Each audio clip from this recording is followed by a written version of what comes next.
Hey, what's up, y'all? Kayla, you're on mute. Hey, how's it going? Just swell. Oh, I'm so happy excited, Monday. y'all. Thank you. Feeling good? Yes, yes. We Yes. have. I'm excited, Kayla. We're about I'm to have excited a too. conversation that's kind of, it can get maybe a little bit deep. Um, Mm-hmm. we have a very special guest, Inaz, here. Can't wait to hear her perspective. Um, let's just kind of get straight into it. Yes, I'm so happy Inas is here. So this is going to be fun. So yeah, so let's All get right. to the juicy. Yes. Okay, so the topic on the thumbnail is just, power dynamics. That Yes. can seem vague because there are many different areas where power dynamics can exist. So Mhm. we are going to explore some of those areas. So first, on a just societal scale, let's talk about America. Let's talk about Mhm. in America. Mhm. We know that power dynamics are dependent upon several things, right? If we're looking at it broadly, Right. socioeconomic status, Mhm. which includes, your demographics, your race, your level of income and things like that, your level of access that you have. Um, Status. yes, status, exactly. Mhm. And then thinking about the different roles that people have in society, the different amounts of power that people have within society, just based on those things, like not even anything else.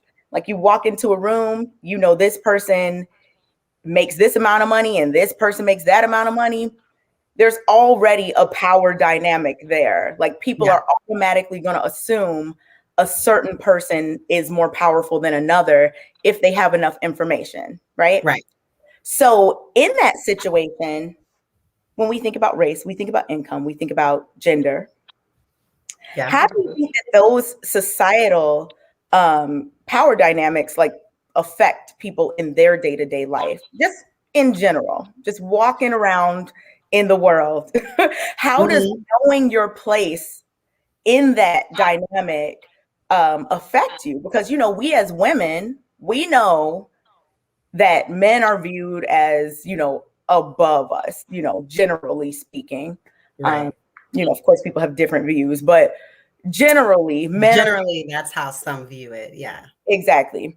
So, like, we know that in certain situations, we have to, if it's a business situation, we have to be like extra careful to be strategic and make sure that we're doing what we need to do so that we won't be looked over.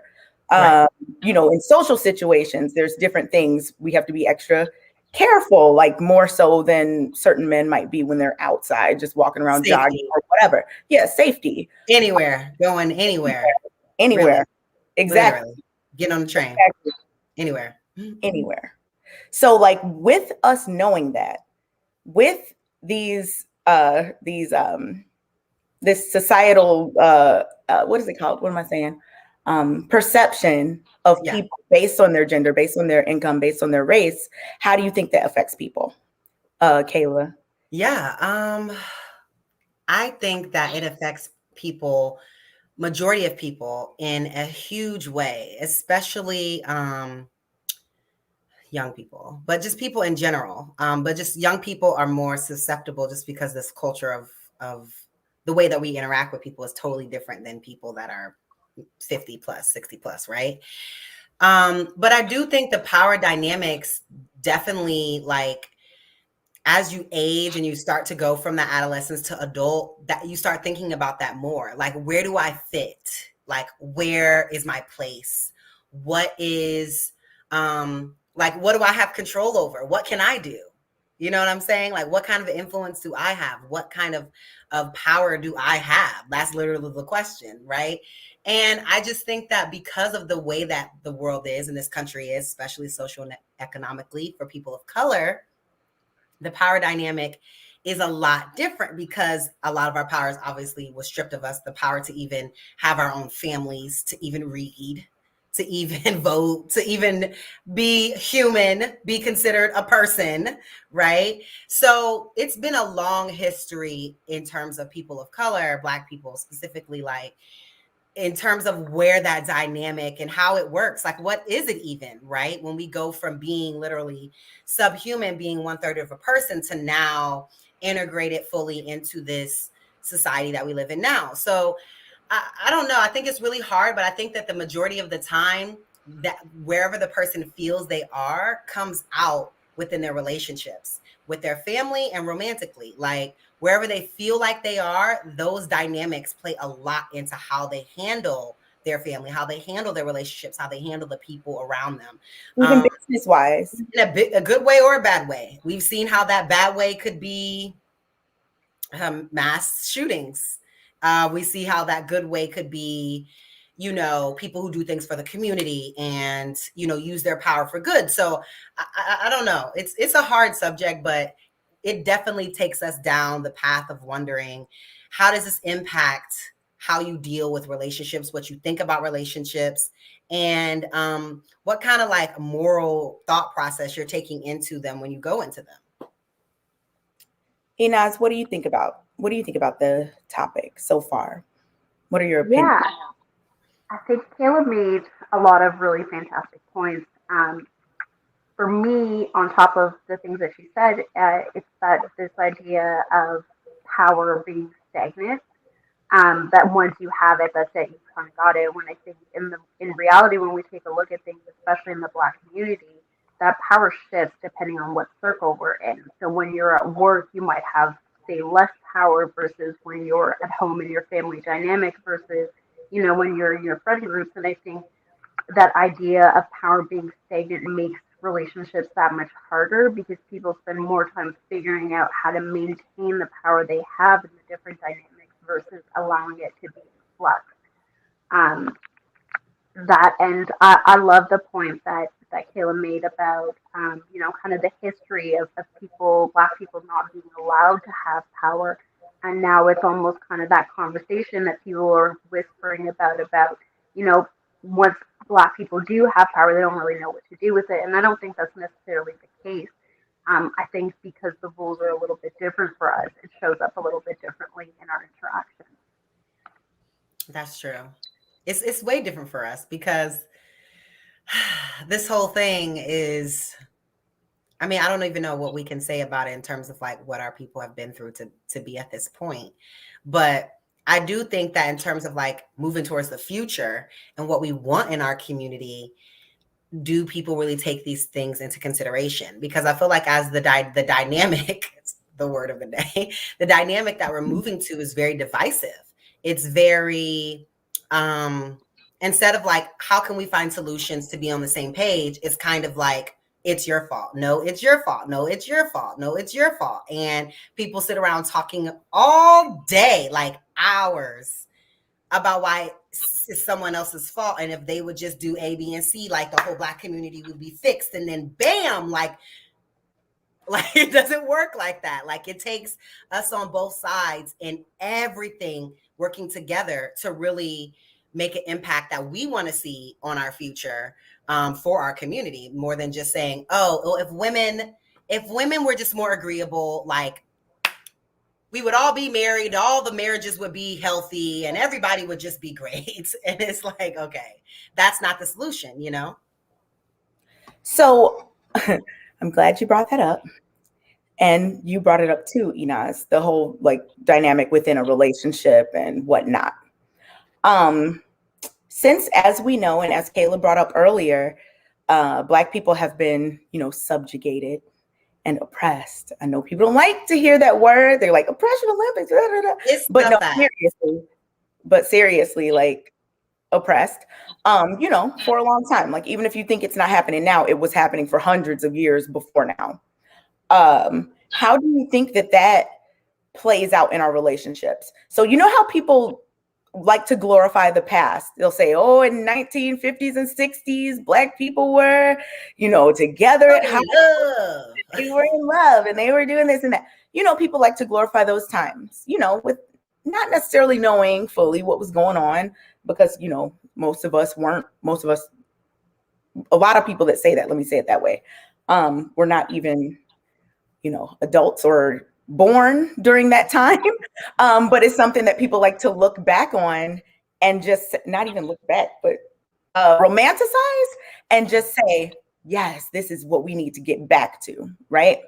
So back then, there was a common, like, let's talk civil rights movement. There was a common thought process about, gaining freedom, about getting rights, about, building up strong communities and doing those things. There was like a focus on what needed to happen to do that. So, So in that situation where there was that focus, we could concentrate on just working together cooperatively. We can get things done. Okay, we got this family. We're going to do this. We're going to do that. I'm not going to be like acting like I was there. I wasn't. But just from what, I see, that seems like a big part of what was going on in the 50s, 60s, 70s. So there was something to unite under. Whereas now, like you brought up earlier, Kayla, it's back and forth. It's your fault. It's your fault. It's your fault. So instead of us looking at like a common thing to work together towards and kind of shield ourselves from or fight against or whatever, we're pointing the fingers at each other. Why do you think we're now pointing the fingers at each other more publicly, I guess you could say? Because I talked to my grandma about this too. Like, yeah, like nothing, it wasn't perfect, but you weren't out in mixed company, just like, women, men. Like I don't think it was like that based on the older people that I've spoken with. Why do you think that has shifted? Inaz, do you want to go first? Yeah, sure. I'd love to. I think there was like this code of silence that existed with previous generations where, you just don't talk about the things that happen in private and public, and that extended to other arenas, right? Like men weren't talking about what happened at work with their wives. So there was this kind of code of silence that happened, and typically, historically, what happens is like the pendulum effect, right? Is that the following generation takes the total other extreme. I think that has a huge part of it, and then the other part of it is that social media has given people a sense of importance of their voice, no matter if they're right or wrong or if it's founded in anything.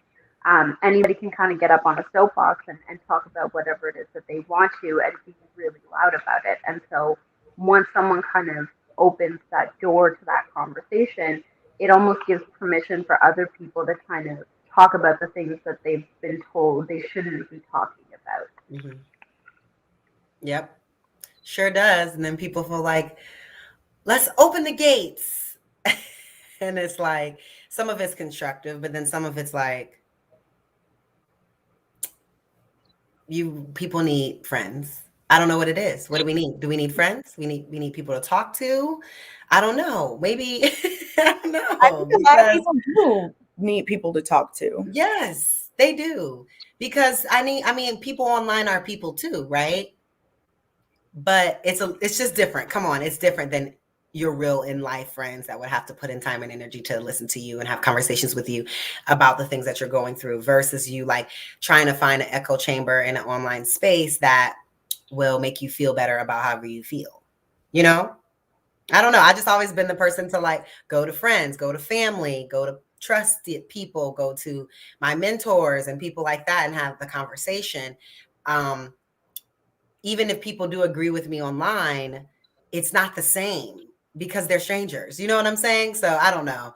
I do feel like because maybe some people don't have those dynamics in their home space, in their personal space, the online family, right? And they feel like they're getting power out of having like followers, out of having people that are like in the comments, like you are it and you are, you know what I'm saying? Like then it's building up that they like this sense of power and this sense of value that they feel like they have because maybe they don't have that in other places of their life where,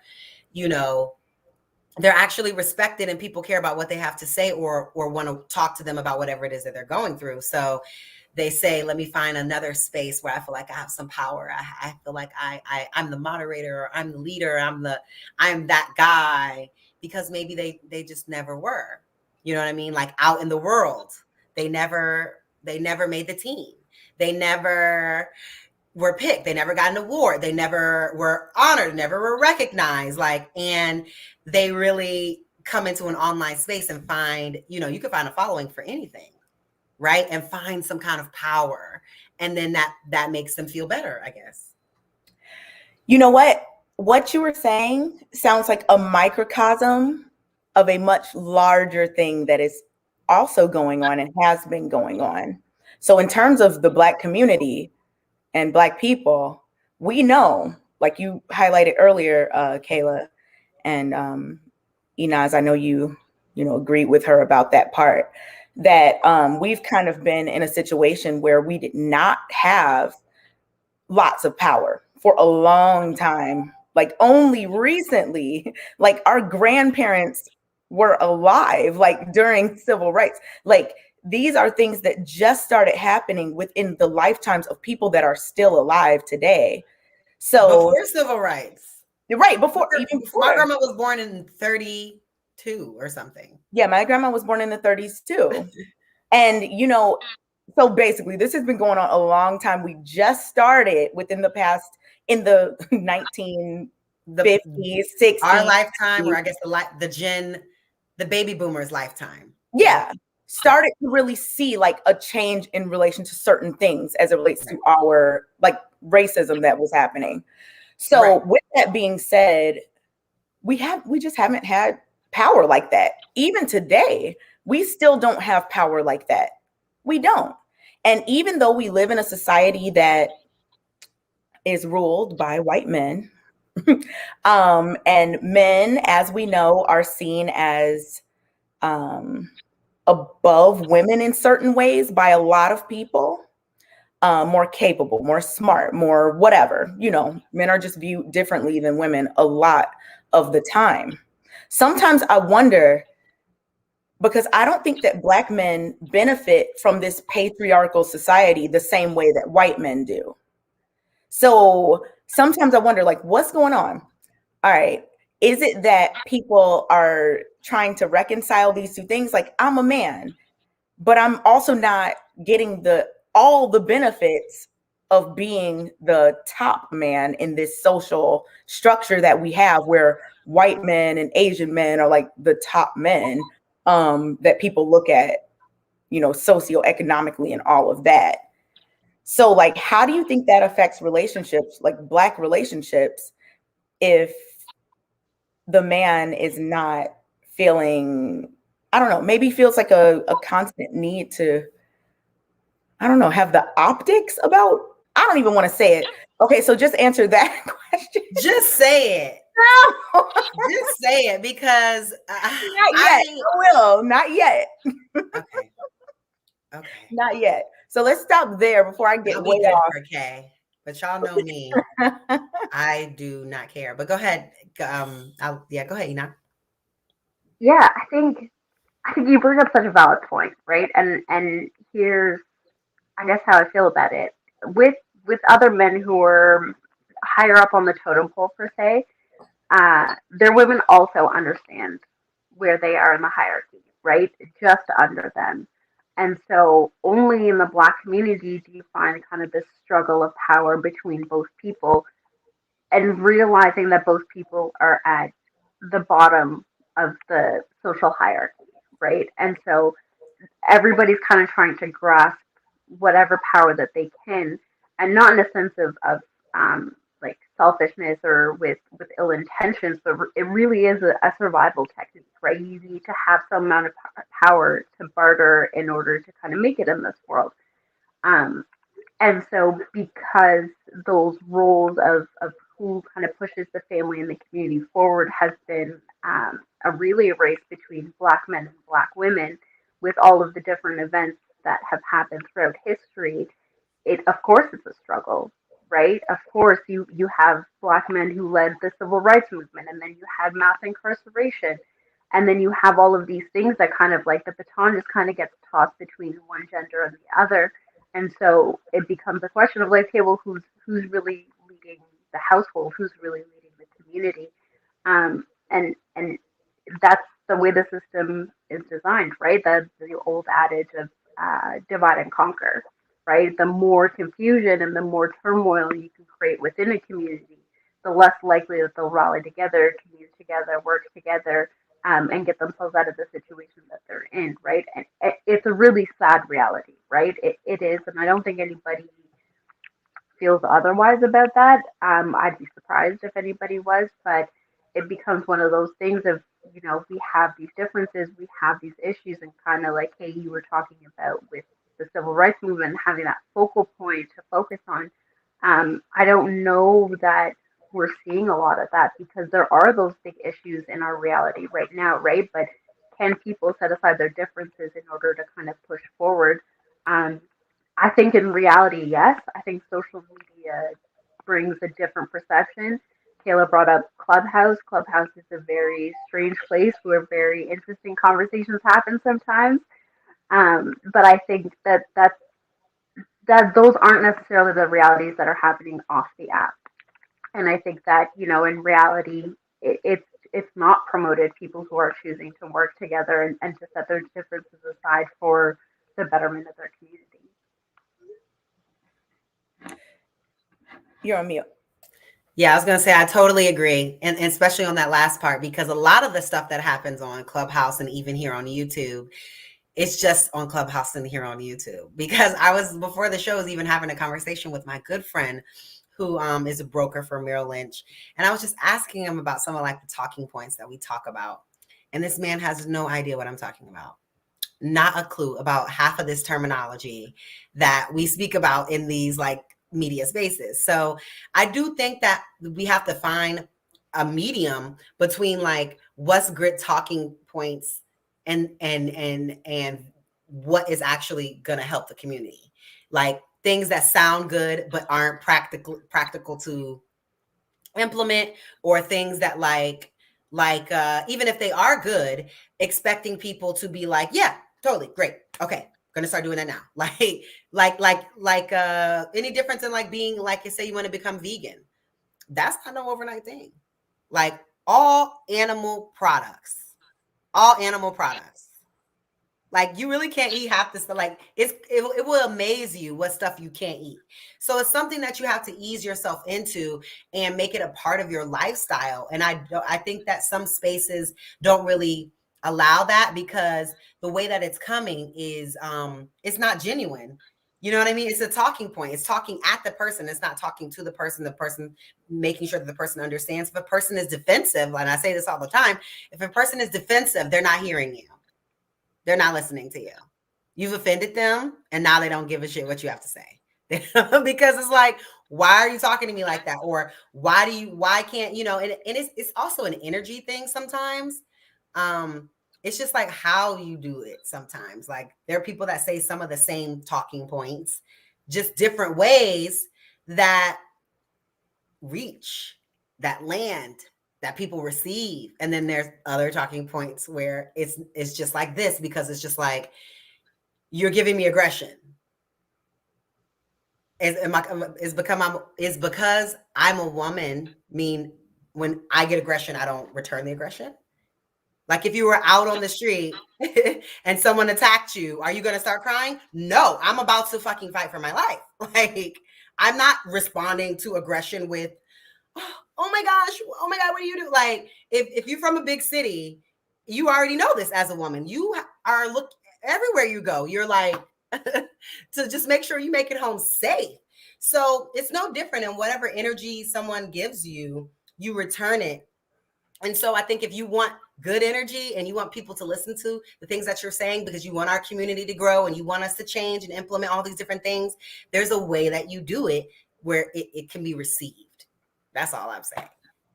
So you kind of brought up, these talking points that we've all heard, do y'all think that the talking points are more so about optics, like how it looks and what it sounds like versus what's practical? Because sometimes I think that these talking points can be detrimental for men and women. Like there are plenty of talking points as it relates to women that are out here, in the media that aren't necessarily the best for Black people specifically. Like the whole, I don't need a man. I'm just going to, do this and that and blah, blah, blah. And then men that are just like, I'm the ruler. If she's not going to do everything I say, then it's a dictatorship. Get out. Like, both of those, I think, are harmful. I think that what makes the most sense is to work together cooperatively, get things done, because we have to think about the future. We have to think about the next generation of people so that we can pass that torch to them and they can have a more stable foundation to build on. So, like, do y'all think that a lot of these talking points are just like, oh, it's cool to say that? Or do you think that people are actually putting these things in practice in their lives? Thoughts? I'll let Enoch go first because, honey, half the stuff I heard, I've never heard out of men's mouths in person ever. Half the stuff that I hear on the internet, like, no, half the stuff these men will not dare to say to my face, like, unless they're actually like disgusting and like someone on the street, like being rude and disrespectful, but like actual people that you interact with, that you're in work settings with or social settings with and things like that. So I think it's kind of funny because I don't see that, but we'll see. What do you think? Are you hearing that kind of stuff like in real life? I sometimes, and I say sometimes because I think sometimes when you get around certain men and they get really comfortable, they start to kind of talk a little bit more loosely. And then same thing with women. I think when you get around certain women and they get a little bit more comfortable around you, they do talk a little bit more loosely. So I think some of those conversations exist. I don't think they're as extreme as they are on social media. And I think a little bit of that is definitely for viewership. The more dramatic a room title is or chaotic a room is, it tends to attract more people, right? And so it kind of just feeds the attention machine. But I think like how you do anything is how you do everything, right? And so if you are constantly averting accountability, if you're constantly avoiding dealing with the issues that you have going on that are leading you to find these kinds of realities constantly, I think that's the place where these conversations continue to show up from. It's just a repetition of the things that they do in other parts of their lives of just kind of placing blame elsewhere. So I don't know necessarily that it's the content itself that's necessarily true, but I think the behaviors are very indicative of a lot of people out there. Yeah, for sure. I mean, it's hard to say because there's so many different spaces and there's so many different types of people. But for me, that's the beauty of it. That's what I like about it, because like just getting back to the topic of power dynamics, I personally have never been like a power hungry like person outside of like the things that I'm passionate about. So, I'm passionate about dance and the arts and things like that. So of course I want to be first and like, I want to win and or whatever. But I think that, as far as everything else in life, I've never been like, I want to be the person to make all the decisions. Like, no, like I'm going to work here. And when it's time for me to go, I'm leaving. Like, I'm not trying to be a glorified like supervisor, unless you're the owner, any like they make people feel like they have power, like managers, you know what I'm saying? Like just thinking about a power dynamic, managers, it makes people feel like they have power because they get to tell other people what to do. But in reality, they're only getting paid like 16 cents more than them to work longer hours, be responsible for their behavior, work when they don't come to work.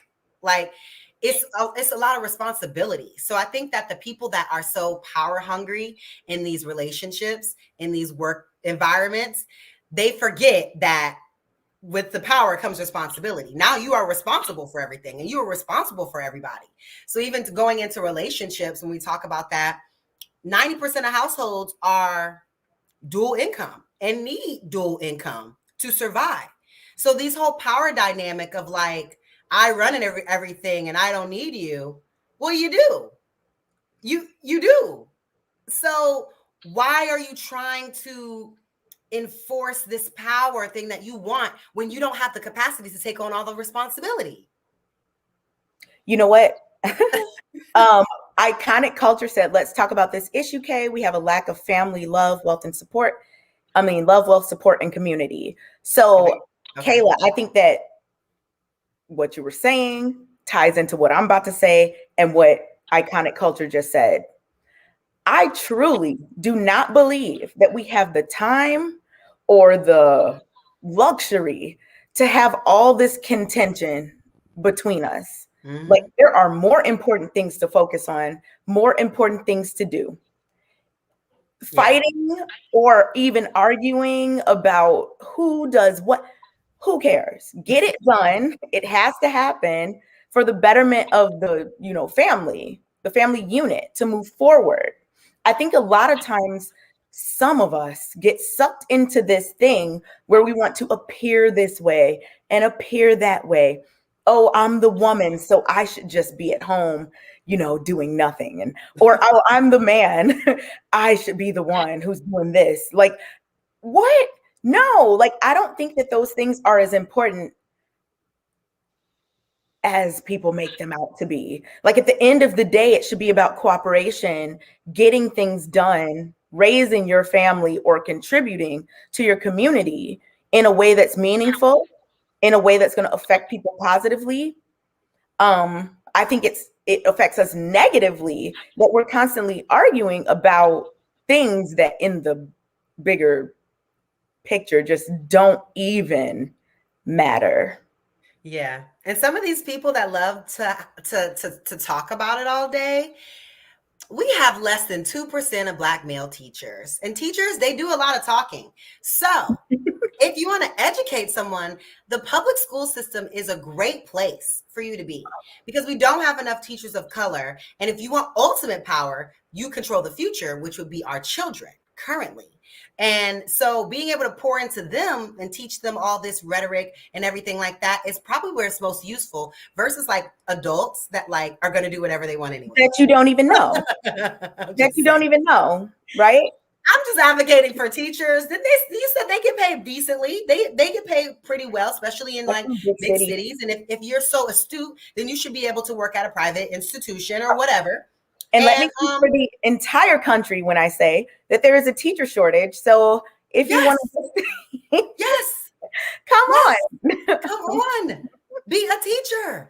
That time that you spend all these hours speaking with other adults about what they should be doing with their adult life, how about we pour that into the youth, people that can actually that need the information more than anyone, to be honest, because they're the ones that like it's the power transition as we see right now.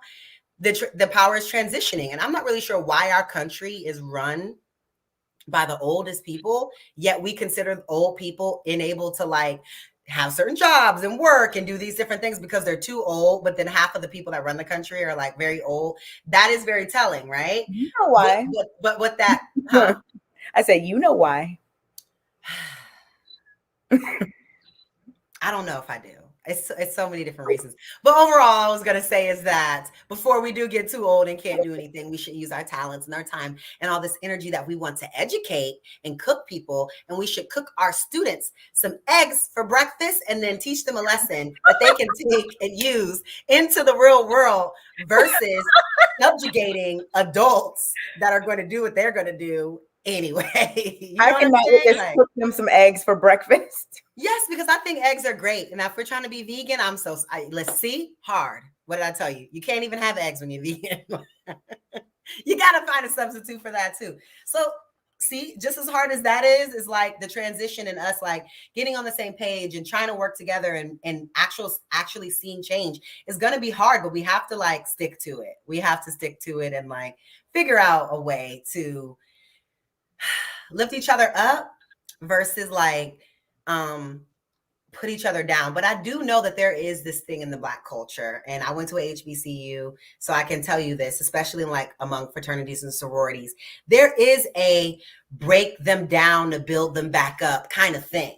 That's a thing in the Black community, and especially if you've pledged, then you know what I'm talking about. So I don't know, maybe there are a lot of people in the community that feel that way, that feel like, oh, it's tough love. You got to like talk to them harsh and like make them feel like dirt so that they will want to like overcome and be better and be the best. And like that works for some people, but like that's never been my ministry. Like even my mother knows she parents me and my brother differently because that's not my ministry. You speaking to me negatively doesn't motivate me. It makes me want to be like, fuck you. Like, so you saying like, Kayla, I know that you can do this. I know that you're highly capable. Like every person receives differently. So I get it. In the Black community. We have this tough love, like break them down and get them to understand what we're saying. And they need to just learn a lesson. And I get that. And that may work for some people, but it doesn't work for all of us. It doesn't. And as Black people, we cannot afford to be fighting amongst each other so much. Nope. We have a bunch of other things that are going on. And at least we need to be on the same page. Like try to at least. I know I'm gonna get alive in the comments for what I said, but go ahead, Enos, before we start bringing some callers up. Oh, he left. Okay, go ahead, Enos. Yeah. So, Kayla, I don't think that's something that just happens in the Black community, right? I think, like in the world of sports, for example, that's something that we see commonly with the way that coaches berate their players, how hard they are on them during practices. Like, I think these things exist outside of just the Black culture. So I think it's not that kind of microcosm where this is just a Black issue.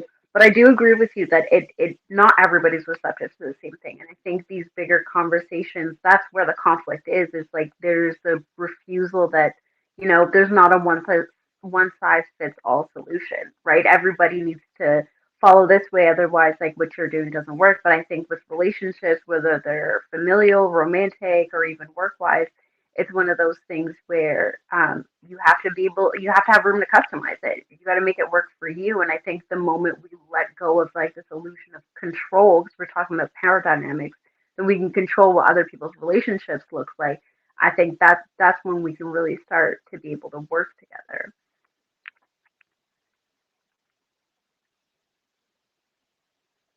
Sorry, I was muted. I was just agreeing. I totally agree with that, for sure. Yes, definitely. I mean, in a certain aspect, it's not a Black issue, but I think that it affects Black people differently. I think a lot of things are kind of like that, where they might not be our issue only, but they affect us in a different type of way. Hi, so Hopeful. Hey, Hopeful. Hey. Yeah, I was going to say some things aren't even our issue, though. True. Like, and we take them on as our issue when they're not. Fight amongst each other. We as Black people, we've always been together. This whole like, women stay in the house and be feminine. Like we were on cotton fields together, both picking cotton. When we was working, you was a butler, I was a maid. We both have always been doing this together. And even back to Africa. Together, building it together. So I think like this new red pill life of like, I'm up here and you're down there. And I just think it's weird. Yeah, right. I think so too. I think what happens is a lot of times we'll have these talking points and women will have their talking points, men will have theirs, and it's not a conversation. It's just, you know what I mean? You repeating, same sentiments. And at some point we're going to have to come together and have a common ground or a middle point. You know what I mean? Mm-hmm. And I think a lot of women nowadays are getting to the point where they realize, okay, with money comes power, has responsibilities, things that you can do that you weren't able to as somebody's wife. When you're somebody's wife, it's, here goes your allowance. You know what I'm saying? You can go do this and you can go do that with it. But now it's, what do I want to do? And women are realizing they're not going back to having to ask a man for anything.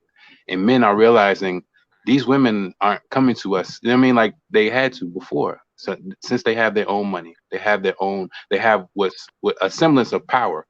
So with that power, they can, choose not to. They can say, no, you know what? It was a joke. I think Dave Chappelle said, he said, Jay-Z said, he got STFU money, you know what I'm saying? And Beyonce got no STFU money. Oh, yeah, I saw that. Yeah. It's not, you know what I mean? It used to be where you had to, like, hey, you know what? Be quiet. Like, shut up and get in the kitchen. Like, it's not was that Kevin Hart. Like, I'm rich enough to walk around this house and be like, bitch, or whatever, Remember that? Exactly. I can't remember which one that was, yeah. So do you think before, because we're going to bring up Lee, he's in the waiting room. We're going to bring him. Do you think, and I want him to address this too, do you think that there is a sort of panic going on now that a lot of people are realizing that women don't necessarily need them in the same ways? Not saying that women don't need men and men don't need, I mean, I know we're in a symbiotic relationship, but do you think that there is a sense of panic since the dynamics are kind of shifting in terms of relationships? It's not like a 23-year-old is like, oh my goodness, if I don't get married, like if they're making enough money and they're having fun, they a lot, in fact, of that generation really don't care. So do you think there's a sense of panic? And SO, you're gonna go ahead and answer that, and then Lee will get you next. I got you. So as far as for panic goes, I feel like it's more of not really a panic, because it's no real urgency. You know what I mean? Until women get to a certain age, even when they get to a certain age, they still have hope. They know, okay, you know what? It's still somebody out there for me.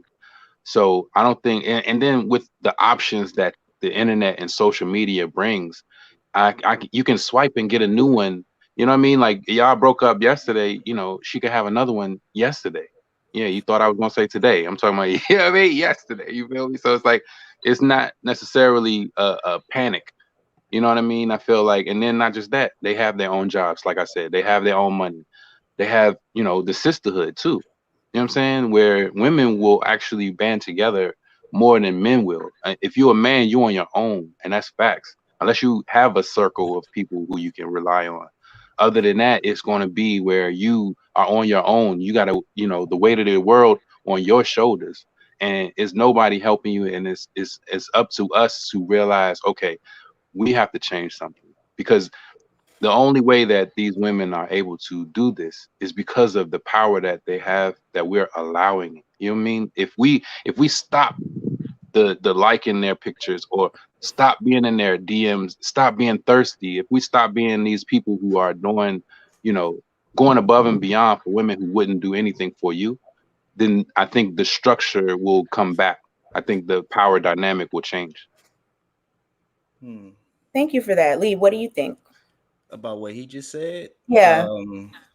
I mean, like about her question about panic. Do you think that men are in a panic now that like the power dynamics have changed and women don't need men in the same ways?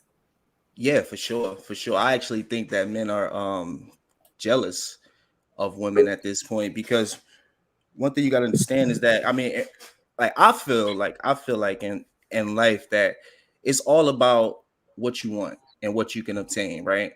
And in reality, women can obtain a lot more than men can. And when they talk about old tradition, you're talking about a time where women couldn't really do much. You know what I'm saying? It's like women can obtain more than men can. Yeah, I definitely think that women can obtain more than men. I just think that. Can you explain that a little further? Somebody. Yeah. Make sure I'm mute. I hear something too, like somebody came in. But yeah, I do feel that women can obtain more than men. Just based off the fact that when a woman walks in a room, she's able to disarm almost everybody in the room. And that works a lot better in business than women would imagine. And I think that women power has been disguised in a way. Like if you read the book Art of War, he say that's the greatest like weapon is to be able to disarm your opponent. If women could do that, then they're more effective. It's just that men jealous. They won't admit it, but like it's a lot of things that they can't, that like they say that men are only visual, but like they act like women don't have eyes too. You know what I'm saying? Like, bro, they see you too, bro. Like if you don't look attractive, I got eyes. I mean, you hear a lot of stuff in the manosphere that's just wild to certain guys that kind of stay away from it all, but kind of just look back at it. And I do agree with a lot of stuff that he said when he was talking about men are in the world and but that's really because of us. We've done that to ourselves because we don't want to get along. We want to compete in every aspect of the word. Women will compete when it's time to compete. Men just want to compete at all times. So I don't want to hog up most of it, but I just wanted to say that. It's interesting, Lee. It's very interesting. Yeah. It's not the first time that I've heard that though. Kayla, one thing that we just went like this about, it slipped my mind, but we were both like, he just said something. What was it, Lee? I was thinking about what I was going to say. Yeah, I just went we on both, a tangent. I just said. Man, somebody watch the playback. I wanted to ask Kayla. I don't know about jealous though. See that as far as for that word. It was. I mean, you don't like the word. I know you're not gonna like the word. It's just like when you tell women, "Oh, you shouldn't be for money." They don't like that because that's their nature. It goes against everything that they are. So you're not gonna like the word, but men are jealous. He doesn't know about the jealous word. Lee is like, it could be some jealousy. Sayla, what do you think? I agree. But I want to hear what Sayla has to say. Hi guys. I wasn't supposed to call. I'm only calling once a month, so I called in November. This is my December call. I disagree respectfully. I have a different perspective. I was really upset with the men last week. A bit of it was PMS, I will admit. But I've noticed something from an early age. Boys are being deprived of their human right. It's a human right to have a father and a mother. And half of our children are going without having a father in their homes. And I think that has a huge impact on them psychologically, socially, academically, even their physical health. You know, to go through life without having a male role model in the house or even, you know, in schools or in other areas. So I wonder how much that has an impact on them. They don't have this sense of purpose anymore. That's what I've noticed. You know, I got really upset about 2 months ago. I saw a woman going into the school and I was picking up my nephew and she had a shirt that said, "The future is female." And it upset me so much, as if there's no future for the boys. That message keeps being, you know, echoed to them over and over again. I mean, but like can I just interject real quick, because you just say first thing you said that you disagree with me, and then you started talking about something that had nothing to do with what I just said. It don't have to be just because I'm saying that. I don't disagree with you. You was talking about in general. I'm just taking a different perspective. I don't think it's jealousy. I don't think. And I agree with you. Yeah, I think it's the fact that they're being deprived of a father. They're being deprived of a role model. They're being deprived of a sense of purpose. Picture going through life. Change the power dynamic. Let her finish. Let her finish. I do think that. Picture, you know, women going through life without a mother and being raised by men. I think that'd be awesome, but right? I do think that'd be awesome, but just not having that role model around, or not even in the schools, you know? I don't know. I just noticed that there are some huge psychological factors to not having a father in the home. And in the Black community, what is it now? 80-something percent? In 1991 or 2 was 63%. In 30 years, it's gone up to 80-something. So you only think that this is a male issue? You don't think that women that don't have fathers in those same households are psychologically affected? Yeah, they are. 50, but 50. I think everything is 50-50. They are. You're right on that, Kayla. Right. They are, but it's even worse for boys, because the girls still have their mother to look up to. The boys don't. So all the studies say, yes, girls are affected. They'll have antisocial problems, promiscuity, all these issues. But with boys, there's a lot more. They're more psychologically affected by not having that role model around them. And even in the school system, we have great teachers, but you know, there's more women teacher than men. So that speaks to what I was saying about how we do need more Black male teachers. We do, yes. Like people on YouTube. Exactly. And I feel like there's a sense of rage and anger from the young men. Like they don't have an outlet for their masculinity. In a way, we're telling them, I feel like it goes in with that whole, there's no gender differences. Well, clearly there are gender differences. And I don't think the boys are getting their outlet. And I got upset last week with the men. The whole manosphere, it's very confusing for me. I get all these mixed messages, you know. They'll say, we don't like promiscuity. And then they'll say, oh, we want to have sex in 3 days. Like, what is this? And then they'll talk about, you know, somebody's body. if it's fit, okay, but then they'll complain about obesity. I don't get this. I got really upset. Contradictions. So, there's a lot of contradictions. So, Kayla, I had a quick question. So, you said that you think the men are psychologically affected. You think they have a lot of, things that's gone on with the lack of a father and lots of anger, lots of, turmoil, right? Trauma.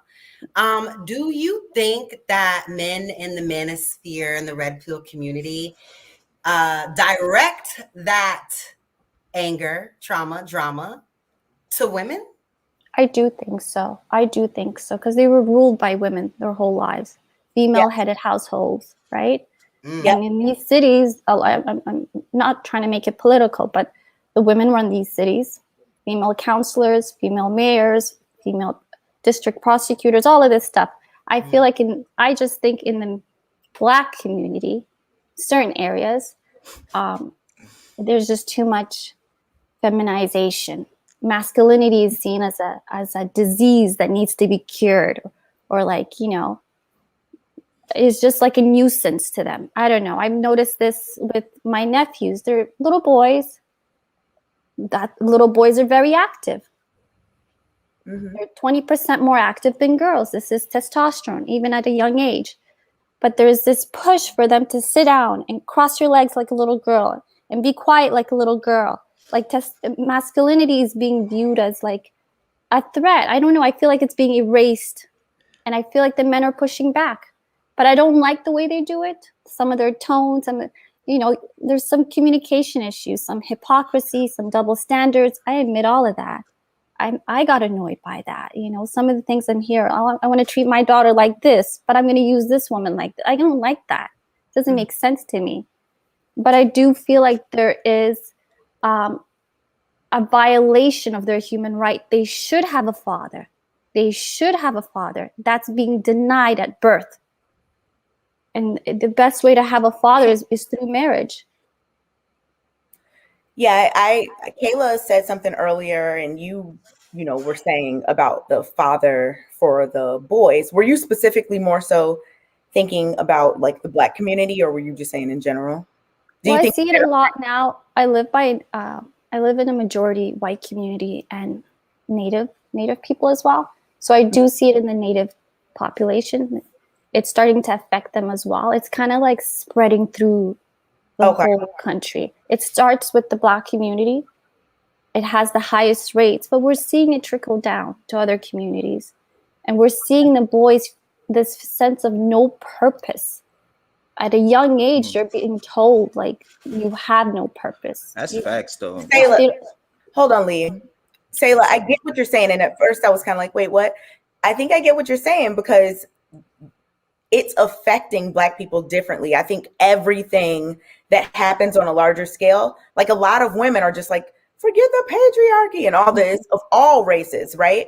But for Black people, that affects us in a different way. And like you were saying, a lot of boys and men feel, overlooked, or like they just don't have like a certain type of role, like you were saying, in society, and that their masculinity is being looked at a certain way. They don't have power. They don't have power over anything. And it affects our community. Yeah.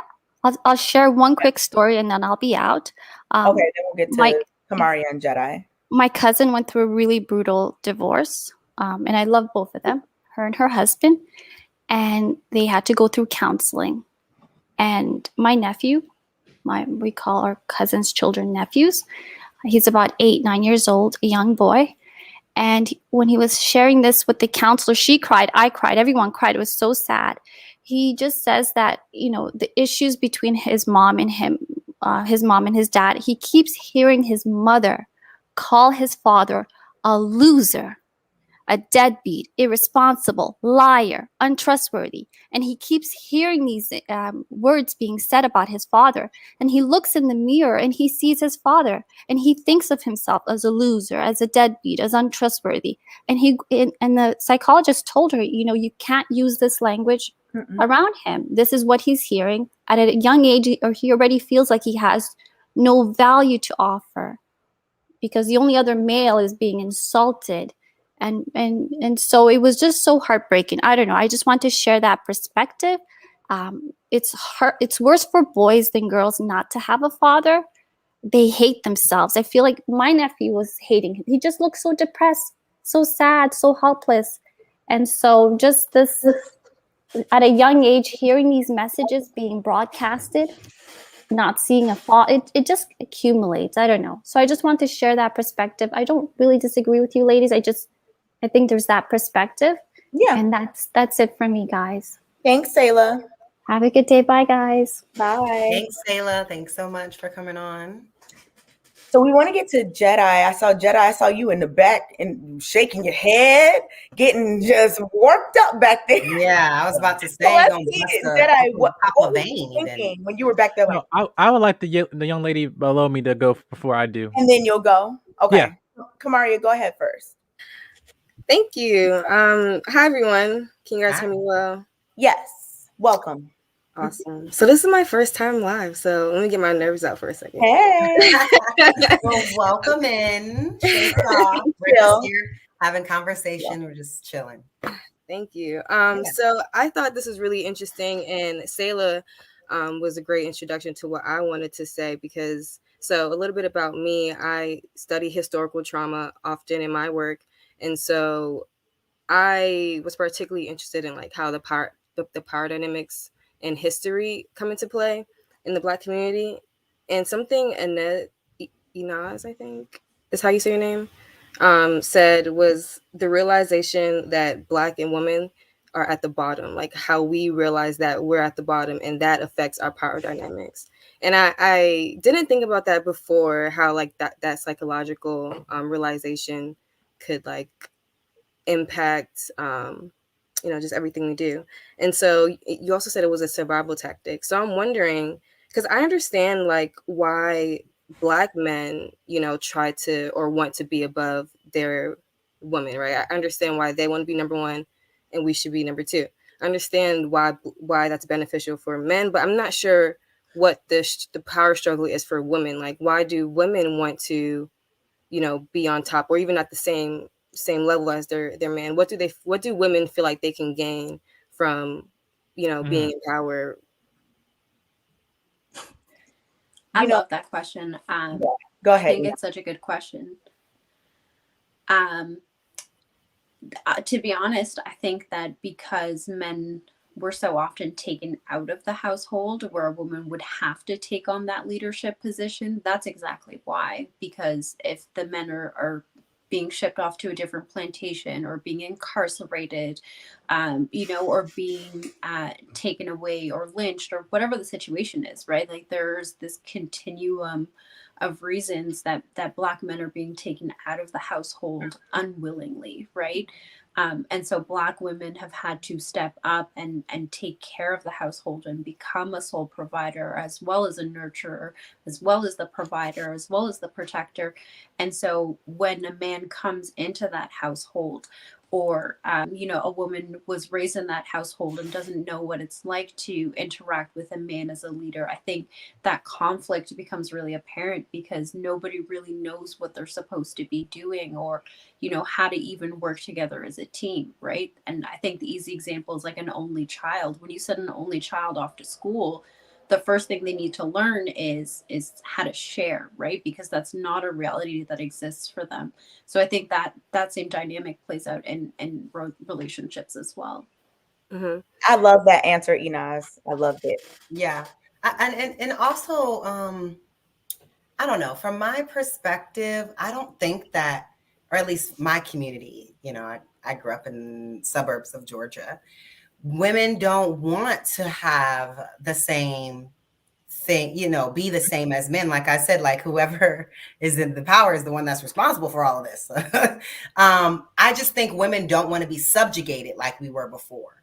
Women don't want to have to do, you know what I'm saying? Like in terms of earlier when we were speaking about the reasons women chose the husbands that they did, was not always because he treated me so great and I loved him and we had so connections and agreed on. So no, it's like, I needed to survive. I can't even have a bank account without a man. So it's like, I don't have a choice. So it doesn't even really matter if I really like him or not. Like, it doesn't really matter if I connect. I'm just here and I'm here, and whether, so I think that women just don't want to be in that position anymore. Women want to be in the position where like, I actually agree with what I'm doing with my life versus like I'm forced to do whatever just to survive or just to like make it through or whatever the case may be. And so I think that speaks a lot to what Kay was saying earlier about how we romanticize the past. And I don't know, I guess our visual of the past is so like Black people were just hunky-dory and just all in love and just doing whatever we wanted to do. And like, no, our loving husbands were getting dragged out the house and lynched out of no control of our own. So I don't know. I feel like most women, at least around me, they want a man to protect and provide and take care, but they want it to be a man that they like, that they that they are attracted to. That's all. And that doesn't subjugate them as I own you. And you do, like that whole situation. So I think that's all women want. Women don't want, or at least the women around me don't want to be at the same power dynamic, level. They just want respect and to be treated like some integrity with their lives. That's all. Kamaria, real quick before we get to Jedi, because I see you over there, Teddy Riley. I see what you're doing, and I feel you, and I can't wait to hear. No, I know you got I know you have a notepad. I know you do. Kamaria, I love the question that you asked. Like, why? Right? Why do you even want this? It was a good question. I don't even, and I think Inaz and Kayla kind of touched on the things I was thinking too. I don't think it's necessarily that women, let me speak on Black women specifically, wanted to be in this current situation. I'm not going to say Black women wanted to. I think that it's a result of having to do certain things because Black men have been viewed as a threat for so long, for hundreds of years, because Black men are so dope and Black men are so just, people hate on Black men. So with that being said, anything to get them, Black men, out of the way, anything to get Black men and women fighting, anything to break it up, because if Black men and Black women come together, it's going to be extremely powerful. So like falling into this trap of hating each other and constantly arguing is what some of those people want to happen. And we have to be the ones to be like, look, nah, yeah, we can disagree, but let's like get it together and do some things together. And I don't think Black women want to be. This is a result of hundreds of years of things that have been happening, just like Black men's position in society is a result of hundreds of years of things that have been happening. So I don't think either of us, Black men or Black women, have had a choice in the matter. It's kind of something that we've just been thrown into and trying to survive. It's been survival mode. And just to piggyback off of that is that even in the women, I know because Jedi's about to go off, so let me just get this out. Even in the women, if you think about it back to like pre-slavery, let's just go back there.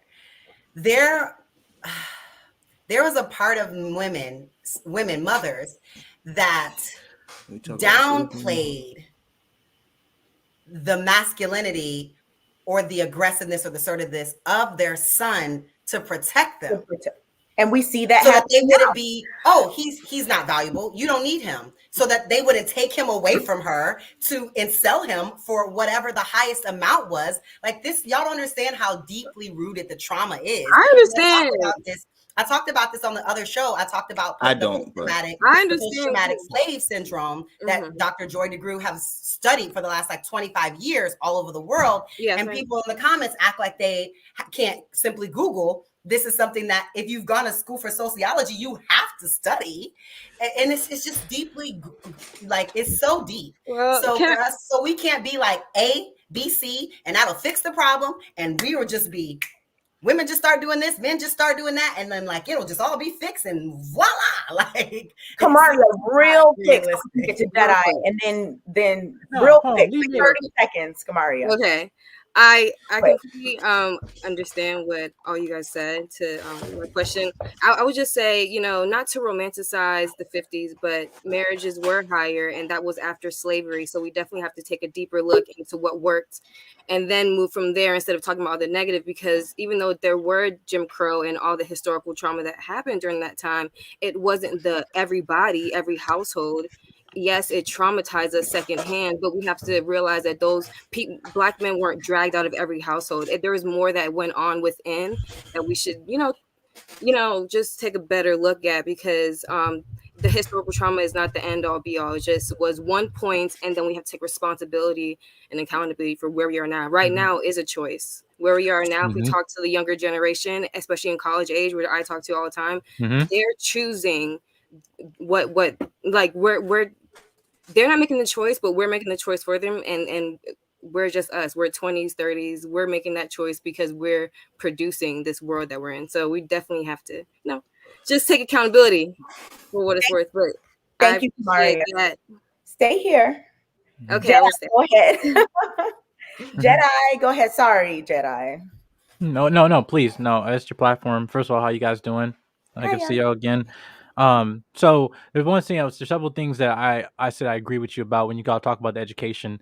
I made a video about this, about Black males need to be educated, represent only about 2% of of male teachers or teachers in general in America, only about 5 or 6% of that of Black women teachers. And then there's a study, especially I'm in the DMV area down Arlington, that I did in like my video, where there's also been like cognitive studies on young Black boys, because Black boys as children, they're going to be put in a position they're called hyperactive, in which kind of resort them put them onto the ADHD and other stuff like that, not realizing that the presence of having a Black male teacher actually had cognitive benefits of them at the presence for there. For example, if you see in there, about 7% of communication is verbal, right? So meaning that children don't watch what you say, they watch what you do, right? Especially the infants between the ages about, obviously from K to 12, mainly around, I'll say about 7 years old is really when that's like crucial time, because that's basically where most of their habits, behaviors start to develop, and almost unfortunately remains constant in a way that, because those are developing years of your life, and hence that not having that crucial time, which I feel that fathers are very crucial in the first 7 years of a child's life, especially young Black boys, and that for that can exhibit behavior, emotional control in general, whatever. But I'm so glad with Kamaria that what she said. That's I pronounced your name right? All right, that you said that was a choice. Because there were some things that when I was hearing what you were saying that really kind of threw me off guard about in the past, that you kept mentioning the word, you mentioned it 3 times, subjugation. Kayla, what do you mean by subjugation? You weren't listening? What do I mean by women? How previously in history women were subjugated? No, how was Black men subjugating Black women? Men subjugating women in general. I mean, it was just a general thing before it was a Black thing. It's just a general thing. Like the fact that you don't think that I should have the right to vote because I have a vagina. That's just a simple example. I'm not talking. No, I'm talking about general, specifically Black men and Black women. I don't care what other races do. I'm talking about us. Like, what are subjugating that Black men are doing? There's a multitude of those same things. Like that. There's tons of men that don't believe that women should be able to be able to have any kind of like autonomy over themselves at all. Like we see it in the manosphere all the time. There's videos you can watch of like women need to be in the kitchen pregnant. Why are you outside? Like there are tons of videos of people spewing that rhetoric. But then did you just say that we're not supposed to be on YouTube? Yeah, some people need to get off YouTube. Then so why are you using that saying, well, on YouTube they do it? I'm talking about reality. In reality, they do it too. So okay, hold on one sec. So the reason why I keep asking and saying you like use the word subjugation. 2 things can be true, Jedi. You do understand that? No, I'm saying just because one's happening doesn't mean that like the opposite, like they both It could be happening online and it could be happening in real life. It's happening both places. Because let me explain, because I want to be very careful with my words here, because I myself, as we had in the previous, I don't speak for Manosphere, I don't speak for Red Pill or anything, and I don't really consider myself a part affiliated with that, because I do agree what was the young lady said, Kayla, or no, not Kayla, or whatever, I forgot her, Saya or something, before she got that she was saying that there is a contradiction there. There's absolutely a contradiction. But at the same time, you also said something that you think that the men are actually using their object of affection in terms of as bastion or retaliation as a defense mechanism towards throwing to women. And then Lee said yes, but then you also make that same excuse for women as well. Of course. Okay, so what my point is saying that when we talk about the power dynamic, right? You saying that because you kept saying that subjugation is like, then why are we? Because it's almost like we're put in a position that we're almost villainizing the black man instead of saying that, okay, listen, both parts have parts to play, especially throughout history, that we have not done the probably best to our ability in terms of unifying together as a race. Because you said something very interesting when you're talking about that us as a black community that were targeted. The most dangerous thing in America today is a black man who knows what he's capable of. And America knew that when they tried to take him out of the home. They knew, especially, they controlled the narrative, the fact that black women are voting more than black men. So hence, over consistently many times, they know they have the black woman, which is now basically raising the entire black community. If they got the black woman, they got the entire black community. And then yet, can you say, are we in a better position now because of that? I disagree.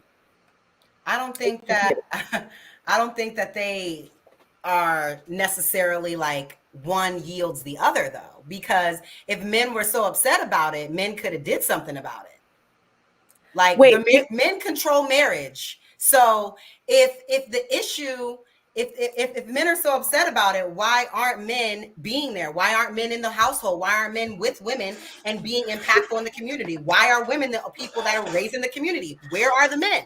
Let's get y'all going down a dark tunnel right now. I'm telling y'all that right now. Y'all want to have this conversation. Let's get the final thoughts from Lee. Lee, hold on. Let's get the final thoughts from you, Lee, and then we're gonna go to Justin and other Zoe so that we can kind of get everybody in. There's other people. Right. So Lee, go ahead, give like a 30-second final thoughts on what Jedi just said, because I saw you shaking your head the whole time. And we'll move to Justin and other Zoe. And listen, Kayla, I'm for you. Listen, like it's nothing personal. It's just that it's just this conversation. Really, I'm very passionate about this, especially in case you guys have been dropping good. Yeah, I am too. And so there comes times where we're holding certain people accountable. So just like these other times where we're talking about women we're talking about women, we're talking about men, then we're talking about men. Yeah, I said everything 50-50.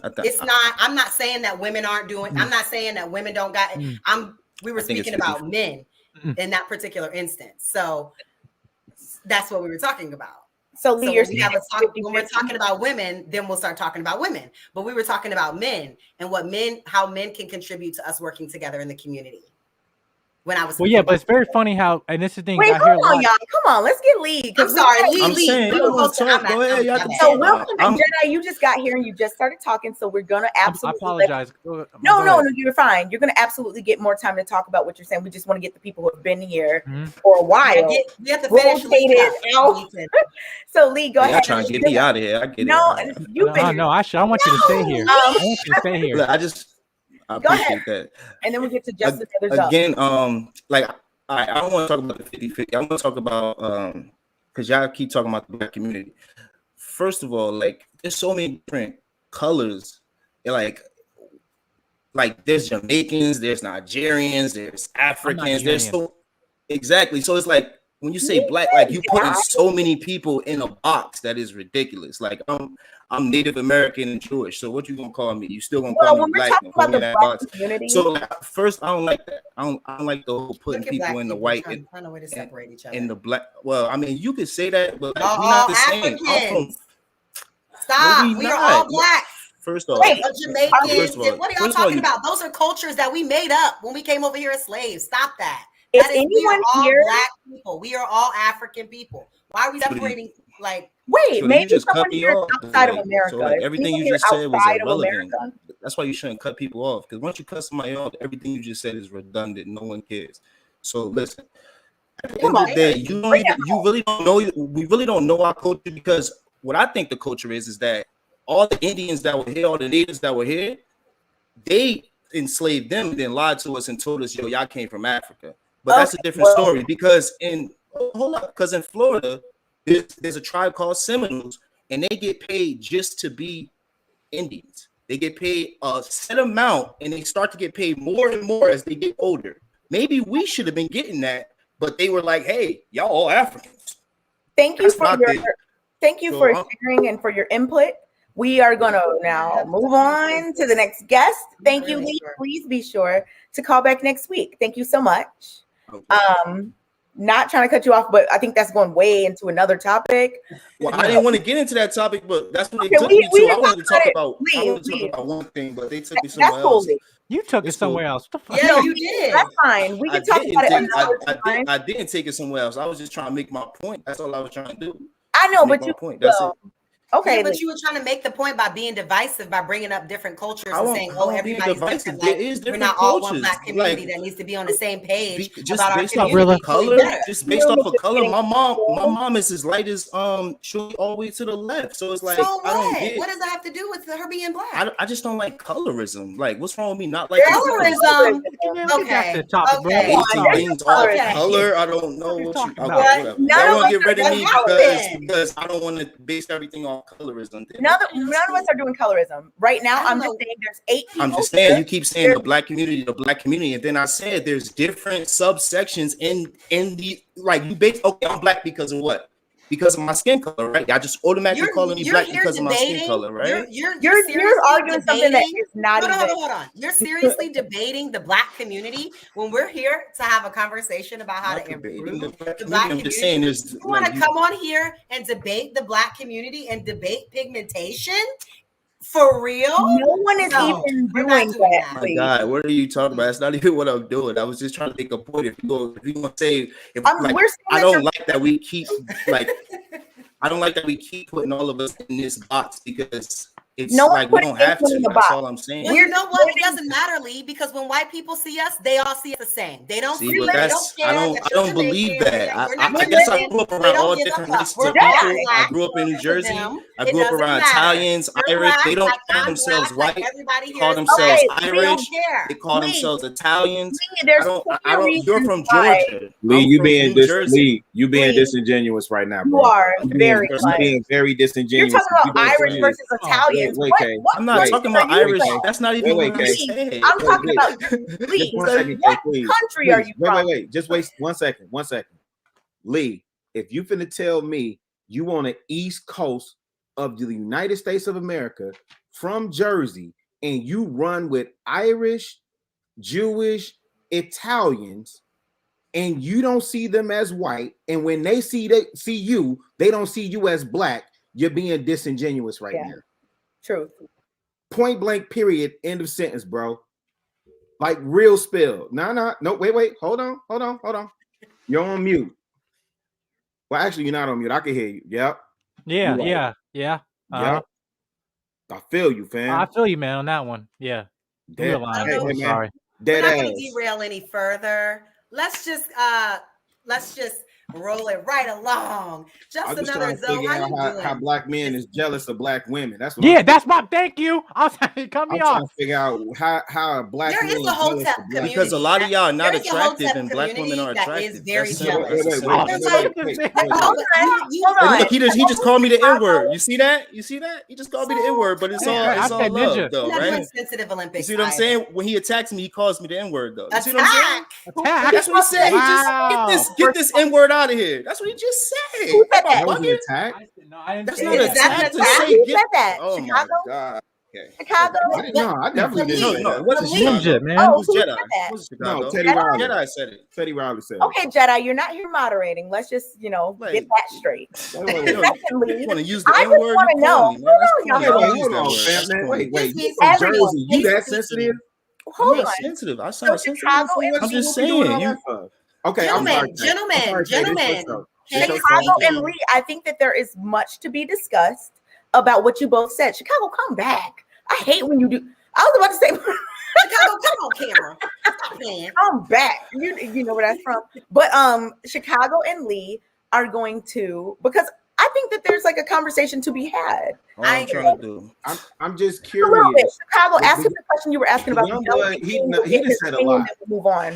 And I understand, and I hate doing this, man, because I don't want to come on y'all show and like take over the show and bow. Don't worry, you won't be doing that. It's okay. You gotta help me out, man. What is you talking about? Black men is jealous of black women. I ain't say black men. I said men in general. I don't break. I don't. What'd you say? No, what did you say? I said men are jealous of women. I ain't say black women, black men. I don't do that. That's not what I did. But if y'all want me to do that, I guess I could do that. But I grew up around all types of people. Speaking about men in general. That's how I'm able to speak because I grew up around all types of people. So listen, I don't want to make this a men versus women. I'm specifically talking about black community. Okay.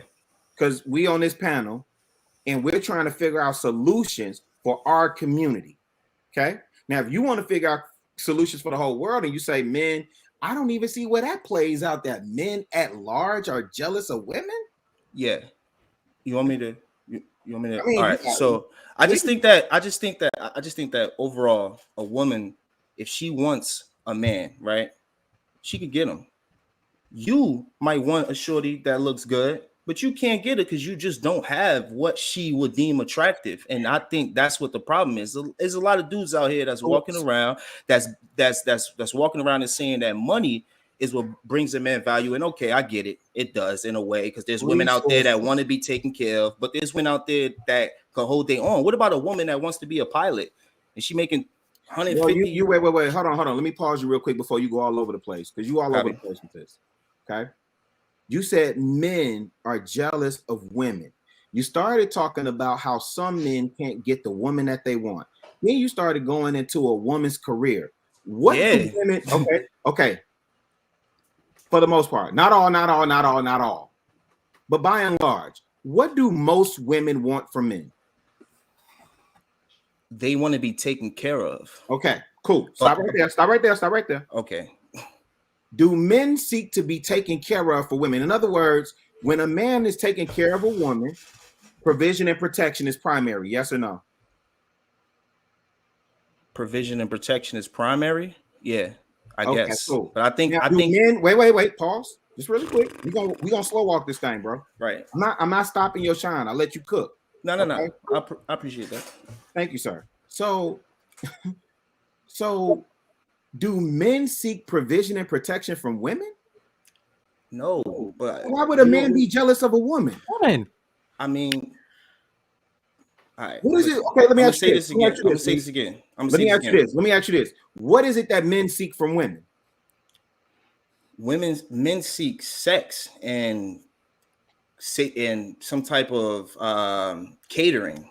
Wait. Men seek sex and catering? Yeah. Hey, you shaking your head. Get it to me. What else do men seek other than? Are you serious? Do everything. Oh, I don't know how to cook. I don't know how to do laundry. This is hold on. I don't know how to do these things. Oh, I'm making the money. I have not. I'm sorry, Rilla. Take this off the rails. How do y'all understand when I asked what do women seek from men? Y'all understand that? And I said provision and protection, and y'all agree with that. Then when I come back and say, what do men seek from women? Y'all whittle it down to sex? Who is y'all? Only one he said. Okay, you tell me. In catering. I said catering. That's a big deal. Catering is a huge deal. For an assist and serve. Listen. Isn't that what he said? And don't y'all talk on the show every single day about how women's job is to serve? And I'll be watching all the shows too. Like that's wait a minute. He said sex and catering. Kayla started shaking her head, and I'm like, dang. Yes. All I hear about on this show is about hold up, don't cut him off. Women's whole purpose in life is to serve men and serve men. I actually want to ask Rilla a question. What do you think that men see? Rilla, you're the one that spewed this rhetoric as well. Rilla, what you think that lying the truth ain't in you? You ain't never heard me. Go rewind the tape. You ain't heard me say. Hey, wait, no. Hold on, Lee. Hold on real quick. Kayla. You ain't never heard me say that. Now, just because I agree with people on certain points, you ain't never heard me say what men want from women is sex and catering. Okay, so what is it? So what is it? What do you think? Because like everybody got in a different way of life. Sassy energy. Let's get it. Hold on. Let's get it. Come on, let's go. Let's get it. I remember being on a show where you told me. Wait, hold on. Kayla, you asked me to answer the question, right? Let me just say this thing. I remember being on a show where you told me women's main value to men was their womb. That's what you said. Talking about, our main value to you was our womb. Let's be clear. And I said, so women don't have value outside of being able to. Let's be clear. Why do men? Okay, Kayla, cool. Why? Listen, that's not sex. What are we talking about? We was talking about the wall, number one. Okay, just give the answer. What's the answer? We was talking about the wall, number one, and number two. Why do men value a woman's womb? For his legacy. Okay. So really, for his legacy and lineage to carry his name. That's what we were talking about. That ain't got nothing to do with a man having sex with a woman as a throwaway. Come on, man. Come on. It actually is related, Rilla, but they're related. They're related. You can't have. All right, so Rilla, So really, if your girl stop having sex with you, but she give you 5 kids, she can she can stop having sex with you. Lee, let me tell you something. Sex is a main thing. In order to procreate, you gotta have a lot of sex. Okay, let's look. Let's recalibrate. Let's recalibrate. Chicago. No, Chicago. What? But this y'all show. I'm gonna let y'all cook. Chicago, what do you think are the things? Answered your question. Name them so we can move to the next. Yeah, I want to know. Go ahead, Chicago, what do you say your piece? Because I'm rocking with you as it relates to like men only about 2 things. I don't like doing all this. I didn't say only either. And this is the part. No, I know you didn't. Messing up. This is so bogus. Crucial if I said this is bogus. This is bogus because what's the answer, Sway? What is the answer? Come on, really, answer. What's the answer? Kayla. What do you think? What do men want from women? Answer. My goodness. Men primarily want a woman's youth and her womb. Men are visual, so they want attractiveness. They want her womb. So while y'all both are looking like off in the air spaces, but isn't that what he just kind of said? He said sex and catering. Why are men visual? Why are we doing Why are men visual? Why do men want women to be attractive? All right, fam. Y'all got it. Sex. Y'all right. What are y'all talking about? Are you really serious right now? Okay, so wait. So when we talk provision and protection, what does that mean? If I say a woman wants provision and protection, what does that mean? That's more broad than womb. Oh, that's more broad. It is.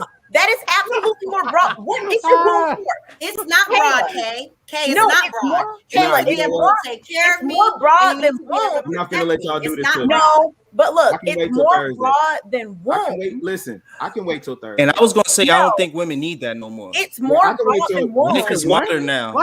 Yeah, I don't think women need that. Come on, man. Chicago. You said I don't think women need that. I gotta say this. Just because y'all not letting me talk because I'm so controversial to y'all way of life, but I get it. But I don't think women need men no more unless they want a man. Unless he's attractive and she wants him, then I think that's when the only time she would need him. Call in Thursday. Can you call in Thursday? Somebody says. Can you pull up Thursday? Lee, just because women want men to protect and provide, just because we can protect and provide for ourselves doesn't mean we want to. Yeah, but that just means you lazy. You're a bum. Get out there. Yeah, I think women like that are lazy. They bums. Get out my face. How can't you provide for yourself? You could do anything you want. You could do anything you want now. Okay, hold now on. Now you're making too. Look at those. So this is the thing. Hold on, Lee. So this is the thing. A womb is a specialized organ.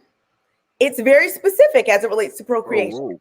No, okay, I'm not gonna let you do that. No, because Chicago, you said they want their womb. I'm not gonna let you do that. But then you're trying to make it so it's not because as soon as you get saying how is it not related? No, okay.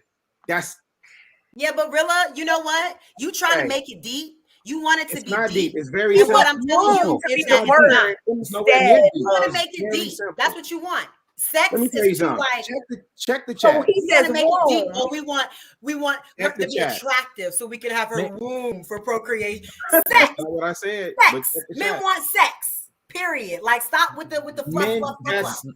listen. The chat is That's filled with a bunch not of jealous what men. men I'm want. muting myself. You make it seem like that's the primary you are reason that a hilarious. man is You approaching should a come woman back. is for sex. You And should that's come back. not the truth. Me, That's me, not the truth. So I don't you're know, saying Jedi. that the main me, reason. no, I like to clarify. Hold on. Because Rilla said the main reason that men approach women is not for sex. That's So correct. He said it was when a man sees a woman across the room, he's thinking He's Man, visual. probably so nurturing. He's thinking, Come on, oh, Kayla, she's come on. probably so intellectual. No, Ma'am. he's thinking she Hey, looks look, good. look. She I'm looks this attractive. is your show. I I'ma don't let want to you have cook. sex with her. I got you. That's what he's I got thinking. you. So when you see a man, wait. So Kayla, when you see a man, you like, oh, that's his bankroll. Oh, he got a bag. He gonna put me up. Yeah, he can afford two of me. He gonna put me up and her up in the house. Da da da da da. Right? Not like that, but I do look at That's how what, a man. that's what you look at, right? Things. Interesting. What?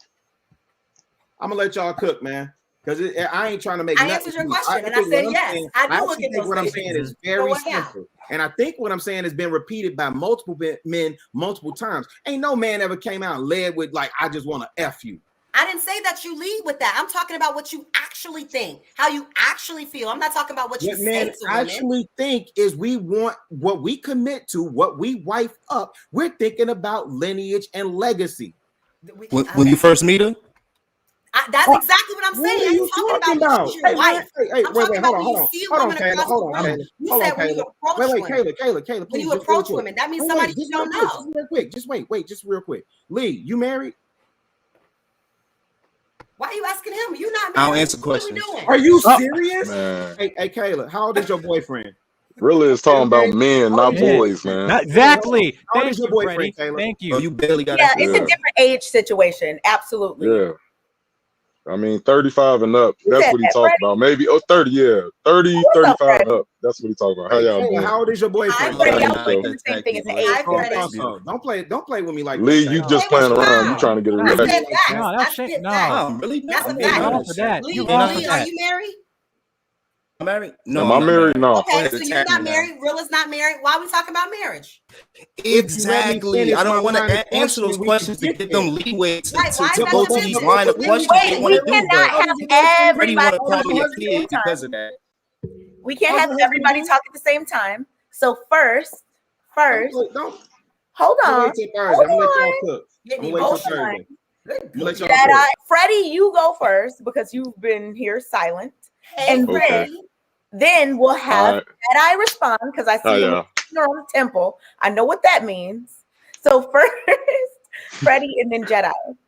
So I'll like piggyback a little bit on what Rilla's saying. I think he's talking about what men are looking for, regardless of how much money they got, what their situation is. They're looking for a woman that they can be with. Like he said, you want a lineage. You don't want just some tramp. You don't just want a tramp. You're not going to take a tramp and take her to church with you.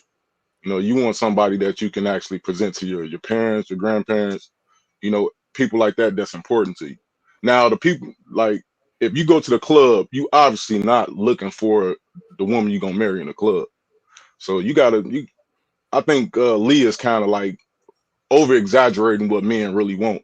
Like, I think he's talking about like college age kids or, you know, just dudes that don't got their life together or don't have a vision or a focus. That's really all I got to say.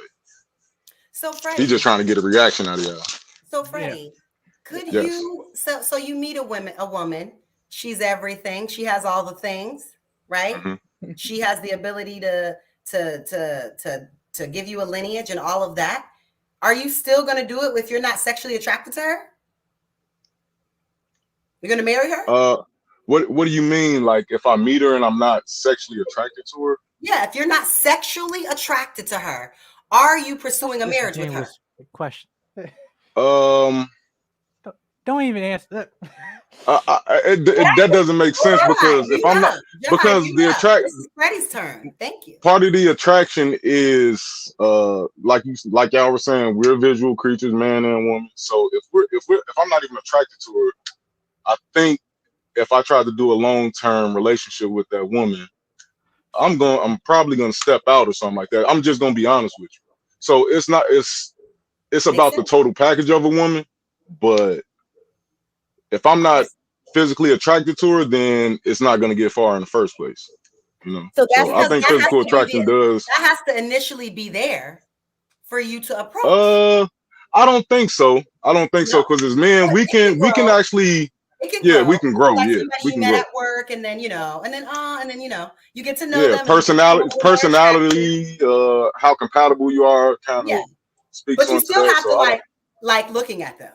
Yeah, you gotta kind of look at them like, because we all gonna grow. I think that's all Lee was saying. He wasn't trying to like trivialize it. He was just giving it from like a general thing that like what's important to men in relationships is like there has to be sexual connection, of course, and then you have to be able to be agreeable and be coordinate with them and want to get on their plan, which is what he was saying when he was saying like the catering and the serving and all of that. And I hear that so much in the manosphere. It's really interesting to me how men are pushing back on it, like because he didn't say it in some kind of deep or extra deep. Is it less true? No, I think because of the way he said it and the way you guys are taking it, the way I took it, it was like, he like you said, he's trivializing what men actually want. I felt like, we want a lot more than that. It was a little oversimplified. That's how I feel. You know? So I liked your answer, Freddie, actually, because I got what he was saying, but I think that in the context of him already saying that men are jealous of women, people were already on the defense. You know what I mean? So then if you come in like they only want this and that, it's automatically going to seem a certain way, which I can understand. And I know and I believe that men aren't just these one track mind being. We're not just all brutes and stuff like that. Exactly. You know, we got minds too, you know. Exactly. I agree with that. And I understand that Kayla was saying, that has to be a component that's there. So, I mean, I get it. And I get, Freddie, I really liked your answer because you were like, yeah, that is important, but also other things are important. And it's like in the beginning, if that's not, if you're not attracted, you're probably not even gonna have the conversation to begin with. Right. Whereas if someone's maybe your friend, Freddie, let's say you knew them, you didn't think they were the cutest, but y'all really got to know each other because y'all were in the same proximity, then it can grow to something different versus like you're at the grocery store, you're not going to walk up to somebody you're not attracted to. Right. Yeah. So, I mean, it's a complex. Now I'll say this. Now, are we talking about just like facial features or are we talking about like the whole package? That's everything. Because I mean, I'll be honest with you.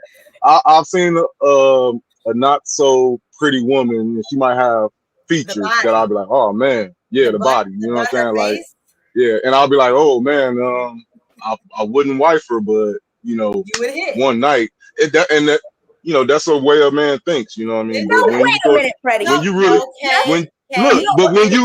when you actually dig down into it, when you're looking for your woman, because you guys talk about all the time when a man is actually looking. I'm sorry, what were you saying? Come on, Freddie. I'm saying, but look, that's what I'm saying. Like I won't sit here and say that he's just completely wrong or anything. I think what Rilla was saying was just, you guys are trying to have a mature conversation. So, and I would assume you're speaking to mature people. So, we're talking about that. We're not talking about like childish things right now. So we all human beings. We got eyes. You see a butt, you're gonna look. Even women look at girls with big butts. But that don't mean they want to have sex with them or they want to have a relationship with them necessarily. So that's just the way I mean, you had me at first, but now then when you were like, I'll Freddie, you reverted I'll be honest to like something different than what you were just saying. You were just saying that's for college kids. No, I mean, because I can see it from all different aspects of it. You know what I mean? I know the mind of a mature male. I know the mind of an immature male. I've had experience with women that were mature and experience with women that were immature. So it's like I can see it all. I'm not just gonna sit here and say it's black and white. It's this, no, because I'm a man and I'm growing, but I'm still gonna make mistakes and slip and fall and all that. And I still have the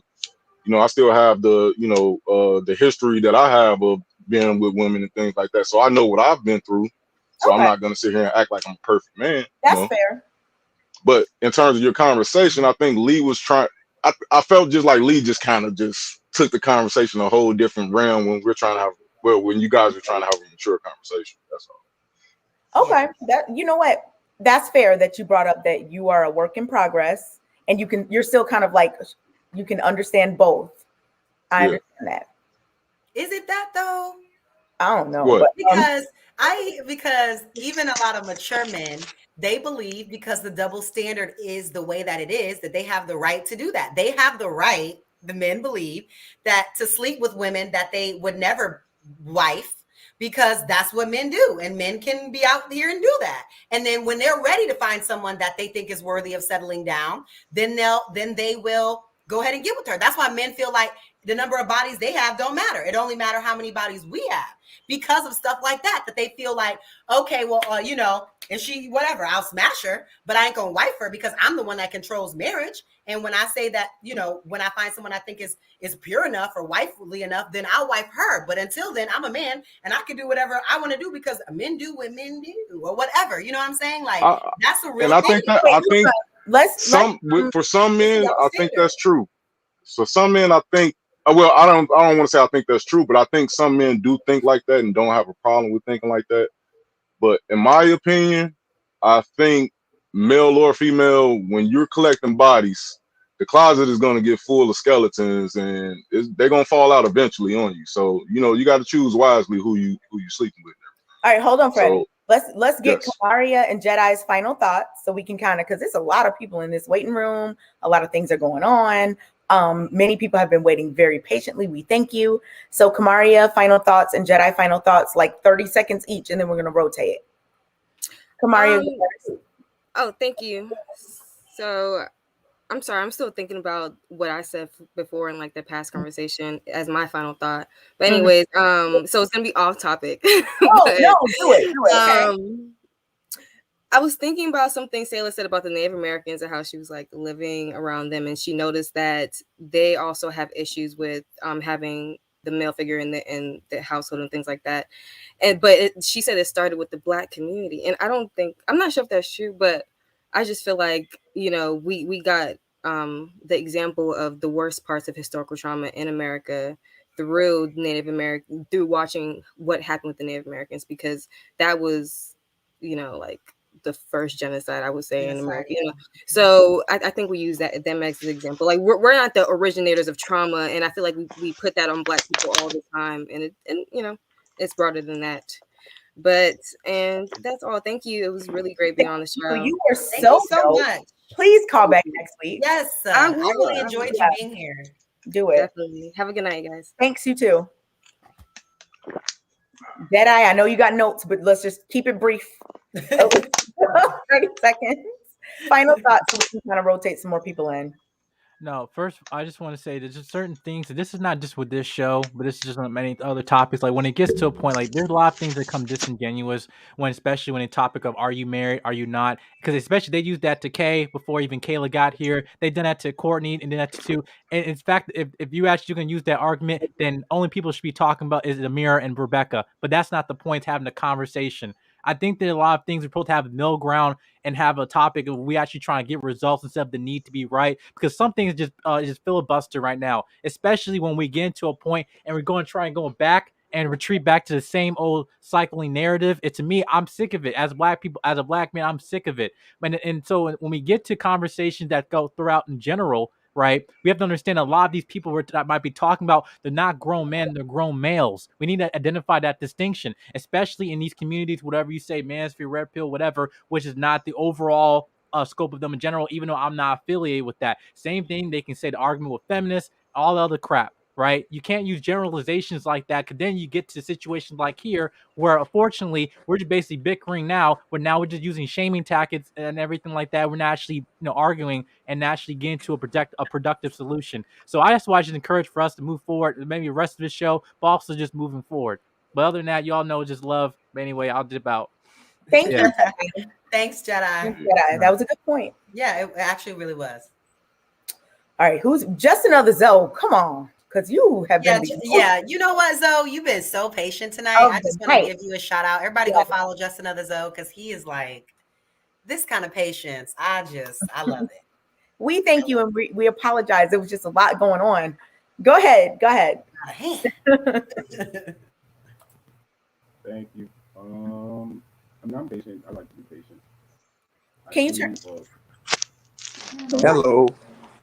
Oh, there you go. Sorry, I was just muted because y'all were talking. Oh, wait, hold on, Drew. Just Another Zoe, is your audio fine? Can y'all hear me? No?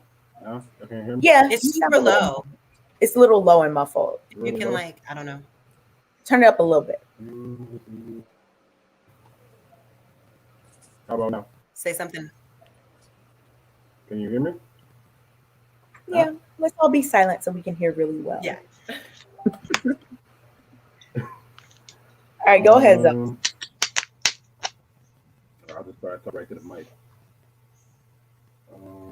Okay, what I was going to comment on as far as the topic was, there was a couple things that Kayla said earlier, talking about how there's talking points in the manosphere specifically that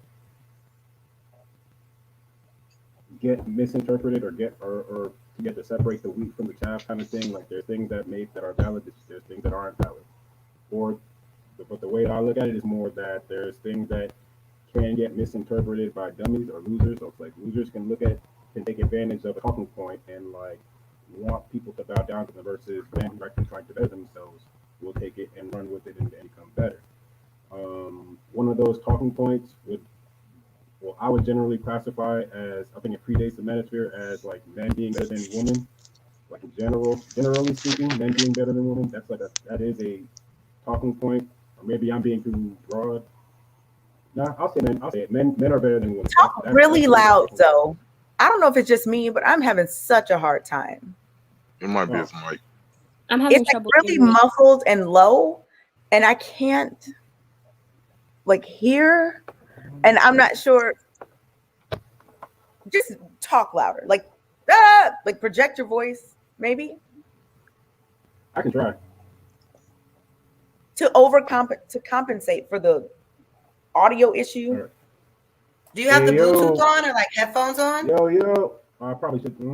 That could be it. Just use your regular whatever it is. Take off the headphones. Yeah, you don't need headphones. AirPods. Well, you don't have AirPods in, but whatever it is, just take that off and use your regular speaker. I don't know. Ready. Or not. Okay, hold on, though. We're going to let you get your audio together. Yeah, he's going to get that together and he's going to be back. What Alexandria, hi. You're Can adorable. you hear me? Let me just say Thank that. you. You're so cute. You are. Oh my God. You look like a doll. So we're going to start with Alexandria, then we're going to go to Alston, then we'll go to Drew while we're waiting for Zoe to come back. Okay, Lee, hold on. Oh, okay, go ahead, Alexandria. Yeah, I honestly just had to add on to Kayla's point because I agreed with what she said about how like men are encouraged to like exercise their options, if you will, which is like the double standard that I feel like is kind of prevalent because, you know, Black communities are known for infidelity among Black men more so than any other race. And the fact that this rhetoric is continued to be like spewed by people like Kevin Samuels and the manosphere and stuff like that, it encourages the behavior even more. At least I feel like that's what it's doing. And they don't see the double standard. They just think like, oh, like we don't want hoes, but they still will sorry, I didn't mean to cuss, but you know, they'll still like get with one and like, it's kind of like just hypocritical. It's like, if you want a wife, then why don't you be patient and wait for that wife? And then there's also the saying like, oh, these men can't wait for it. They have to get it immediately. And I see that as like just men who are just immature and don't have control over themselves. But I do feel like a lot of talking points with a high value man, they just encourage that behavior. So it's like, why should women be loyal when the men that are guiding them are also encouraging the things that the women don't? Oh, she's frozen. But yeah, that's saying some good stuff. Okay, there she go. You were frozen for a second, Alex. Cut out a little bit. Okay. I kind of finished my talking point. I wasn't sure like where it cut out at. You talked about the basically the contradictions that are going on, like do this but don't do that. We only like this, but we're gonna do this and that. Yeah, I think that. Yeah, and I mean, I'm young. I'm 19, so like, I mean, I'm glad that I'm aware of this information and I can see, like, I know what men I want to avoid just by seeing that. But I just think it's important to like have these people who are leading the men or women, they need to be called out on these things, because otherwise they're just like leading the men to fire, and the men don't realize it because they just think, oh, I'm just having fun and I'm just having pleasure. But that woman that you want, that's feminine and fit and nice, do you think she's gonna want you knowing what you've been doing, knowing all those bodies you got, all of those things? Like, do you think that that woman that you want is going to want to commit to you? Let them know. That was good, Alexandria. I'm shocked that you're 19. Very proud of you. Happy for you. Thanks. Mm-hmm. Let me Can I see. go? Say, Alston. Yes, ma'am. How y'all doing? Yeah, that was what's up. Alexandria, I really like that. Yeah, the comments are fucking toxic. Let me just go ahead and get out today. Like, I don't even read them because I know they yeah, are. that shit. These niggas don't know shit. And it makes sense. I mean, like, sorry. Yes, let's avoid the N-word if possible. Thank you. Yes, ma'am. Yes, ma'am. All right. So number one, I want to say my dude Lee, he actually has some really good points with some parts about like certain types of Black people. Because I mean, like, okay, we're all Black. You know what I mean? We should acknowledge that. But see, like, to be completely honest, like, there's the 12 tribes of Judah and the Israelites and other things like that kind of go back to our true heritage, which is in the Bible, and it shows the true heritage of who we all actually are. And once we get back into that true knowledge of understanding, we'll just be better off, like better human beings.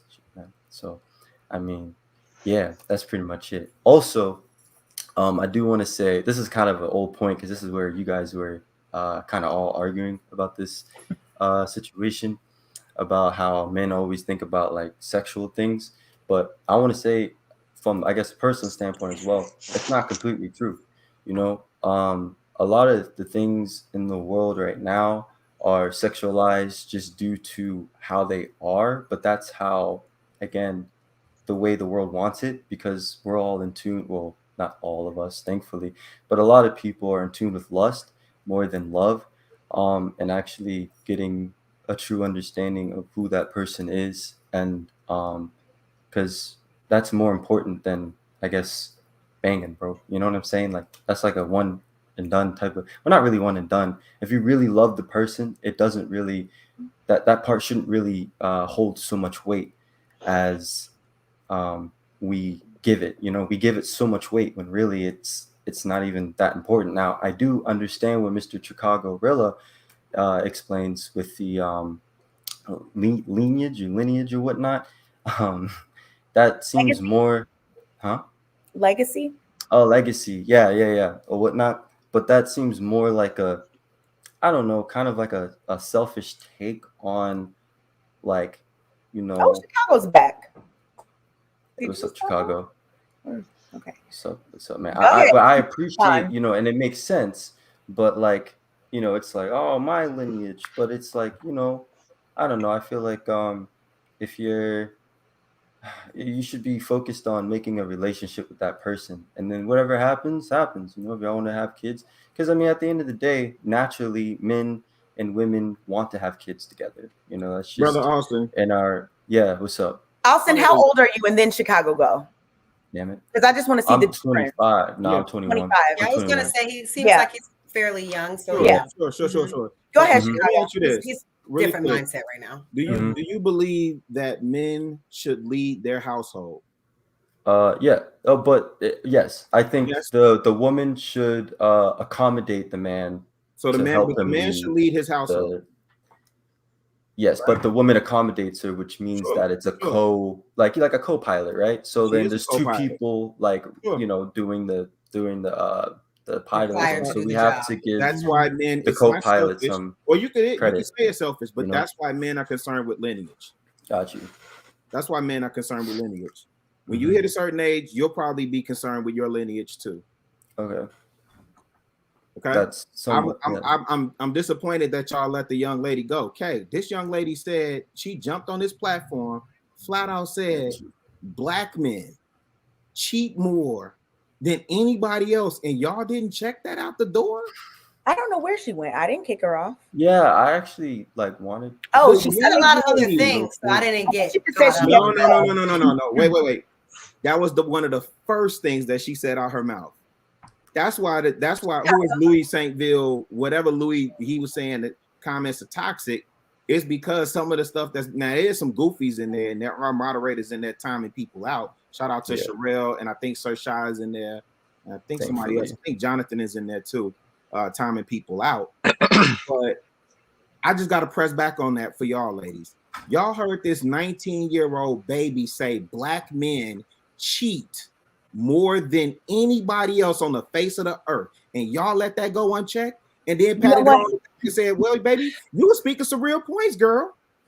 You know what? She said other things other than just that. I know that's all you heard. My thing she said like a whole thing about the manosphere and how the contradictions in the community. That's the main thing. More than any other. I don't know. Well, she was saying that the same men that are giving out this advice about how women should be are the same men that are cheating on their on their husband. You know how you talk about that's her. That was her how you talk about confirmation bias a lot. When we hear things that we talking want about to her hear, point, or are we just going to talk about that one line of context? Well, we definitely talking about that one line because this is contradiction. But Chicago, look, as somebody who has been, here online with me for many months, I am trying, and it's not. I didn't just do it for her. Multiple people have talked things I agreed with, things I didn't agree with, and I didn't jump in. I'm trying not to. There have been plenty of things said. So you can't say, Kay, I want you to cut people off when it's something I don't like. I didn't say that, Kay. Hey, I don't want you to cut people off when it's something I like. I just find it. No, Chicago. Because it wasn't just her. There were multiple people who said things that I didn't agree with, that I just let them ride with it. Talking about that, Kay. So let's not do that. Let's do this, Kay. Let's do this. When somebody makes a declarative statement, normally you pick up on it like this, and then you ask them to substantiate that. Yeah, but why are you policing her behavior? If she didn't want to say something, she didn't say something. Who are you to tell her what she should have said? Also, I've been doing that. Well, let me help Kay. Let me help Kay out. And now I'm slowing down on it, and it's you come on and you say something to her. But why are you telling Kay what she needs to be saying? It's almost like you want me to be like attack whatever for certain people, not others. Plenty of people have come on here and said things that I didn't agree with, and I let them ride. Listen, I could talk to both of y'all one at a time, okay? Kay, yes or no? When people make a declarative statement, do you or do you not ask them to substantiate that declarative statement? Talk to JR and HR. Maybe you'll get some more. I will holler at Mr. Coleman. Now, Kayla, let me help you out who I am. Okay. I'm not up here policing anybody. I'm asking questions and we having the conversation. Now, if you don't want me to participate, then that's one thing, because this is y'all show. Don't get emotional. Don't get emotional. Don't get emotional. If you don't want me to participate, we're having a debate. Don't make it. But I'm not. Wait, hold on, because you ain't never seen me up here policing anybody. You ain't never seen me up for police. But you are, because you didn't come because lots of people said things. Kayla, instead of actually speaking to what something. Hold on. Instead of actually speaking to what something that somebody said, hold on. I want you to keep the same energy. Instead of actually speaking to something that someone said, having a rebuttal to something that somebody mentioned, having a point to one of the topics this evening, you came back on asking Kay why she didn't call somebody else out on what they said. What in the world are you actually doing? Chicago, come on. Wait, hold on. Hold on. Now we gonna sit up here. Wait. Y'all sit up here acting like down this road, Chicago. Everybody has Bernie Shirley is doing because y'all act like y'all don't sit up here. One at a time. I got you, JR. Y'all act like y'all not putting out a product. HR gonna come in. You getting us in trouble. Look at you. Okay, you acting like let's just had a conversation. You acting like you don't understand what I'm saying when I know exactly what you're saying. And instead of saying, you know what, I didn't catch it, I missed it, whatever, whoopie woo, or at least admitting to I heard what I wanted to hear and the parts that soothe my ears, and that's what I agreed with. That's what I'm rolling with. Chicago, you're trying really hard, and I understand. I promise you I'm not. Man, listen, I promise you I'm not. You're trying really hard. I recognize your effort. Try that hard. The girl came up here and said black men cheat more than anybody else. The whole chat was waiting for y'all to say something. Y'all said nothing.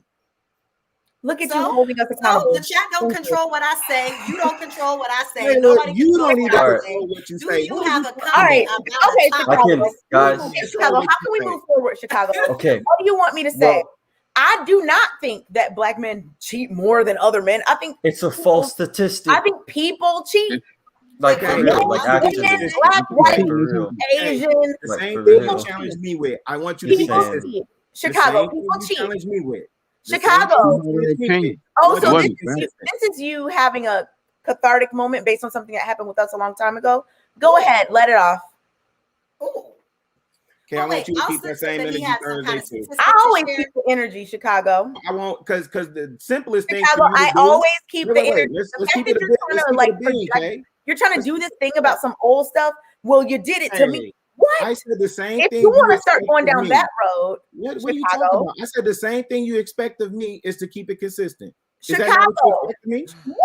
What? You want me to start giving some examples? Is that a yes or a no? People have disrespected me to no end on Thursday. I asked you a simple question. And done nothing. So let's act like. Let's not act you said what, so now you're coming at me as a woman and saying, why didn't you control it? Meanwhile, you as a man have sat there multiple times where people have said all types of things. Are you serious? Play the tape back. I've been on the show since April. Are you serious, Chicago? No, are you serious, Kayla? If you want to run the tape back out of anybody, I've been the one to step up and say something when somebody came out their face sideways. Now you run the tape back. Let's run the tape She's back. talking about that specific night. No, I'm not. I'm talking about multiple instances. Okay. So it's just weird. Come on, man. Don't do that, Kay. I am. You let me point out the Ethiopian dude that came on, the young blood that came on, and I shut him down. You guys coming at me to call something out. This has fully derailed the conversation. We're no longer on why didn't I call it out? Why didn't I call it out? Both y'all. Hey, are you not listening? I said, ladies, why y'all didn't call it out? I hear you. Y'all conveniently said I didn't hear it. So let me. Okay, wait. I didn't say that. I said. Did you hear it? I didn't say that. I said. Did you hear her say that? Are you talking to me? No, I'm asking Eric. Eric, did you hear the young lady say that? Eric. Yeah, I heard it. Yeah. Lee, did you hear the young lady say that? So you're triggered. Is that what's happening? Yeah, he's triggered. Yeah. It was her opinion, though. Okay. It was her opinion, though. You do that. The same way that we all other people. But it's a false statistic, so I didn't like hold it against her because my little sister thought the same thing. Hold on. That statistic you say? Y'all saying I'm triggered. Why y'all triggered? It's a false statistic. There have been oh my goodness. This is the thing y'all don't understand. Do you know how long Kay has been waiting to get this email from Kevin Samuels? Y'all are being how long she's been waiting to get this email. Chicago, listen, because I'm about to address that. You have been being right now, the way that I know you're being extremely subjective is that there have been plenty of percentages thrown out. Did I counter them? Did I say anything? Plenty of people said things that weren't true. I didn't say anything. So I think Sayla said something about 80% of people are raised in a single family. That's not true. Did I jump in? No. But you didn't have a problem with that. You have a problem only when it's something that you don't like. I have been holding my tongue this entire time based on, talking to different people and doing different things. I have been letting people rock. So Chicago, you're out here trying to pull up one thing when I have been being quiet about things that actually have been wrong this entire time. So let's not be specific about this one thing, Chicago. Are you serious? Yes, I'm serious. That shows that you feel some kind of way about that specific statement. No. If you even run the tape back, you'll see me when people are saying these statistics. I'm like, okay, I ain't gonna let you do that. Because I know they're not right, but I'm letting them rock because I understand that I'm trying not to talk over people as much as it ain't got nothing to do with talking over. She stopped yes, talking. It does. She Chicago. You responded to everything else, right? You're not being objective because there were plenty of points that I didn't agree with that I didn't say anything about. You're picking the one that you want to pick and create this narrative for this audience that you know already feels some kind of way about me. And I don't even like that, Chicago. I don't respect that, Chicago. And I don't believe that you're doing that, Chicago. You know me. You know me better. I don't know what you're doing right now, and I'm not sure why. You think that you're going to do this false narrative thing when we actually know each other. It's actually ridiculous. Are you serious, Kay? Yes, you be better. Let's have that conversation. Bro, she's clearly serious. Stop asking that. I'm tired of it. Who is you talking to? I'm talking to you. You can't be. You derailed our whole show for the last 20 minutes. About what? Are you serious? Because I'm tired of it. Like you doing the most time. Kayla, you just got here. Relax. You okay, sister? Relax. You and your emotions got triggered. What emotion? But your moment's over. So now, listen, and this is what y'all do. Okay? This is what y'all do. Here we go. Instead of addressing the situation, right? Stop. I could say it 1,000,000 times, right? And instead of you addressing the situation, you'd rather try and put your cape in the air like you come to rescue your homegirl. Kayla, you just got here, fam. Relax. If you want to come on the show and address something, come on the show and address it. But don't come on here policing other people about what they need to be doing. Relax, or you cannot relax. It don't make never mind to me. Chicago, come on. Kay, are you serious? Are you gonna sit up here and say that if listen? Are you going to seriously sit up here and say, if a man had got up there and said on Thursday, a woman cheats more, a black woman cheats more than any other woman? You wouldn't have talked to us on that show every week. Have you not been watching the show recently? Wait, have Kayla, you not noticed? Relax, fam. You okay? Chicago. It's your show. You're going to get your shine, I promise. I'm having a conversation with my baby sis right now. Is that okay with you? Can I have a conversation with my baby sis? This is not about you. No. I just asked you a question. So you said no. Okay, cool. Okay, cool. So I can't have a conversation. Okay, stay unmuted. Okay, now what are you saying, Kay? Chicago, have you not noticed in general the past few weeks that I have not been jumping in as much as on Thursdays on these callers? I usually, if somebody says something that's wrong, I jump in immediately. You know this, but I haven't been doing that despite what they've been saying because I'm trying to let people get their time in. It's something that I'm trying to work on. And now you're like, have been doing that. I will admit. Criticize you. Oh no, Zoe. No. Now you're trying to criticize me. No. I don't understand. Listen. I'm making it real simple, then I'm gonna jump off forever. When it's something you don't like, but then you want me to sit and try to say something you don't. No. Chicago, why didn't you bring up all the other things? And now you know me, Chicago. Okay, you want to know why? No. You want to know why? People said multiple. Do you want to know why? Do you want to know why? Yes or no? As I usually would. You want to know why? Why do you think that was the case? It was the same reason I didn't say anything to her. You want to know why? Yes or no? Yes, absolutely. Okay. Here's the deal, okay? Yes, I will admit you have been letting dudes rock. You've been letting them get their points off. I have been relentless in your chats asking ladies to call in, right? What's the one thing we've been asking you to do since you got on the platform? Okay, when you have an opportunity, if you see something, say something. If you have an opportunity to hold another woman to task and accountable, like we asking, like, yo, can we see that? So fight women. Can we see that? Fight men. Wait, hold on. Wait. So you missed the opportunity, and I come back and I say, okay. Because I know for a fact, if a dude had got out and spit, I've seen you, Kay. I've seen you on a long time ago. You haven't seen me recently. Kay, I seen you over there with Courtney giving Mr. Gaston's a long time ago. Giving Gaston's World the business. Oh, it wasn't giving him the business on Courtney's show. Please stop. He specifically was talking about it. That's a whole different situation. No. Chicago, listen, you had an opportunity with a 19-year-old baby, with a 19-year-old baby to say, wait a minute, sweetheart, that's not correct. Or show me the numbers that say black men cheat more than anybody else, right? Okay, Chicago. Like I said, wait. I'm telling you why I didn't. You said why didn't you? No, Kate, listen. You said what? Was that rhetorical? You said you didn't hear it. I didn't say I didn't hear it. You did. I'm saying that when she was talking, the same way that I let everybody else talk until it got to the point where we had to switch up the panel, the people in the chat, on the panel. The same way I let other people say 80% of Black people are raised in single. That's not true. Oh, so the wait, same so way I let Lee other was people talking, say he was cool to rock? all these other things. When Lee said Black men are jealous of women, he was cool to rock with that too? The same way, once again. Okay. The same way I love you, Kay. other people got to say their things. Okay. Can we go tag a wall this weekend? Absolutely not. I'm on the up and up. No, but for real, the girl, if she said something about, she said Black men cheat. I already acknowledged that is, to my knowledge, I don't think that. I think everyone cheats. I think that men. So, are y'all done? Black, white. No, we're not done. Moment. Chicago, I think everyone cheats. Oh, you're gonna be done in a minute. I don't know. Okay, you're gonna be done in a minute. Okay. Okay. Yeah. Okay. Yep.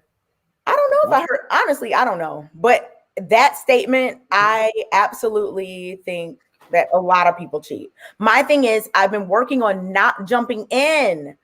I've been working on not jumping in. So, like, you want me to jump in only for certain? No, I didn't say that, Kay. I said why you didn't correct that. You came in because at the end. I'm working on not because you came in at the especially end and when said good job, baby.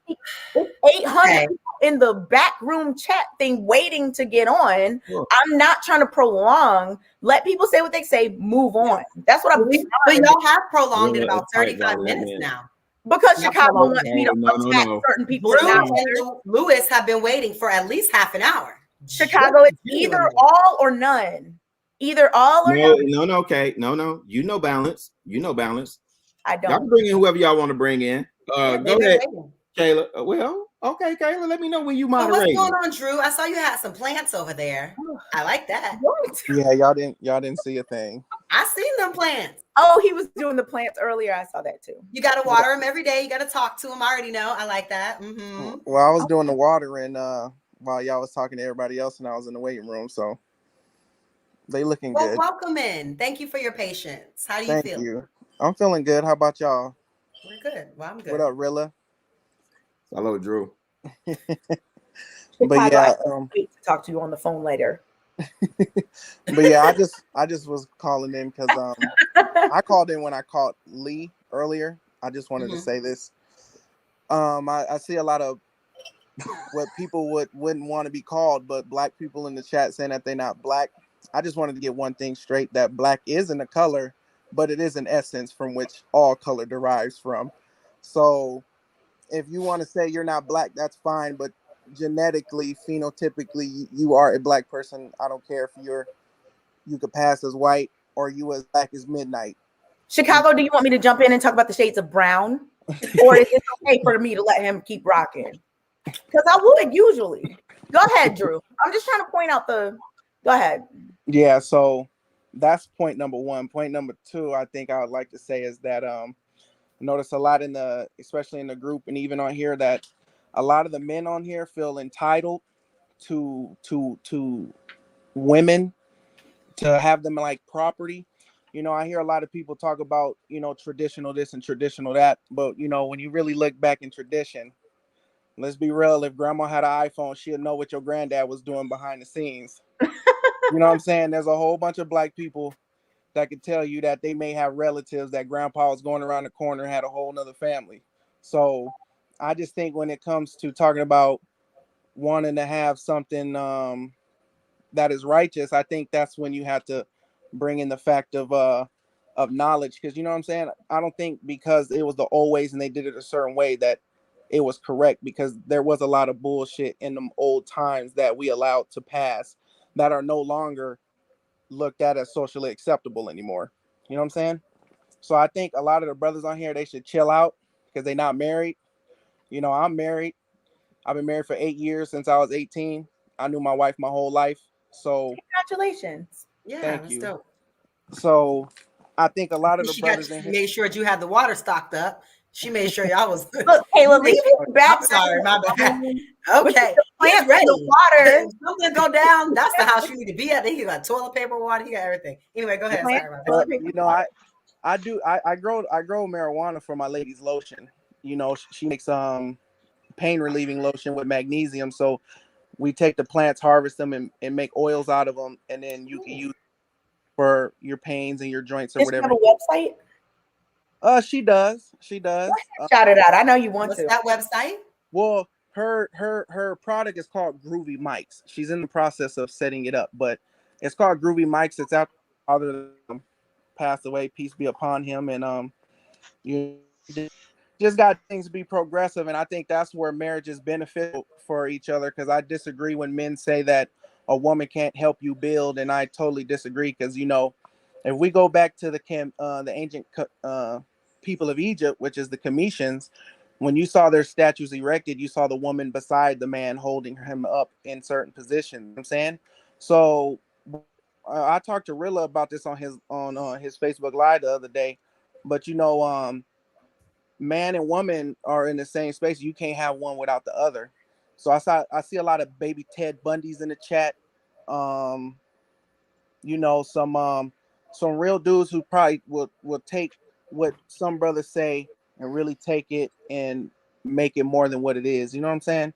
Chicago, why didn't you jump in and say that these are not actual serial killers? I'm just trying to see if you believe what you say. Actually, Kay, I mean, I'm on your show. You want me to regulate your show? Why didn't you stop me? Because I'm on your show. You want me to regulate your show? 20 minutes ago, too. Wait, do you want me to? Kayla said, I'm unwelcome here. So you want me to regulate your show? Oh my God. Emotional and dramatic. Chicago. Emotional. Chicago. Wait, hold on real quick. Hold on real quick. Okay. And you're fine with that. But I shouldn't have. I'm just trying to point out the fact that you don't even believe. Wait. Hold on. Can I say something real quick? You don't. I want all the gentlemen in the chat to pay attention when you see sign language happen. I don't read the chat. Don't care about guilt and the need to be right. I want y'all to pay attention. Don't do that. Don't care about people in the chat. When you see, you're being subjective. I'm just pointing it out. Absolutely not. And it's okay. Absolutely not. But It's listen, cool to call people serial killers, but it's not cool. Rilla got Kayla dancing again. No shade, Drew. I'm just doing word. Like you want me to and I'm in the chat. Louis, hey, Kay, guess what? Kay, guess what? I missed it. I didn't even hear Louis, it. what's popping? Y'all crazy. I didn't hear it. Chicago, I'm going to literally pull up. I want the brothers in the chat to pay attention. I know. I want the brothers in the chat to pay attention. Why you even be bothered? Chicago, don't do that. Chicago, please let Louis talk. What Louis say? Sorry, Drew. So why I you even be just had bothered? to say something because Chicago is bothered. so hypocritical. Yeah, I don't even know why you even be going back and forth with it, bro. I don't even know why you be bothered. Oh no, Annabelle, be quiet. Come listen, on. do you wait? Do you? You don't know why he goes back and forth with me. You said what? Do you see the chat going up? Louis, Lannabelle. That's why you I'm don't here. know why we go back and forth because Yeah, we're friends. Because we're on a panel together. Kayla not, but Kay is.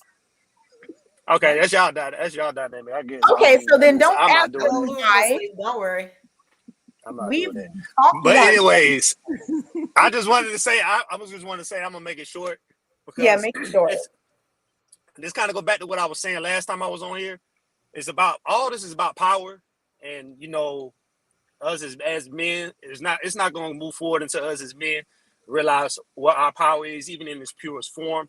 Like I said, even in the Bible, it even says that all the way around. It says it even in Adam and Eve. If you really fully deconstruct what happened with that whole thing, it tells you everything you need to know. We basically still make the same mistake today as men. Adam and Eve ain't us. But you say it again. Adam and Eve. That's not the story about us, black people. The story about. I mean, but you do know they said it was kind of been whitewashed. You do know that, right? Well, no, it's for white people. Adam and Eve is the white man. That's their. No, but story. I'm saying, the story kind of I know came from us, right? Okay, then so it really. I don't know if that's true, Drew. With all the beginning of the race of humans. Well, I'll just say this, Kayla. Black. I'll say it like this, Kayla. When Mendel's law, black is a dominant skin tone, right? So the scientist proves this. Even Professor Mendel proves it came first, right? Because it's a dominant gene. It's not even about color. Well, wait, like what? I said, essence. Like I said, it's an essence. So when you have white people that have babies, they can't make anything but white, but black people can make multiple babies. So in the scripture, it says, "Let us make man their likeness and image, and then it talks about the Adam and Eve thing. So who is this us? You know what I'm saying? Who is this we that they're talking about? It has to be a civilization prior to Adam and Eve. That's all I'm saying. I mean, yeah, I just know with you know I know something different. Okay. I mean, that's just what really I was talking about, because I'm just saying, like, you know, it points back at us as men until we realize that the decisions, like, I don't know, if power dynamics, basically from what I was talking about, it's based on influence and control to a certain extent. Like, what I'm saying is, even in its purest form, us as men, we are dominant, and we only see things through the lens of power. That's why we can't really understand where a lot of women are coming from a lot of times. But that's why I don't understand why half the reason why, you know, is we have to let some of that go in order to understand where a woman's coming from. Like, it's just, until we come to that, I don't think it's really going to. Think about it like this. Think about it like the day when it happened, when they was taking the men out of the home, there was a reason why they did that. There was a reason why they did that. They didn't take the women out of the home. They took the men out of the home first. Then after that happened, what was the reason? I agree with you. What was the reason though? Yep. Because we are the front line. We are the strength. We are the strength of everything. So, like, literally within war, there's men. Like, men are on the front line until we realize that we are. Do you think black men are seen specifically as a threat? No, in society, in terms of power. In terms of power. I mean, to everybody else, yes. I mean, but to a threat everybody to else, who? yes. To everybody else, yes. Because I believe at one point, I mean, I don't know if y'all believe that too. At one point in time, we did run all of this at one point in time. So that's, you know, how my whole thing is how the whole thing. Yeah, we ran this whole thing. Mansa Musa, all of that. So we ran all of this. My whole question is how in the world? This is the question: how in the world did our oppressors come into power? It wasn't. Women were a part of it. I'm not going to exclude women, but men were on the front lines until we realize that it's not going to get any better. We need to just go ahead, bro. Go ahead. I'll say, well, to your answer to your question of why were we sat down, like in terms of power, that's what you're saying. What I'm saying is, you're saying your last point. I know what you're saying as a whole. Okay. I say it's probably. I think it was necessary for us, as you know, we had when we were running it. I think it's necessary for it to be sat down and have the colonizer, because the nation has their time to rule. You know what I'm saying? So I think it was just those colonizers' time to rule, and they'll be judged at the end of they rule. So, you know, a lot of it has, like you know, black men, they took black men out the house for a reason, because, you know, the militant and the power structure of the black family, it's opposite of what America wants you know what I'm saying? So they definitely love the dysfunction between black men and black women. And so your Agent Provocateur stirred that, you know, I think we should all be unified in one way or another, no matter what our ideology or beliefs in, because this is kind of like pedaling backwards in a way, you know, talking about stuff like this. Because, well, let me not say that, because it is a big problem in the black community, our relationships. But I think, like you said, once we figure out who we are, everything will be all right. Drew, can I ask you something? What's up, Rilla? Going back to what you said earlier. So you said people who aren't married shouldn't speak on marriage. So people who are divorced shouldn't be able to speak on marriage? Yeah, that's crap. So I don't believe that. Well, no, look, I'll put it like this. I'm just asking. Wait. I'm just asking yes or no. Yeah, I'll put it like this. Yes, so I can explain. Okay, should widows be able to speak on divorce or marriage? Should widows be able to speak on marriage? They're widows. They lost significant other to that tragic event. Asking clarifying questions, because I often hear this spewed in this space. So when people talk about, like, let's say Kevin Samuels, or let's even talk about lead attorney, a 20-year divorce attorney who was married for 10 years. You know, should he not have the right to speak about marriage? Right? Should Kevin Samuels not have the right to speak about marriage because he was married twice and divorced twice? Well, he ain't got the answers. For the lead attorney, hold on, let me see. Who ain't got the answers? He got the wrong answers. For the lead attorney, attorney, the wrong answers so that we don't pick those. For the lead attorney, he ain't got the right answers, because if he did, then he would be married. He could tell you, Kayla. Go ahead. I think for the lead attorney, he could talk because, you know, he had 10 years. That's a long time to be married. You know, you don't know most people that be married and last a year. I think there's certain qualifications to speak on marriage. Like you have to be married at least, to me, 5+ years to at least give sound advice, because those first couple years are definitely a struggle, and you can basically down talk your partner and say, well, it was their fault, or it was this or that. But you know, once you have that sound unit, because a lot of people, they go into marriage thinking only physical, and I think marriages don't last because they never get out of the physical realm, and they'll never entertain the spiritual realm of marriage, where that makes your union one. You know what I mean? So I think, and definitely, especially Black people, a lot of the main cause in our marriages is finance, and that's just the unfortunate. Well, that's marriages, period. That's the number one reason for divorce. But let me just clarify for the audience once again, because I heard this on this platform tonight. Once again, I'm divorced. Was married for 10 years to the mother of my children. So when it comes to asking or speaking about marriage, I'm kind of qualified to speak on it. Yeah, I wasn't talking about you though. No, I know you wasn't. I know you wasn't, bro. I know you wasn't, Drew. I rock with you. Just saying. He just wanted to make sure everybody knew. Well, I'm just saying, if you've been married before, I'm just saying. I'm not married either, right? So people just can fault. Chicago, come on, you gotta look. You get to speak on whatever you want. Let me have my Petty Murphy. Let me have my Petty Murphy. That's exactly what I was gonna say. Like, whoever you guys, we can talk all day about who's qualified or whatever, but people can speak on whatever they want to speak on. Like, yeah, again, but like people's opinions are valid, and doing this whole what's your status to see how valid you like what you say. You had no idea where I was going with my line of questioning. This is not like a clinical space. This is an opinion space, and And everyone's you had opinion no idea is where I was loud, going. and everyone You can had have no their own idea where I was opinion on going, what they sister. think.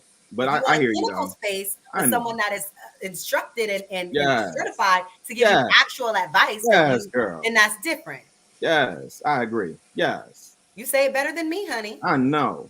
Go ahead, Boogie Boo Boo. I was just pointing that out. I'm glad that he does. So I agree with you on that, Kayla, though. Help when I get tired. What's up, Freddie? Hey guys. Let's get some I just want to say again, some people, because it's some other people, and we trying to. People, all right. I'm about to be out. I enjoy talking to y'all. We're I'm gonna already feed these here. plants. Good seeing you again, bro. I'm gonna be on the King Talk, so I'll catch y'all later, and y'all have a good night and enjoy yourselves. You too. You too. Freddie put his do-rag on. He ain't playing with y'all. oh man. Louis, did you have any final thoughts? Who, me? Louis Lantabelle. Oh, Louis. No, that's all I was saying. I just say we ain't going. Our community ain't gonna go nowhere until we Black men realize our positions and realize what we need to do as men. And I don't understand why. What do y'all need to do? Yeah, what do y'all need to do? Building, really. Build what? And all this like resources, building jobs for our communities. What's the first? Just in case people are listening, Chicago taught me. Let's try to like get the people. Let's try to get to. Okay, so if you had to give advice to somebody who's young that's watching, thank you, Chicago. What would you say was the first step? Chicago. You talking about the first step to building? What's the first step like a young Black boy, young Black man should be doing? Focus on himself first. How? You can do that. You can do that by, I guess, education. Education first is what I would say. Self-evaluation of yourself and bettering yourself as a man. Okay. Also asking, because one thing I know my dad used to tell me all the time is you don't necessarily have to learn the lessons the hard way, which you can also learn the lessons by people that came before you. So you can also ask questions, to, I guess, your grandfathers, your fathers, or people within the community, which we do lack of. We lack that right now. So it's just necessarily just looking for the information to better yourself as a man first, and building yourself up first before you can step out and do anything else. If I explained that correctly. No, that's good advice. Thank you for sharing. But yeah, that's all I got. I ain't much that much. Thank you. Call back next week. Most definitely. All right, let's see. Who do we need? Zoe is back. Is it sound good, Zoe? Yeah, let's see what's going on with Zoe before we bring the people back. How's the sound, Zoe? Danny, what are you doing back there? Okay. Is it better or no?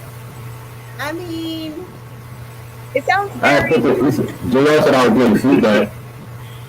No, this is not quite. It's a little. Maybe it's come back.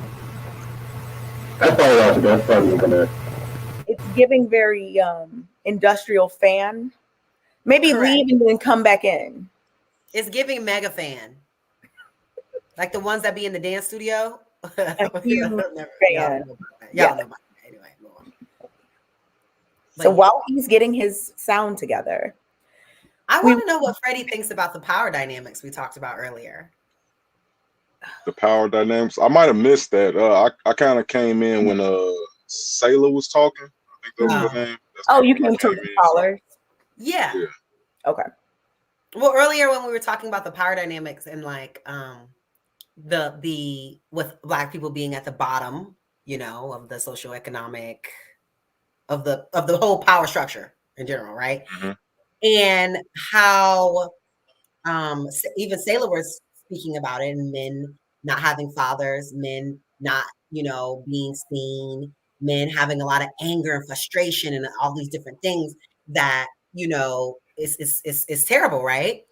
But with us being on the bottom, we were talking about the power dynamics of how some men take that frustration and that anger and that whatever else out on Black women, on their women, to feel dominance and power over something, since there obviously no power when it comes to their counterparts out here in, you know, society and in the workforce and in life in general. So having that and not like the basic of it, but like doing obviously doing too much, and wanting to like dominate something to feel like they have something, right? And that is why there's a lot of like the, you know, of this going on in certain parts of the community. So I just wanted to know like your thoughts on that. And Sailor really unpacked it. So you being here for what she said, she was definitely on you guys' side in terms of like where all that comes from. But I wanted to talk more so about the expression of it and how that's like catapulted into development of the manosphere and the red pill community. Mm-hmm. Well, I would say I got into you guys just by happenstance. Like I clicked on a Kevin Sun video last year sometime, and then Lapeef Let's Talk came in. So I've been listening to you guys, Lapeef Let's Talk, for maybe the past like 8 months. So, but I just want to say that I'm a big fan. But about the power structure, yeah, I love you guys, man. You guys are very entertaining and informational. I like it. But I would say it starts from the beginning, like meaning when a man and a woman actually get together, they have to come up with a plan, and have to be, you know, adamant about that plan. If we're just moving along and just dating and just bouncing around, we're not going to get anywhere. We got to create a structure, and we have to hold our community accountable. We got all type of different things going on in our community where it's a bunch of I would say I'm in Chicago right now, so I'm from Chicago, born and raised, and out here the climate is ridiculous to me. Like, I mean, I just left my job working downtown, and I live on the south side. You can see a total different dynamic of people that live like on the north side, downtown, the near downtown area, whatever. And the way people live on the south side is just decrepit. You know what I mean? We have a lack of like resources. We have a lack of empathy towards each other. Like no one cares about each other anymore. We have a lack of community.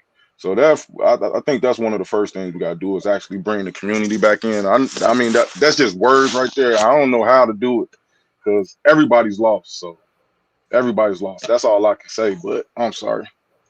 But everybody's lost. And so I think creating a community, a foundation for people to actually grow and learn. Examples. Like I had the example of a family through my grandparents. but my mom and my dad, they weren't together. So I ended up growing up without my dad. And that affected me a lot growing up. I had to figure out a lot of things on my own. My granddad was too old to teach me. He'll show me a couple things and tell me things, but that generation gap, you know, it was very, you know what I'm saying, it made me not want to listen to him. Like, I believe if I had my dad in my life, the things that my granddad was saying to me would have been much more effective. So I think that like men actually being able to be in their child's life, whether it's a woman or a man or boy or girl, is very important. The same as a mother. Like, I think we need to stop this yes. strong. I hate the strong black woman, strong black man like thing. It's just we're men and women. We got weaknesses, we got strengths, and we better together. So, I mean, that's pretty much all I got to say. Yeah. That's dope. Thanks, Freddie. For sure. Yep.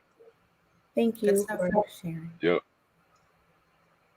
Yeah, he made. So Jedi's back. Freddie made plenty of good points. Yeah, he did actually. Really good points. And thank you for sharing your story, Freddie. Yeah, thank you, Freddie. And you know, we thankful when people like come on and open up. No, we're not doing this with this man. Why? We really tried. We like, how many times did we try? We tried, didn't we? A lot of times. I mean, my thing is like I want to hear what he has to say. And the other times he's come on, his sound has been good. Yeah, so I'm like, I don't know. Before. I don't know. But Lee, Jedi, and Alston are back. What's up, gentlemen?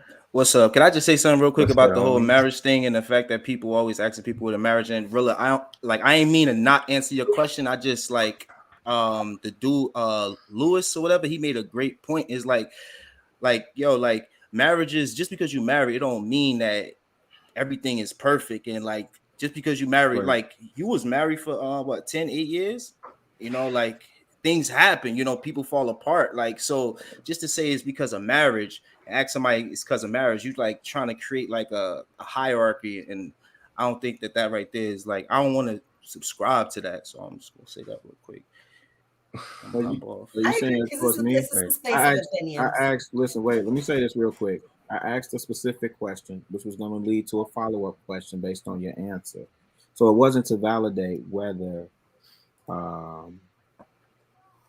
you are qualified or whatever. I never got to the line of questioning, because as soon as I asked the first question, you know, you did get cut off. In to say, well, you not married either, to discredit me. Chicago. That's a fact. Wait, hold on. Kay, is that what happened or no? And I was saying it did happen. Okay, so I'm speaking to the young blood. I'm giving him I'm sorry, context on what was happening. I see you inducting Kayla as your little sister too. I already see what's happening in Chicago.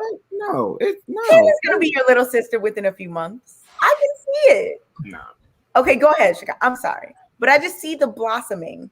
No. I think Lee wanted to just expand on what he was saying, because you did say, you know, man, you was married for 8 years. Things happen. No, what I was saying, anytime I say that I've been married for 10 years to the mother of my children, I make that qualify, because the first thing people say is, well, you got kids. Why didn't you marry the mother of your child? Or how can you speak on marriage? You're not married currently. You've been with your woman for 5 years. How does that make you an authority?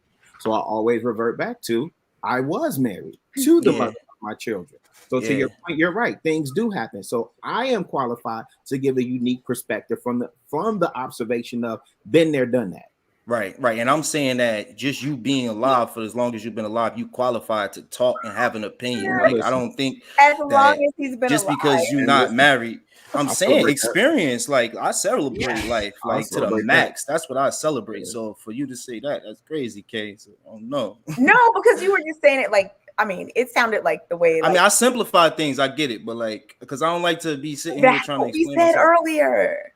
I was defending you, Lee, because I seen it and I seen you. It was just And it wasn't all deep and fluffy, and they wanted it to be deep and fluffy, and it wasn't. Like And Anton said, it's word okay. salad. I don't like We to do all the word salad. We knew what you were trying to say, and I think who was that? Whoever just got off just now, Really? Said what you said in a different way, but he said the exact same thing that you said. He said the exact same thing. Yeah, but you know what I'm saying? different ways of saying it. They want me to be sensitive and bring it in real slowly, really. I'm not like that. Wait, Lee, are you stuck?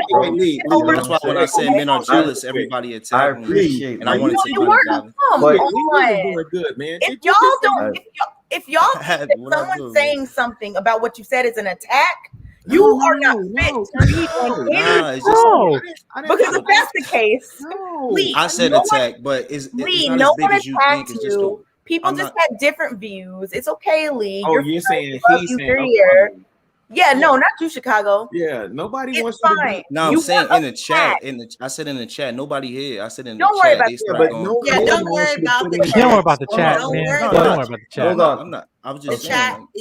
You're allowed to have your own opinion, and that is why I said that. Us trying to bring in these qualifiers of what makes us qualified to talk is just not appropriate for an opinion space, because people are giving their opinion. Now, if they want to tell you some of their personal business about whatever context, then they can do that. But requiring that of them, I just don't agree with that, because we're not trying to sit here and say like who should be the authoritative one, or who should be the one that is our person that we're looking for all the answers to all our, you know what I'm saying? Right. We're just all here sharing our opinion, and that's why I don't want to create these qualifiers about who's qualified to speak, because that's not. We're just here to share our opinions, because in the Black community, there's, like you were saying, Lee, there's lots of different experiences, and everybody's experience is valid, and everybody's perspective is different. Exactly. So we have to be able to hear everybody's opinions and perspectives so that we can, I mean, if you don't even acknowledge what's going on, how are we talking about fixing it?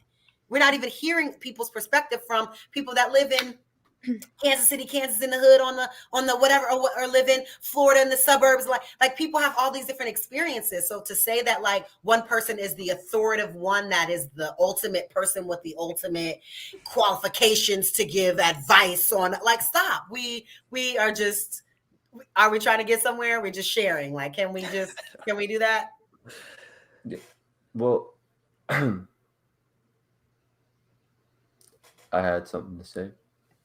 Yeah. So basically, yes. So there was I forgot the gentleman's name, but he was talking about, like, because you guys were asking. Well, no, he was okay. Let me rephrase this. He was discussing why Black people, we have lost our like power, and the roles have been reversed or whatnot. But someone, because he like got into like the biblical aspect of a lot of things, and I messed with that, because even someone in the chat had a really good, and I'm gonna go ahead and shout her out. It was Jess Wright Music. She said, we lost power because we are God's chosen, and we turned away from his word, plain and simple. We didn't want order, and God showed us chaos. So, which is very true. That's another reason why a lot of people now think that the stuff that happened with slavery was like, the white man or whatnot, the white people trying to control us. But in the Bible, if you were to read it, it was due to our iniquities of the past. There you go. Indeed, because Mr. Jedi, you know. So that was the whole. That's the whole thing, actually. Us doing the whole third eye, thinking we're gods, and the shit that's happening. Oh, sorry, the stuff that's happening now. With the new age stuff or whatnot, is the same reason what got us, locked up. But if we were to come back to our true understandings and the true, how do I say? Well, I think you guys understand what I'm trying to say now. But yeah. Can I say one thing real quick? Yeah, go ahead. Right. All right. So what if we didn't, like, what if you weren't able to use religion as a point of reference? But it's not religion though. It's the Bible. Like it's literally our history. Because like the there's whole certain. Oh, sorry. I didn't cut you off. No. You had to answer the. I asked you a question, so I got to let you answer. Gotcha. Well, like it's not even religion. People get the Bible and religion mixed up, bro. Like that's the whole. That's the trickery of the whole thing, bro. Like it's literally the Bible's the gospel, man. Like even when Jesus came down, he was talking about he was discussing Chicago. You're gonna be proud. I'm cutting him off to say something. Go ahead. Austin, so you do realize everyone's not a Christian. Everyone doesn't Jesus. It's not even, and everyone doesn't read the Bible. Pause, one second, Austin. Wait. Before you answer that, Austin, just really quick. Let me. Okay, so let me ask y'all. No. So you're right. So Muslims shouldn't be able to speak their faith. No. Not you, Austin. Not you, Austin. Just relax. 1 second. I got you, bro. So Muslims shouldn't be able to speak their faith, right? We shouldn't hear a surah. We shouldn't hear anything from the Quran, right? We shouldn't hear Jews say anything about the Torah, right? We shouldn't hear them say anything about the Torah. We shouldn't hear Buddhists, Hindus. We shouldn't hear about the Orishas, right? We shouldn't hear about Ife. So the Hoteps need to sit down too, right? The Nubians should sit down. Farrakhan should sit down. The 5% Nation of Islam should sit down. Right. Like everyone doesn't. Absolutely, Chicago. Look at us back on the same page. Use a lie that you don't believe that because you love 90s hip hop. You know 90s hip hop was permeated with 5%. Even Farrakhan, if you were to watch all of his shout out to go ahead. Farrakhan, even if you were to watch all of his interviews, he even gets into the true teachings of Jesus, which was what he was trying to preach. It's his 1991, I think. Hey, word. Yeah, that's what's up. That's his one of his interviews, and he's on like television, public national television. Okay, wait, like an hour long, and he actually talks about that. But what's up? Wait, Austin. Yes, so ma'am. are you saying that like anyone who's, I'm trying to figure out what does this have to do with what he just asked? Because he was telling me about Farrakhan sitting down and everything like that. But I'm trying he to say named a whole bunch of religions and different systems. This is and true. We're trying to see, are you saying it all leads back to Jesus? Like everyone doesn't believe that. I mean,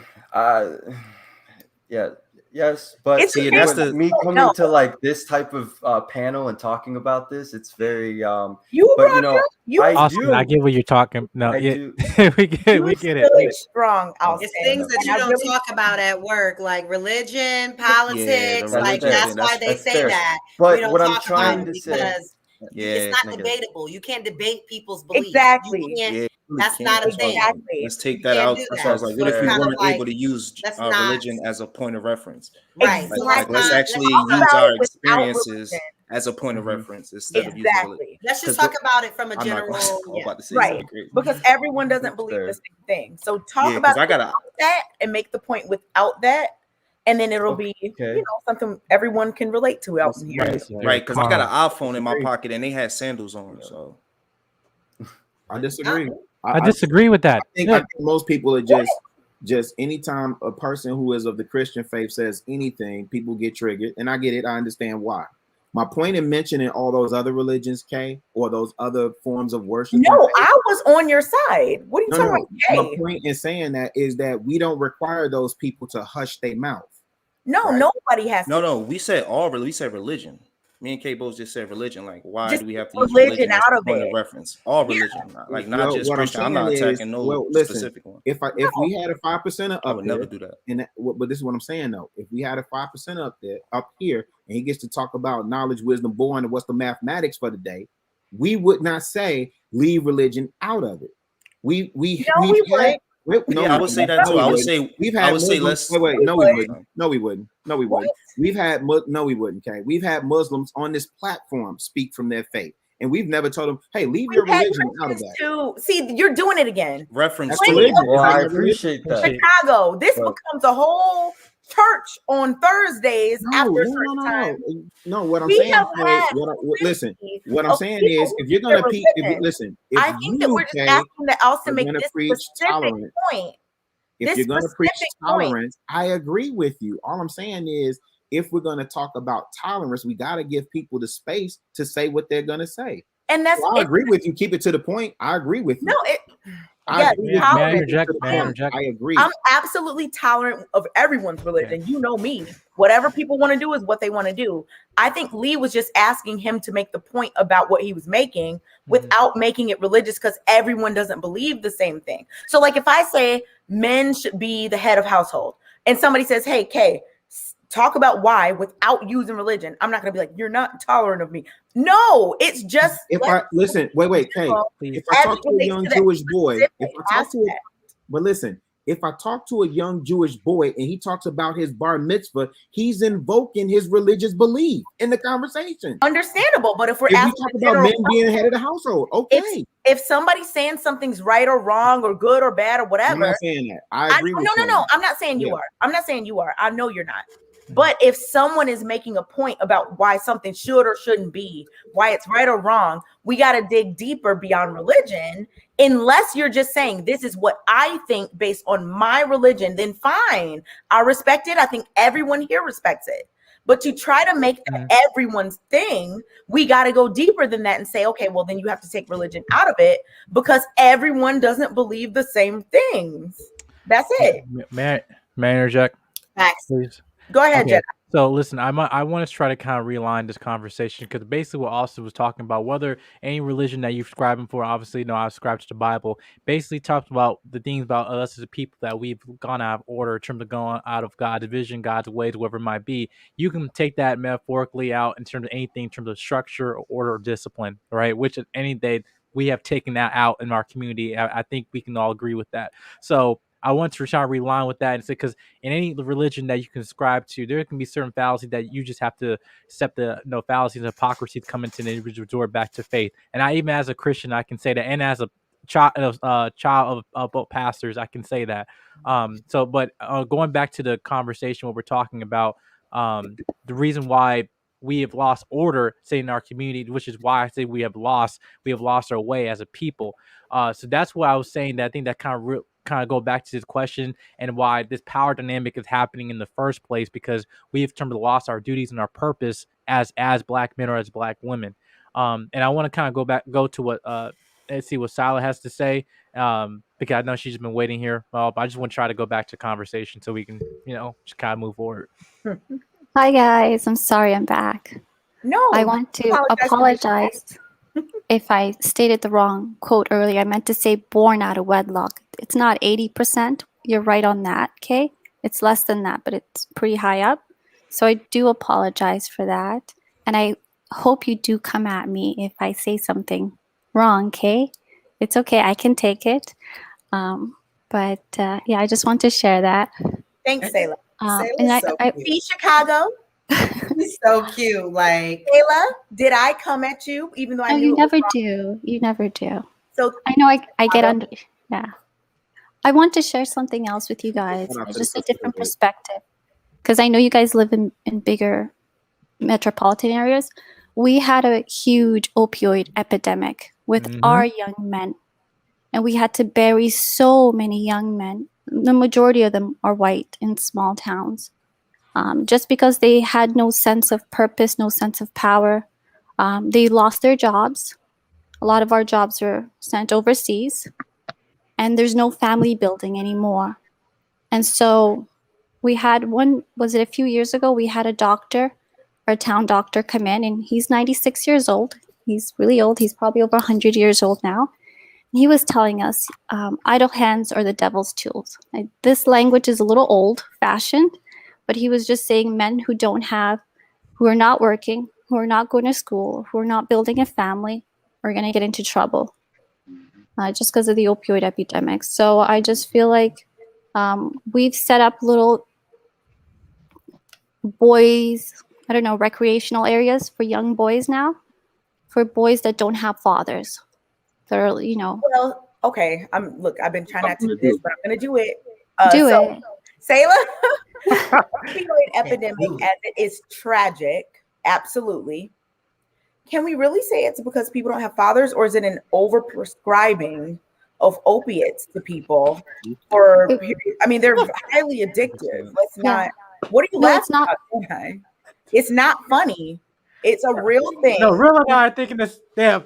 It's not about the fatherless. No, you're right. Okay, it's not fatherless. It's a pharmaceutical situation. Oh yeah. And there's a lot of prescribing of these medications. Mm-hmm. And there's a reason why the opioid crisis hits certain communities harder than others. Mm-hmm. You go to the doctor as a Black person and say, I'm in pain. They're like, they just want drugs. And they send you home with ibuprofen.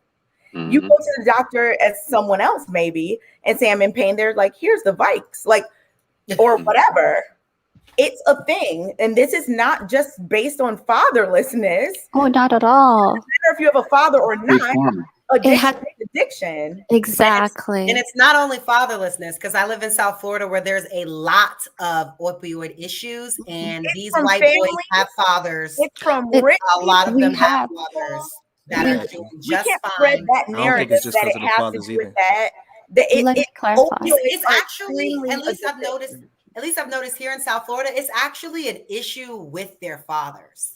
Like in this one particular situation, I don't want to get too much into detail because it is a personal thing, but this person did pass away from overdose on fentanyl, and the issues were with his father, the lack of feeling accepted, the lack of feeling like he was worth it, or that he made him, that he felt like he, his dad was just like, I raised you better than this, to do more, to be better. And I've also seen that not for opioids, but in our community, in terms of the suicide rate. I know 4 different people. I went to a college that has 10,000 people. And I personally know 4 different people who have committed suicide since we graduated. Black men. Yeah, me too. So there are other issues other than just being fatherless that men, and 2 of those men had fathers. One was adopted into a good family too. Have no idea why this man committed suicide, but that's what I'm saying. There are other things that are pressing. I agree with you, ladies. Because you brought up the opioid crisis.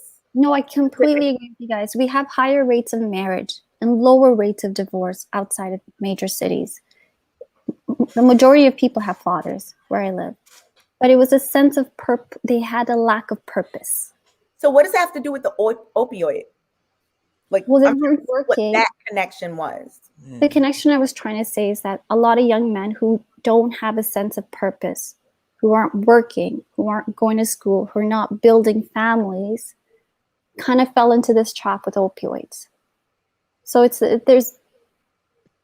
I have to agree with that. I'm sorry. That's what I was taught when I was growing up, is that opioids as a parent, you need to keep your kid in something. They need to be in some activities. They need to be in when the doctor was talking in the streets. When the doctor was talking to us, he made a good point. Young men who don't have a purpose, who don't have a sense of purpose, are going to fall into trouble. And so that was the point that I was trying to say. If you're not working. So do you think a doctor is going to be like, hey, you broke your arm. Looks like you don't have a sense of purpose. Let me prescribe you with these. There's an overprescription. They took advantage of us. They told us it was effective and it was safe. Who's us? The general population. There was an opioid advertisement that it was a safe product. The pharmaceutical companies took advantage of us. This was just released on us. Yeah. And we do have a lot of mistrust with Big Pharma from that. Hence why we have the lowest rates of vaccines. But my point was that boys do better. Earlier, my point was that boys do better when they have other male role models. And I think a lot of women, it's a little harsh to hear that, because a lot of women are doing their best. They're trying their hardest. Mothers are doing the best that they can to survive with their children. But the boys have us, even Obama, former President Obama talked about it. He said if he didn't grow up with his grandfather, he grew up with his grandfather. His mother sent him away to live with his grandfather. He talked about how he saw a man move, how he saw a man talk, how he saw a man behave. And it gave him a sense of purpose, a sense of self-esteem, a sense of direction that he talked about. And a lot of young boys don't have that sense of direction or sense of purpose. And you can kind of tell the boys that are raised with men, they tend to be warmer. They tend to have more self-esteem. They tend to be more mature, more independent than the boys that don't have fathers. The boys that don't have fathers are more likely to feel victimized. And so I just feel like a lot of it just is a breakdown of the family unit, and men not having a purpose. No fathers, no husbands, no direction. So I just really want to call to apologize about the stat earlier. I just meant to say born out of wedlock. A lot of men are involved in their children's lives. We want more of them, you know, so, but there's the court system that's getting in the way and other issues, social issues. But yeah, that's all I want to share. And you know, the statistic doesn't take in consideration people who are together, living together, raising families together, and just aren't married. Actually, it does. Where are they in the stats? You know what I mean? It actually shows, yeah, you're right. That's a good point you make. It shows that if you are not married, common law works when people are not, when they don't have children. Once children get involved, the rate of separation for common law partners is even higher than people who are married and are getting divorced. Wow. So the marriage is the way to hold a family together long enough for the children to get as much mother and father from their parents. I don't know if that makes sense to you guys. I'm not the most articulate person, but yeah, it makes sense to me. Yeah. So, Sayla, that's how you say your name? Yes. So, what about what happens? Because you're talking about once the baby's here. What about the aspect of before the baby is even here? Like, is it because, like, what if it's more or less because women are picking the wrong spouses that eventually don't stick in the kid's life at the end of the day anyway? Instead of it, yeah, like, and that happens before the baby is even here. Oh, that's a major problem. You guys heard what happened a few months ago with DMX, where his fiance girlfriend was complaining on the news, on YouTube. You heard that everywhere, and nobody was holding her accountable. I hate to use her as an example, but there's an example of somebody who picked the wrong person. You know, he was deeply, and I have to be balanced. DMX was severely abused as a child. He went through catastrophic childhood abuse that changed his life permanently. By the age of 6, he had his front 2 teeth knocked out of his mouth. Picture a 6-year-old black boy getting beaten on a daily basis. And all the statistics show that when there's a father in the house, fathers are a barrier against abuse. Your children are less likely to get abused. But besides DMX, I just want to show she picked a man who had 8 different, I don't want to say baby mamas, I don't like that term, 8 different, he fathered 14 children with 8 different women. How about that? Who was in and out of prison, who had drug abuse, mental health issues, couldn't pay child support, and couldn't hold a job. And then she's complaining, saying, well, look what happened to me. I didn't get a cut of his future music earnings. How fair? Well, you picked him. These are the consequences for the risks that you took. And the child has to deal with that.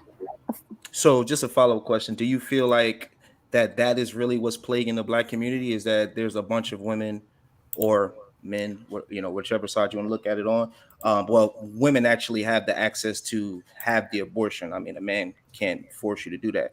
So do you think that more or less the aspect of women not choosing the right man, because you said this person had 13 baby fathers, it's a breakdown of the family, because he wouldn't have been so badly abused if his mom's boyfriends weren't beating him and he wasn't eating from a trash can and sleeping in shelters and going from foster care to, it's like a generational thing. So he was raised in a single family household where people took advantage of him severely. I don't even want to go into details. And then it's replicated. I don't know if she grew up in the same household. Once the men are removed from the house, everything falls apart. Nothing is in order anymore. And there's this idea that there aren't 2 parents. Exactly. And I know you said that. I mean, we gotta think about the balance. The best situation is 2 parents that are happy and healthy, raising the child that they created together out of love, not out of anything else. Because I feel like in our community, there's a lot of situations that can work. Just like you can live without 1 kidney, you'll be fine. But that's not the rule. Ideal situation is to have both kidneys. Exactly. Right? So you want both parents in a house. Like, we can't say the woman is more important. Exactly. More important. We can't say the man is more important. The man's not. The reason that we have more examples of a certain situation over another one is because those are the more examples that we have. But even in the one example, I've never heard a single person hold her accountable. Everybody just kept going at DMX was promiscuous, DMX was this, and nobody held her accountable. But well, maybe because he was like dead and everything. Right. You know? I think that's yeah, but she was that, promiscuity means two things. It means having multiple sexual partners, and it also means being indiscriminate and unselective with your partner. And so maybe we need to tackle the promiscuity aspect. Yeah, that's what I'm trying to get to, because I feel like that's the big issue in the Black community, is that it's a lot of, like, when you see the violence going on, and it's going on in almost every state where there's a neighborhood or hood, whatever the case is, you see a lot of violence going on in these Black communities. And those are the ones with the single mother households. Yeah, they're led by women. Yeah, and Sayla, I understand what you're saying, for what you're saying and what you're getting at. But just like when we spoke earlier, when we were talking about how there are a lot of men out here that believe that their sexual prowess is a male nature, and that they don't need to settle down until they feel like it, and they find like they find that a woman, they find someone that is a virtuous or whatever, help me, whatever. I mean, but that's what I'm trying to say. Stuff like that, stuff like that also contributes to it, because men are laying down with women that they would never marry, and then these lead to children out of wedlock, and then they want to marry the perfect girl with two bodies, and they have 3 kids with 3 different women. Yeah. You know what I'm saying? Like, yes, there has to be responsibility on both sides of men just slinging their penis places because they feel like they can, because they're a man and that's what men do. But then only want to put the accountability for all these illegitimate children on the women, that it's the women's promiscuity. When men actually get a pass for being promiscuous, that it's a male thing. Of course. Why do you think I got so upset last week, Kayla? And I even called in and said, "These men, I've had enough of this." No. There is, but I wonder how many of those men were raised by single mothers and didn't have that male role model. Because the men that are raised by men, they tend to have more restraint in that. The numbers show that they're less likely to have children out of wedlock. That's not true. Where are the men? Where are they? What's they? Wait. Can I ask y'all this? All right. I mean, if they're not there in the house, where are they, and why aren't they there, Sayla? I would love to know your answer about that. I hear you completely. There is a generation of men who grew up not seeing a father in the household, not seeing a husband in the household. So at the same time, they're being told, be a father, be a husband. They've never seen this role model. Let's take it back. Let's say at the point where the marriage rates were the highest between Black men and Black women. Let's start there. And let's say they were seeing men and women in the house together, and then something changed. What happened? Well, that was the sexual revolution. It was the baby boomers' time where I studied math. Industrial revolution. And I've studied economics. There is a parallel between birth control, the introduction of birth control, and the rates of divorce. There's parallel between shootings and ice cream sales, but it's even more. I mean, I'm just saying correlation and causation. I mean, correlation does not mean there's a lot of variables, and I get what you're saying, Sayla, and I absolutely think fathers are extremely important. I grew up with my dad. Yes, you've said that before too. Yes. I will always say that fathers are just as important as mothers. Mothers are just as important as fathers. I'm never going to discredit any parent. So what do you lead it to in that case? Okay. What do you think led to the birth control? I think the thing that led in the Black community, there were specific things that were targeted. There was a whole mass incarceration, war on drugs. Yes. There was the whole poverty situation with us. There were tons of things, and it's not just randomly good and women are bad. But what happened? Attack on the Black community overall. What happened when those men were incarcerated? When those men were removed from the household? There's another generation of young children not seeing those men in the household. I agree. But the thing is, we can't blame that on women doing something. We can blame the system doing something. I never blamed women. Maybe. No one should. I don't blame women, but women need to know that it is a human right for the child to have a father.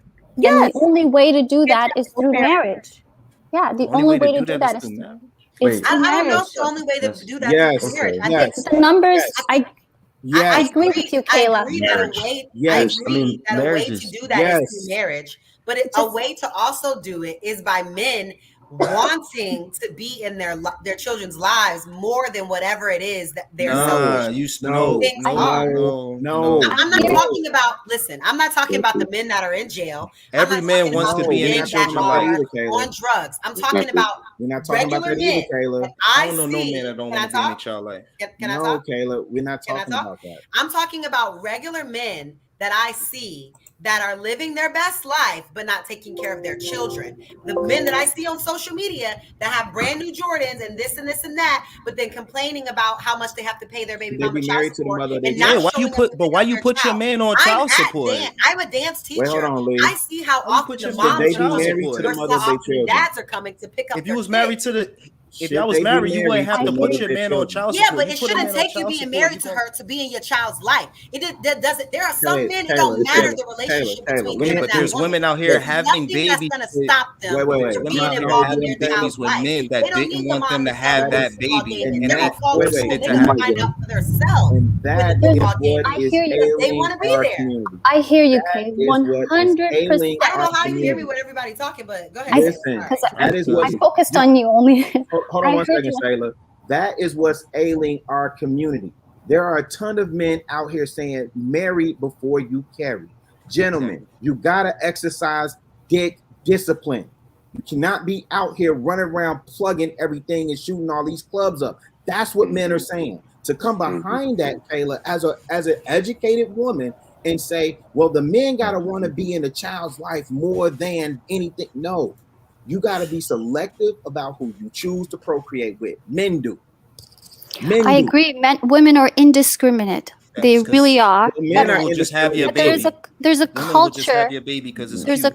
There's a culture now in the last 30 years of men ain't shit. You don't need a man. You don't need to have a man in your family. Your child doesn't need a dad. Like there's a culture that fatherhood is not honored. That, but not wanting to Fatherhood be is too not much wanted. older than your kid too. They like, I don't want to be too much older than my kid, so I'm gonna have a baby young. You know what I'm saying? Right now, you got a baby at 17, 14. So just to respond to Rilla, so crazy, why it's really funny.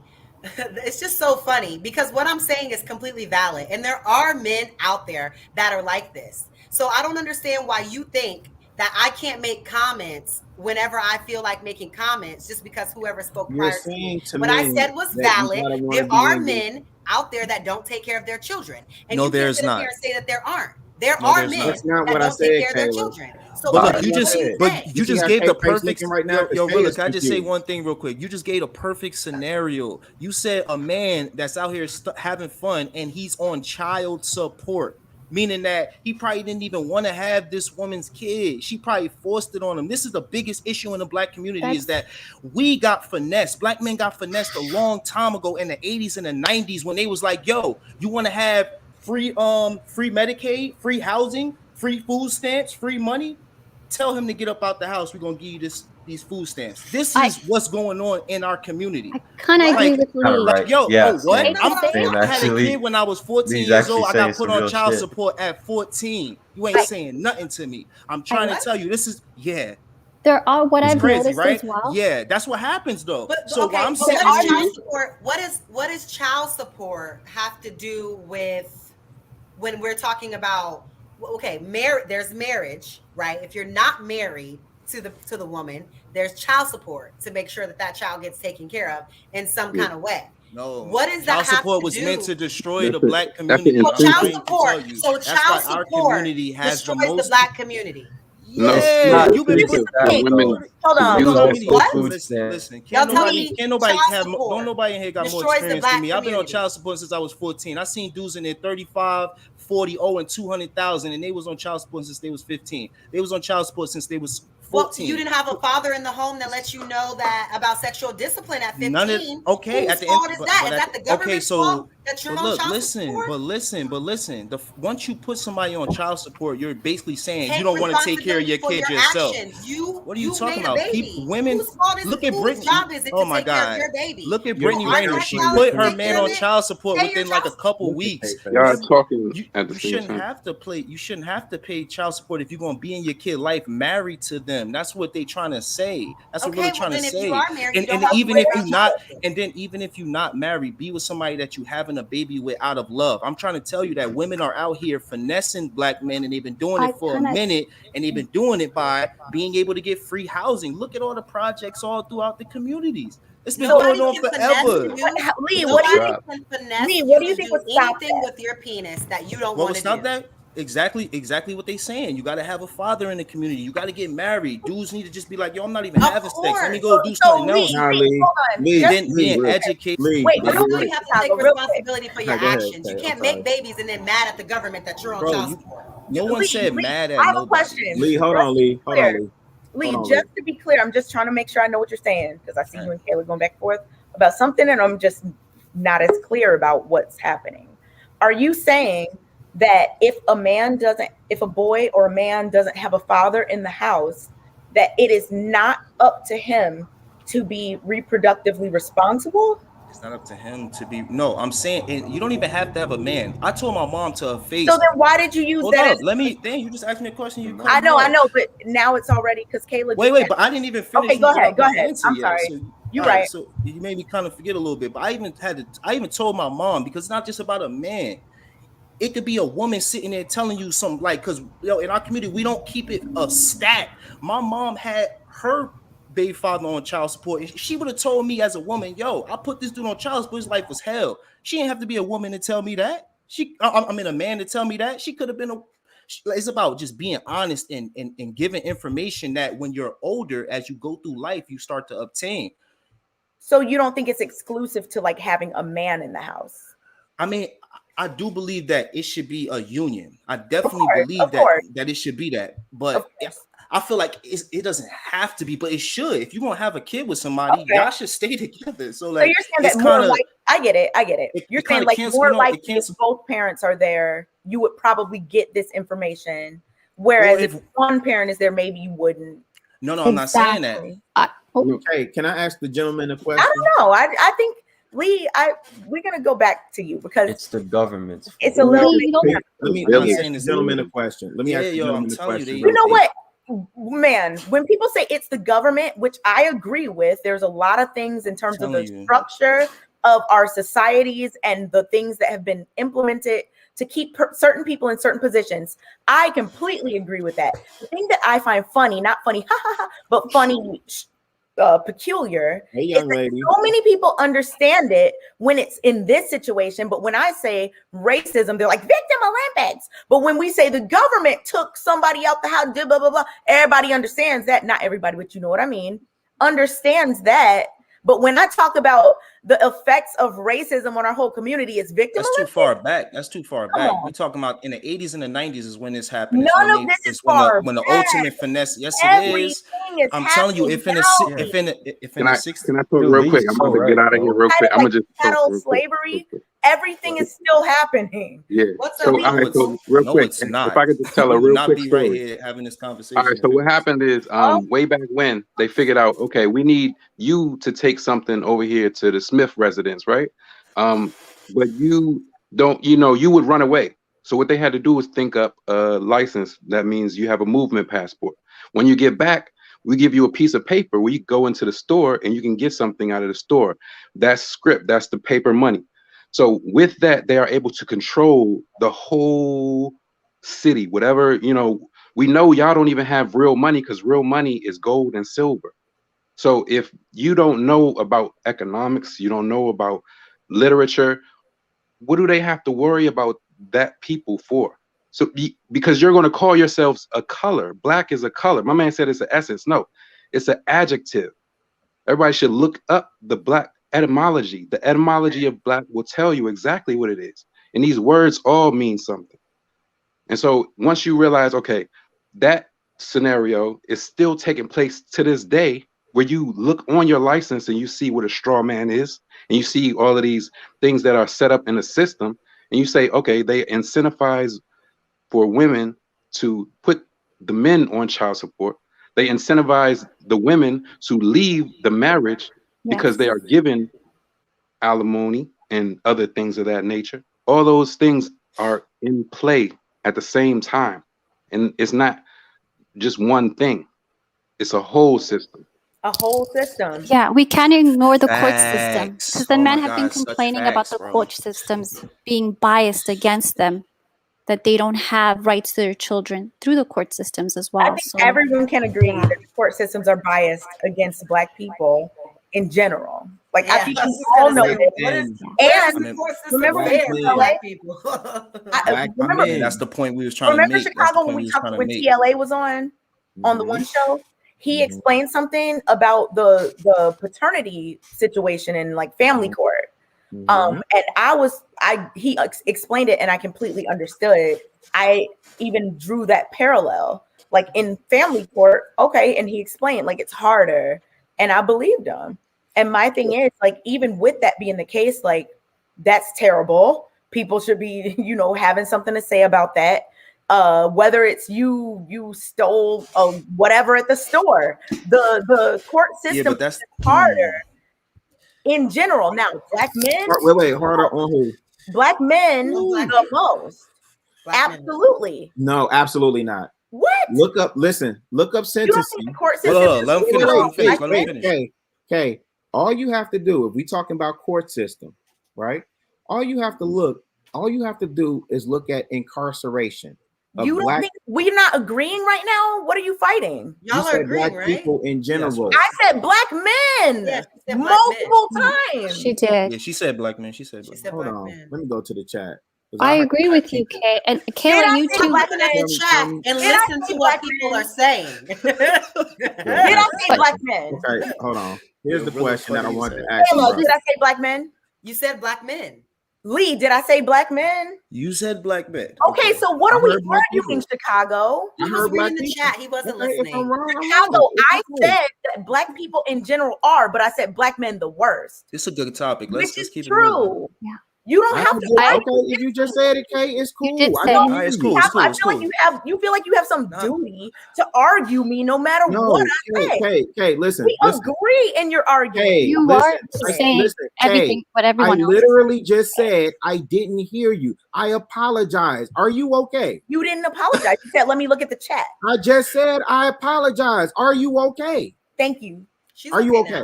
But Kayla, I do want to say something to you. Don't you think that women are not being held? Wait, hold on. I can't hear Sayla. What'd you say? Don't you think that women are not being held responsible for their reproductive, choices that they're making? Yeah, no one is. But you know what? You said yeah. You said yeah. I definitely agree. Because you can't pick a dude that's not shit and then say men ain't shit. But I do think that in the Black community, I just saw this article about Kylie Jenner and Travis Scott and about unconventional relationships because they're not together yet they're having children. And it's so crazy how in our community it's broken homes and women need to be more sexually disciplined and not be and then yet in that community it's unconventional relationships and like come on, Kayla. She's a baby mama. Like last Black women are baby mamas. Kayla, you talking about people with millions? Like, I'm just saying, it's not seen the same when there's a Khloe difference. Kardashian and Kylie and them have babies with men that they're not married to, that they're not even with, that are consistently cheating on them, and it's just unconventional relationships. But in the Black community, it's broken homes, and this is why Black people are turning out so awful. And like, it is broken homes. This is why I say don't put black and white in a box, because now she's just saying because they white, and she's not even acknowledging that they're rich as hell. She's just saying that she's very true. I don't think that you can. I get her point. Even like compare the two, because I feel like yes, there's like both can be true at once. Like of course they're rich, but they're also white. That also benefits them. So it's layers to it. It's not just one thing. A rich Black couple would be treated like. Think about it. Like just because you don't see color doesn't mean that other people don't. People just because I can look at someone and say they're like you're not, I don't see your color, but they can look at me and still see a Black person. So I think that's where you're kind of like, because you see a Black person. But it's the What'd you truth say? of the matter. Because I was you just see a saying Black because- person. Yeah, you don't have That's to what see you that. think they thinking, but that's probably not Well, even no, what they I'm thinking. not saying They that they're probably thinking like, that, but I'm saying there are people He that would thinks that if he goes outside and believes hard enough that he's not Black, that other people Well, I won't. think he's feeling like the trans Ice, thing. first of all, He's making a People statement. can be trans. Exactly, but Of course, like not every. I don't believe that every white person is looking at me in that way, but also there's not like there's still white people that are looking at me in that way too. oh, so so you worried about the So ones it's not that are just looking at you that way, everybody. opposed to the I'm not ones that worried are about not? them, but I do That's what I'll be understand trying that to the say. way I'm that not worried they about the feel people that that are like worried about color and contributes like, to oh, that's how a we're Black viewed. girl. I don't look at you as a Black But girl. I want to know you. I don't I want to know know what She's your trying to culture say is. that there's a run certain worried about men. there's certain people country's that run do, by white men. and there's certain people See, that you don't. are worried That's about all those. I'm Yeah, that's saying. what I'm Forget trying to about the make. people. That's the point I'm trying to I'm make. saying Like, forget about the just ones because I that don't do. see color That's what doesn't I'm mean saying. someone else is gonna You look at just me and talked not about see the color. welfare system and how it's out to get people. So you are worried about the Yeah, people. but that happens in every culture. I'm saying in the Black culture, the women they are specifically using What it like, yo, culture? I'm about to get What these culture? free benefits. How do you know they're Black? What benefits? How do I know they're men Black? make I'm the least from. amount of Are money of y'all all the bugging? men. I'm from the That's most we shouldn't densest worry population. about that. If I you were think- trying to get money out I of it, think- why would you I'm from the Mecca. do I that? think Okay, but You Lee, from Georgia, Kayla. You Lee, it was probably 1,000 Lee, people you're in your contradicting county. yourself. Like, what are you talking about? You're contradicting yourself. Because How? Yeah, you are. on one hand, you're like, man, the government is doing this and that, which I Right. agree with. I completely agree. Then you're like, it's not about color. What? You literally just pointed out how Black people are affected by things that are done based on this color. The government, like the political systems and whatnot that are set up in this country. You just acknowledged that, and I was rocking with you. Now you're saying, don't acknowledge the fact that you're Black. Why are you worried? You were just worried about Hold it. on, Lee. Hold on, Lee. Hold on, Lee. You said why? Hold on, you Lee. just now. Lee. Go ahead. Hold on. Shout out to the lead attorney, Kay. Lead attorney is in the building. What up, lead? Lead attorney is in the building. Can I ask something of the gentleman real quick before Alexandria tells us about this stat of Black men cheating more than any other race and population on the face of the earth? Can't let it go. My man, for real. God, dude. dog, Kayla. I was like 10 hours ago. Did I bring her back up? Wait. Did I bring her Yeah, back up? I can bring okay. it up to you. Did I bring her back up? The whole Yeah, conversation. dog, Oh Kayla. my Like, yo, God. fam, relax. You just got here. Relax. Hey, gentlemen, let me ask the gentleman a question real quick. You just got here. Relax. Gentlemen, if a woman said, listen, if a woman said to y'all, you know what, if all women today said, you know what, no punani for you, no coochie, I'm not giving up no coochie till you put a ring on it, what would you do? I'm gonna do what Bernie Mac did, and I'm gonna say I can't wait till they put the pussy in cans. But okay, so you're not getting married. How long? Okay, but I have a question because this is kind of a multi-layered question. How long have you been dating? I'm saying if every woman on the face of the earth raised the standard that said, now, I'm let me not really giving answer the up question. no more punani. If every woman raised the standard on the earth, said, because, okay, let me set the premise like this. Go ahead. Do we agree that women control access to sex? No. Yes. No, Okay. You said no? Okay. No. I said no. Okay, cool. So men control access to sex, Taylor? Everyone has the Large right part, to yes, control 'cause they're access paying- to their No, own I see what she Let me means. tell I you see what she why. means. She's She's talking about attractive Let me tell you men. It's why. like Men are paying for everything. I can't hear her. I can say no too. Men are paying Yeah. for everything, from abortion clinics to housing to benefits to everything. Once they pull these goodies away, it doesn't incentivize the women to behave in this way. So I don't believe that women control access to I'm posing a hypothetical, That's but a I'm good way to setting the look at premise. it. I'm posing the premise of most dudes. Okay, so you're saying that if a dude wants sex, he can go out of here and get it at any outside of paying. He can go get it at will. Yes, I believe that. A dude outside of paying for sex can Yeah, go get boy. it. What Yeah, I attractive think men anybody who can. an attractive 6'3" men that's chiseled and got full hair and thick eyebrows. Hold on, real quick. Don't forget Wait, hold on. I could do that. I've done Wait, that. hold on, Lee. I know Look you. at Lee said it. He's I know done you it. from New Jersey. If I can do it, we all can do it. No, we all can't do it. No, we have to be respectful, guys. Real quick, Lee. I know you from New Jersey. I'm a man of a certain age. I'd appreciate it if you didn't refer to me as a boy. Okay. That boy? Yeah, you said No, boy. I ain't refer to you as a boy. That's Jersey. Sorry. I get it. I know. That's what I'm saying. I'm just respectfully. Okay. All right, cool. I would disagree with y'all. I would say, as a premise, women control access to sex. When they don't, you know what it's called? R-word violation. Okay. Cool. All right, hold up. Not cool. You didn't answer, but then I gave you a different perspective. A handsome guy controls access to sex. Women gonna want to have sex with a guy that looks. It's not relevant. Oh, that's not relevant because you don't look good. The woman still has to. Yeah, that's why. That's exactly Let's what the woman not still has to personally acquiesce. attack So anyone now here's or their No, it's look. not right. It's not relevant because he's making a general point that doesn't Right. apply, that your crap does not Right, you're apply to you saying because you're just anecdotal. adding a Right. caveat that. And that's cool. So now my question is, if women, all the women always down the gathered together and they held to the sister code and they said, men, we're not giving up no more coochie, no more punani to none of y'all until y'all do the right thing, make us honest women. I'm saying for gentlemen, what would you do?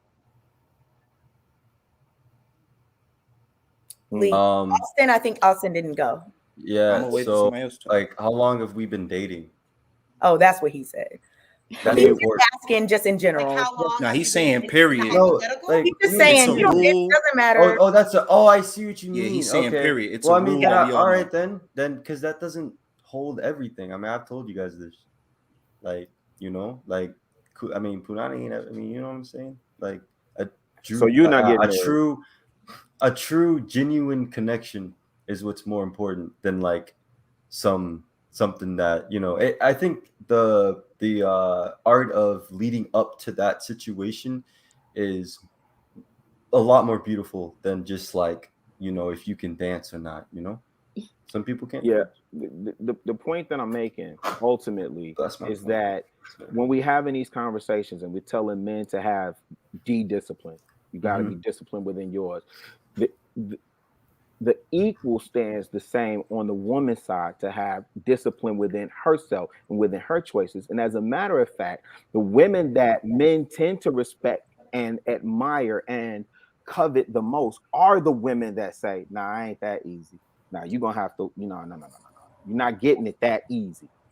You're gonna have to work. You're gonna have to show me something for me to come up off of these goodies like that. Any man that's sitting here saying like, you know, oh, I just run to the next one of this is the BS lie. And so what I'm saying is, and I've been saying this for years, Kay, you just sent me, we was talking about it slightly, and you just sent me that did you not send me that screenshot of people being No, I agree. I think that if all women, I think that if all women were like, I'm not doing this unless you're this, and this, men would have no choice. Men that want to be with women would have no choice. You're right. They want to be with women. You know, and I agree with that. I've been saying that for years. The thing is, like, the only thing I have to say about that is, who do you want to be the leader? Do you want the women to do something so that you can do what you're supposed to do? Or do you want to be the one to do something so that the women fall in line? It just depends what we're naturally That's a good point. That power. Could I share a story?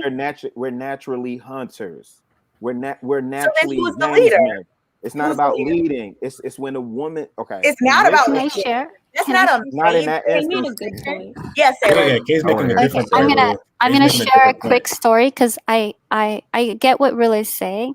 On the last day that I was in Africa, one of the neighbor girls, I went to Africa a few years ago.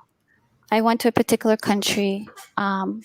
There's no benefits. There's no housing. There's no welfare. There's no abortion clinics. There's nothing. No childcare benefits. Nothing.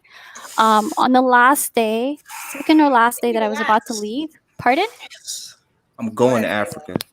So what happened was, one of the neighbor girls, we went to visit some relatives. It was my first time going to Africa. One of the neighbor girls, fell in love with a boy. They were talking. He promised her that he would marry her. He promised her that he would talk to her father and get her hand, for holy matrimony, all of that. But he also got a visa from the embassy, the American embassy. And so they did the deed. They had premarital relations.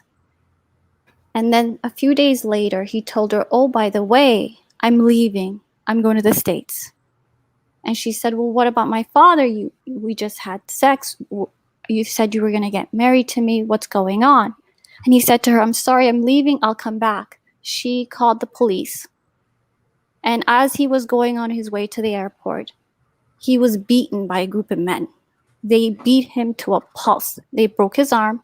They broke his ribs. They pulled him by the hair. His visa was canceled. His mother was slapped. His father was hit with his own cane. And the men said to him, what were you planning on doing? Just leaving her behind for us to take care of this mess? You promised her that you were going to get married to her. And now you're just going to go ahead and leave it for someone else to clean up the mess. And so there is a culture of people getting away, women getting away with behaving badly. And there are some men who are not holding men accountable. And some men are getting away with it. So my point is, I really think the men control this. They control the purse strings to a lot of these benefits, and I think they incentivize the women. And I think a group of men are not holding other men accountable. Well, the pushback to that, even though I like that point a lot, and I felt like that was its own form of justice. Is my mic good? Audio, Zoe. Yes, I'm so proud of the audio. Shout out to Zoe. Shout out I was just so happy. I didn't want to. Right. I couldn't help But myself. no, the pushback I'm giving isn't because like I don't like how that story ended. I felt like, if you just got this girl pregnant, you made a promise, you go through all that, stick by your word. I don't think that the context of what Rilla is talking about is like going so far, but you are bringing men's accountability to it to say that men have structure. Over here in the States where we do have birth control and we do have the things that you had to put as a disclaimer for your situation is exactly what makes it an issue, which is why those things come up in the manosphere. Like when women say it's men's fault, like, oh, why didn't he pull out? It's like, girl, you could have went on birth control. It's like that's always the reasoning, which is why people try to argue against birth control or, women's rights in a certain way, where it's just like, these women fought for these rights. Women fought to have birth. Well, women didn't fight for birth control, but because of birth control and then women voting as well. It's like women vote. So now it's men and women combined who have that type of responsibility that they have over there in Africa over here, as well as there's birth control. There's all the legal issues that I think Lee was talking about on his channel. I think Kay was referencing when he was. Or no, that was on Lapeef actually. But when Lee was on here, when he was talking about the trials that men go through, the court system acts as if they're the ones responsible for doing what you're saying the people in Africa did, but they're forcing them by just making them pay child support and alimony and things of that nature versus. I completely hear you, and I'm not blaming the men. I'm not saying it's a man's response. That story. I didn't say he was. She was responsible for not following through with that. My point being is other men pay for all of this. In Texas, with the abortion laws, the men are voting it out and saying, nope, whatever we say, as long as, there's a saying that my father used to say, whatever you say, as long as you pay. If you're paying for it, you get a say in it. So you could change the court systems. My point is over here, women vote too. So it's also both. Oh, I'm sorry. That's all I'm saying. Sorry, I couldn't hear you, Zoe. Sorry. Sayla, are you pointing to the fact that men are generally policymakers more often than women? Is that like they can change the policies that they don't want, that are not favorable to them? There are a lot of policies that discriminate against men. Why do you think that some men aren't fighting against those policies? I guess I want to ask you based on what you just said. I don't know. I would have to speak with the men and see why they're voting in policies that benefit women and children. There's an entire. This is one of those times I wish Lee would pull up. There's a whole men's rights movement. I wish Lee would pull up. Oh yeah. There's an entire men's rights movement dedicated to fighting these laws. But anybody that understands policy and lawmaking in this country, you gotta have money. Then you gotta go against. You either forming a pack or you going against these politicians who are in bed with all these different businesses who stand to gain off the system the way that it's currently set up. It's not that it just benefits women for the sake of benefiting women without it benefiting somebody else. Yes, you're right. There's a whole industry. They're making a lot of money off of these men.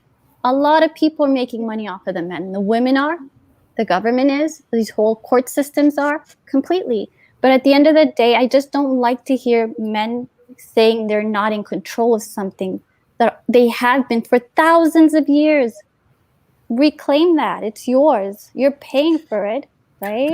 The question would be how, and then that's why I said that. There's the difference between Africa, where they have all that set in place, and then here where the birth control and then women voting as well. Like, so in Texas, for that to have been successful, and you would let me know because I'm ignorant to it, you brought it up, like, is there like is there more male-led families there that the families all voting together, the man and the woman are all voting and the kids are voting how their parents voted, and it's a red state, so I would assume that was the case. But if men are leading that charge, it's men and women, because I think because both are voting. Texas, and that Texas, men's rights activists that okay, go ahead. No, I'm about to say Texas is probably one of the most favorable states towards men. Yes. There's a cap on child support in the state of Texas. So men are making these moves. In Texas, the court systems favor the men more so. Yeah, but statistically, women vote more than men. So men have all. We're talking about Texas. I know Texas, but I'm talking about in general. Women vote more than men. So the issues that you have with the government, yet men don't show up to vote.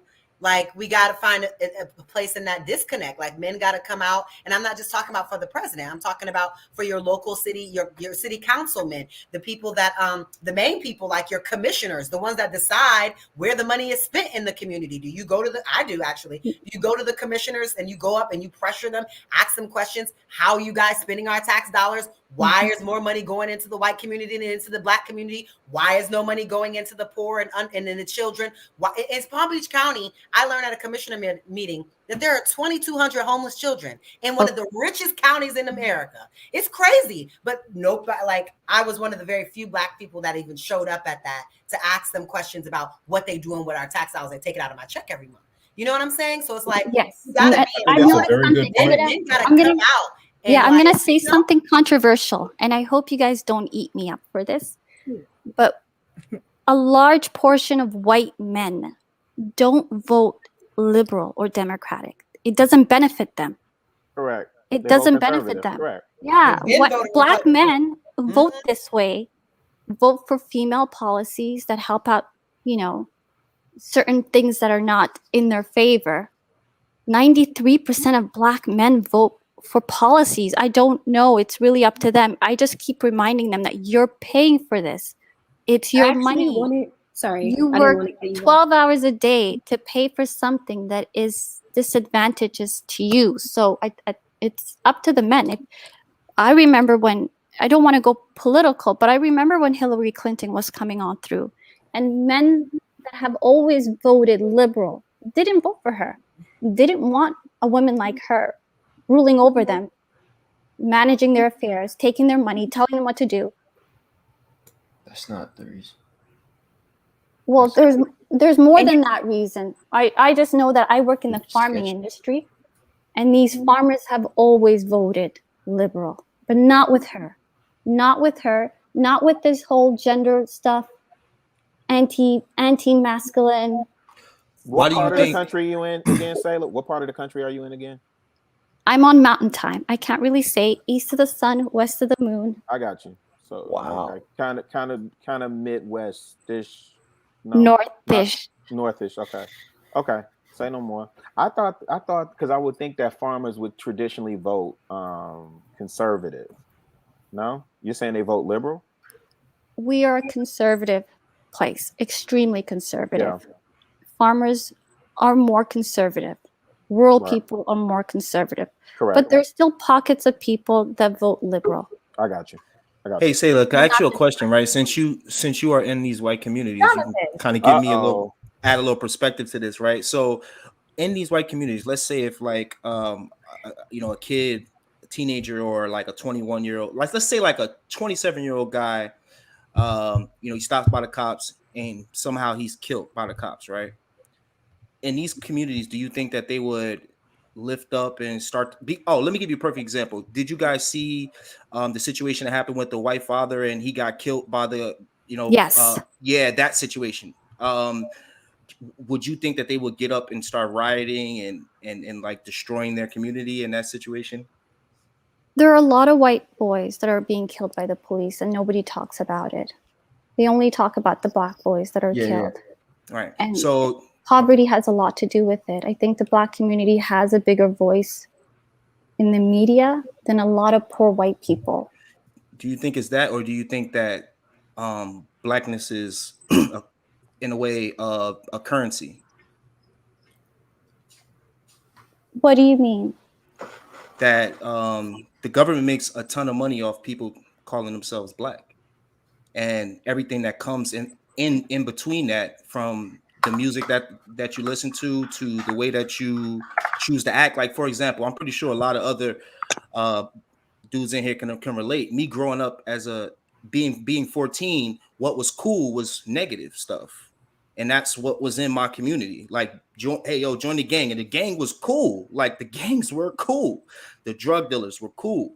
So is that a part of, like, there are cultural differences? I hear you. There are major cultural differences, but it's all blending in now. Sayla, would you say this though? Because this is what I noticed. You know, typically when you have those white boys in pockets of society that are getting killed, young white men, they tend to come from impoverished backgrounds and homes. And what you see happen is that people who are in power, the dominant society or the dominant culture, they tend to just throw, you know, like, that's, I hate to say it this way, but that's just trash. We throw that away. Like, they know how to cast that part aside. Nobody's gonna burn down a block for that. Oh, you was on opioids, or you was on meth. Yeah, okay.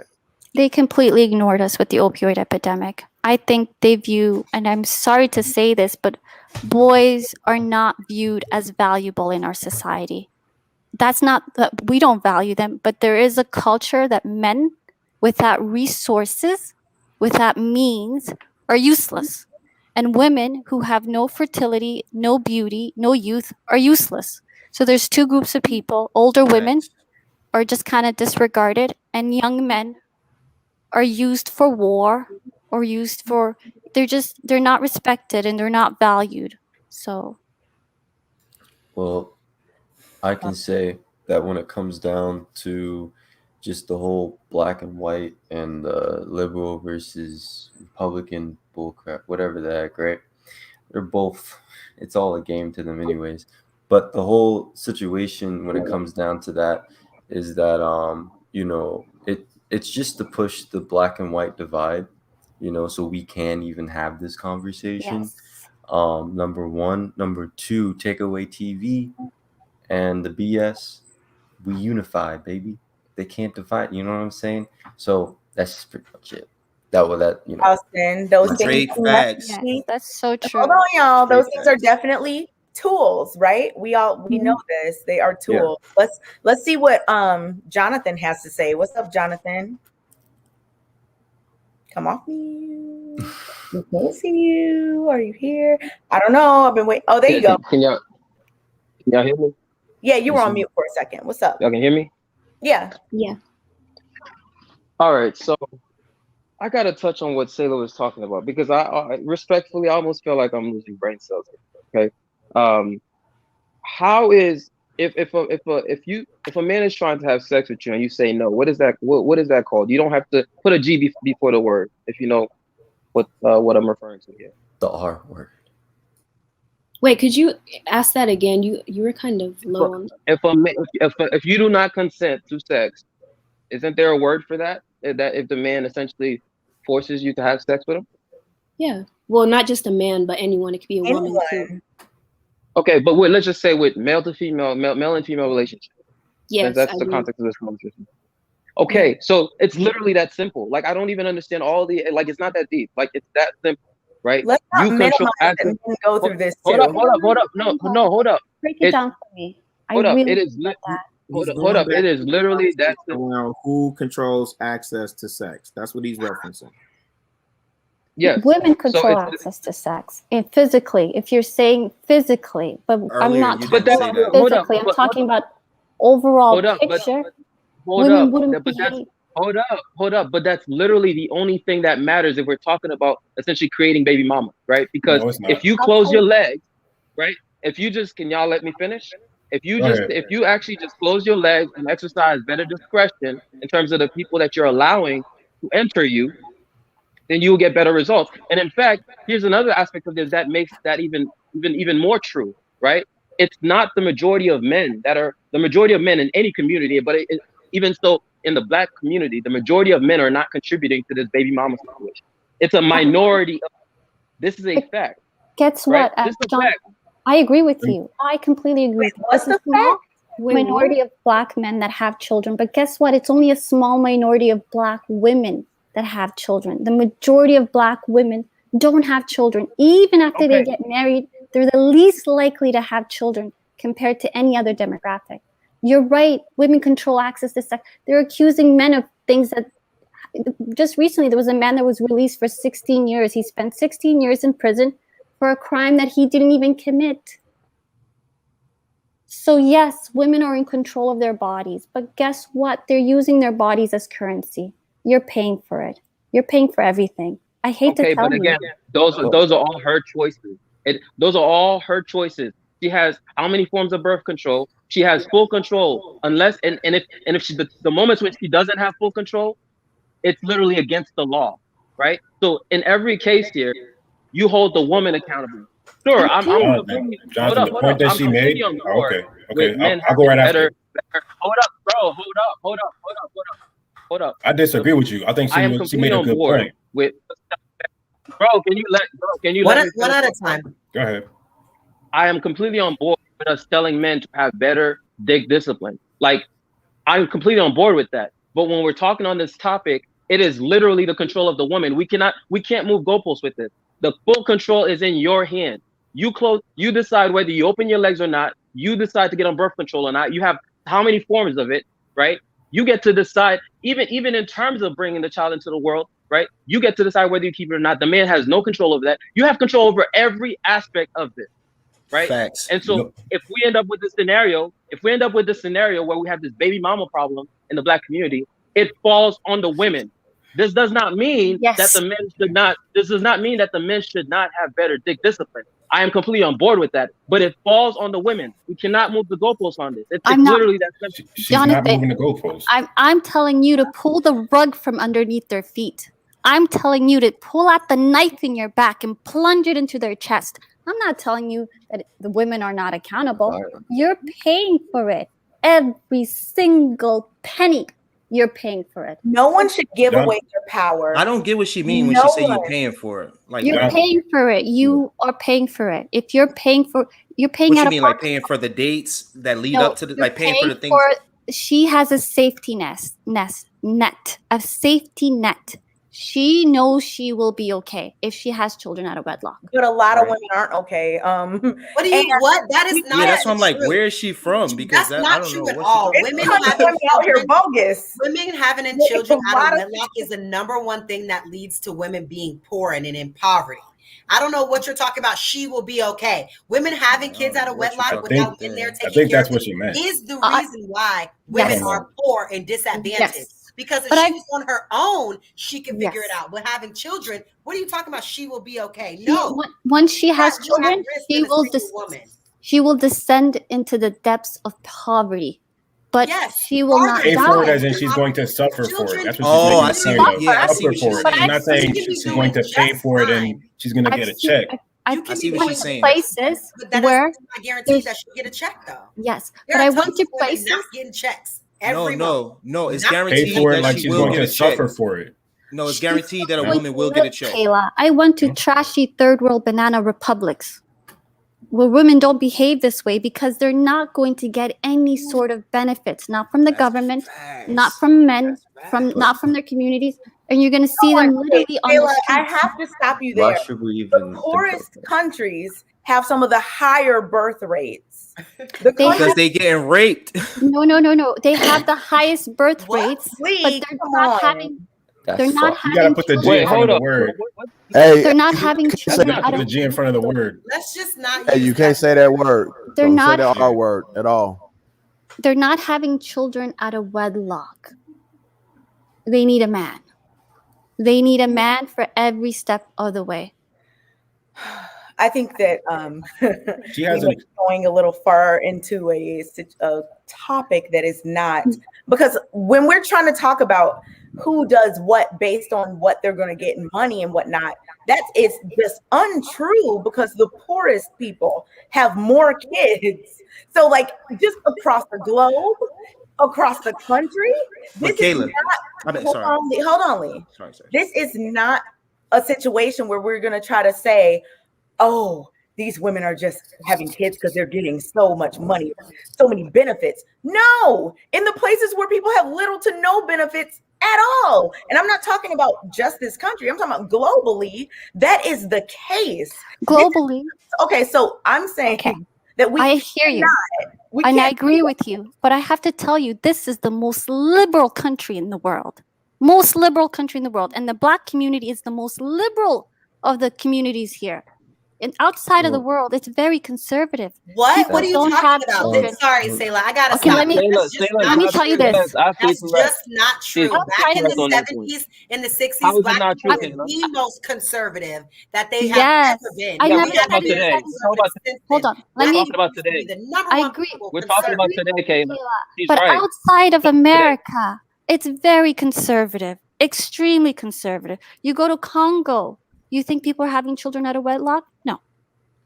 Oh my gosh. You go to what? Again, Rwanda? the black community And has always been Hold the up, Black Sayla community is has so always correct. been very conservative. So I I'm not really agree. sure where you're getting that from. I'm saying this is a very secular, progressive society that we live in today. Okay, I see what Sayla's you're right. talking about, So Sayla. I think Sayla is when so she was correct when saying you that Black people are the Wait, most hold on, liberal, David. Hold on one second. Jonathan, go ahead. Sayla is so correct on this point. I know I've mentioned this, I think, on Lapeef before, that even in a poor country like Haiti, you'll notice that even some of the poorest people, right? The poorest people, they may have a bunch of children, but you find out they're married, right? They're poor as hell. They're living in what we would call a hut, but they're married, right?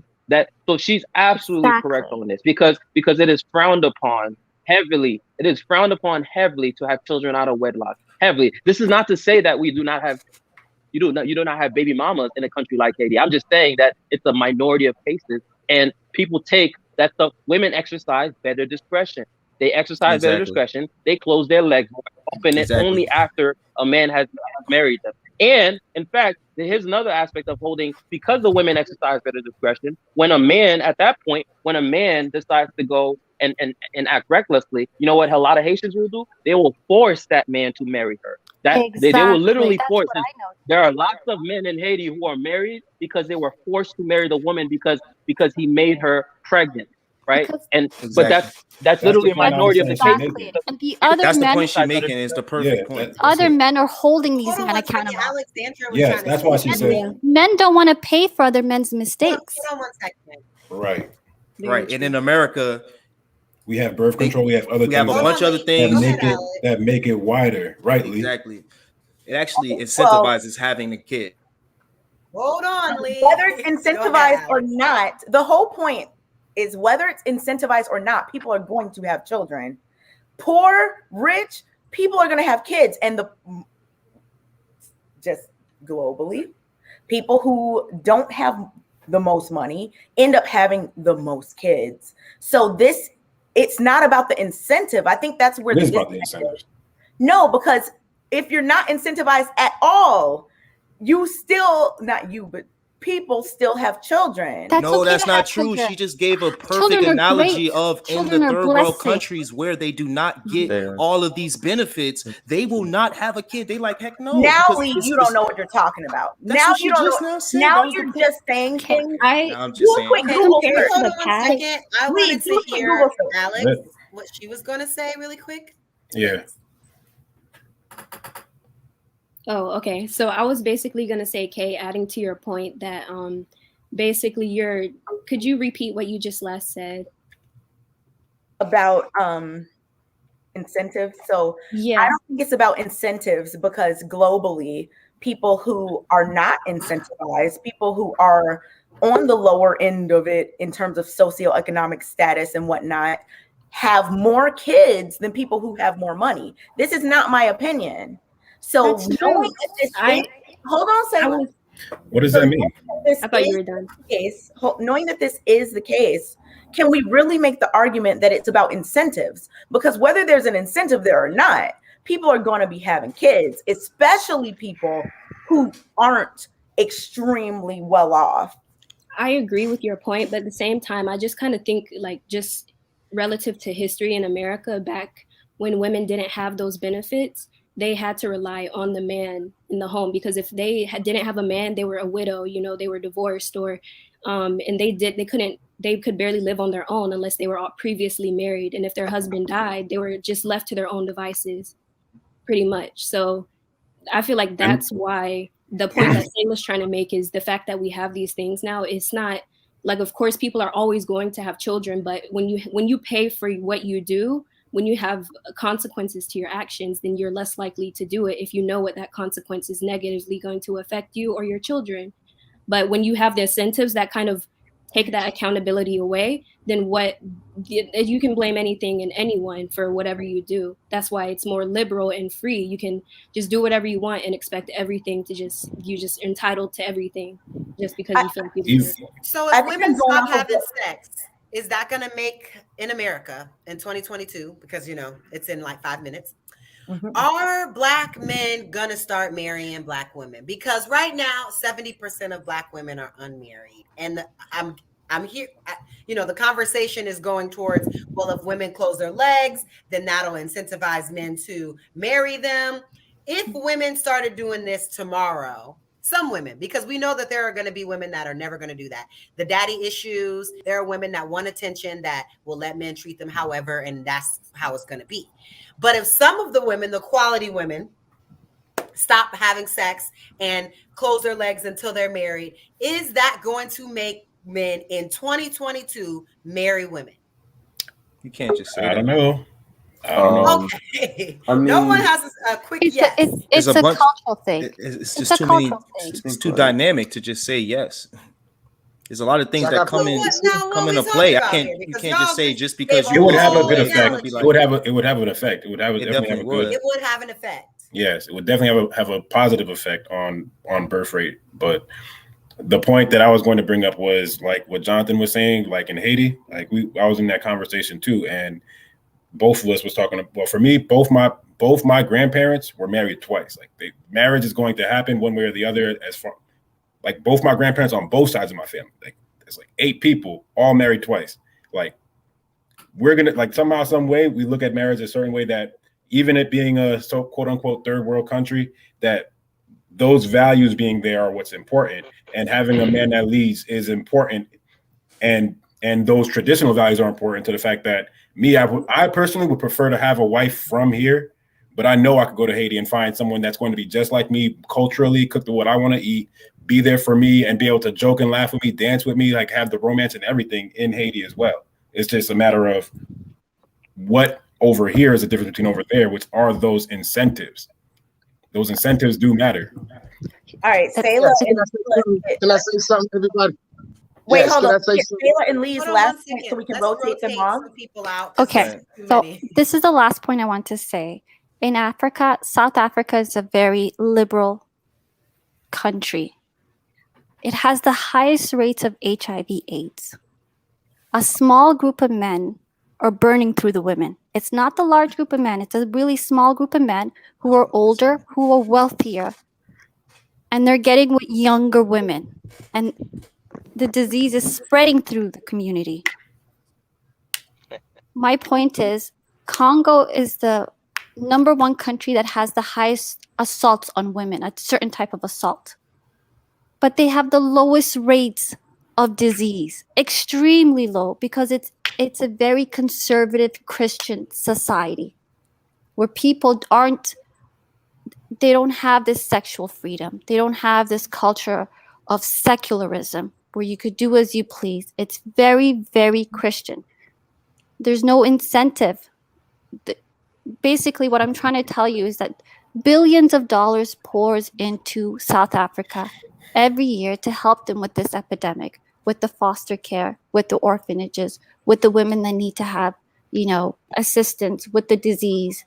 It doesn't happen in Congo, a few countries away. It's a different culture. There's different incentives. That's all I'm trying to say. There's an underbelly that we're really not talking about. And I'm not trying to hold the Black men accountable. I'm just saying you're paying for it. Just don't pay for it. Find ways around it. Thank you, Sayla. Have a good night, guys. Thanks, you too. Did Lee leave? Oh, he left. Okay, so we got some people. Austin and Zoe want to give some last thoughts so we can get the people who've just gotten here. Y'all been here for quite some time. That's true. Okay. Zoe, you want to go first, bro? No, you go first. I've been here less than you. Shit, I only just got my mic up. Oh, okay, word. Well, I can say that, if we were all as a group to pretty much like learn how to control our like thoughts, so then they don't lead down that road of destruction, then we'll be better off as a society and just as a people. So yeah, that's kind of my last thoughts on that. I like that. Yeah, It all starts and ends here. Indeed it does. Thanks, Alston. Definitely see you soon. Indeed. All right, go ahead, Zoe.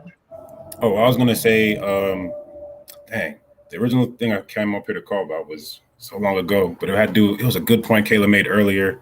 But now the other thing I was gonna say was when it comes to even though it's the same conversation, discipline, I feel like there are guys out there like me who do exercise it. I'm not getting nobody pregnant. I'm having my way with, however I can and focusing on myself and all that. The point of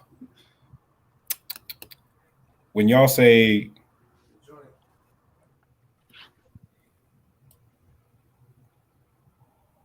what was it? Oh, I'm losing my point. What was the topic? Maybe I can spark a little. You said something like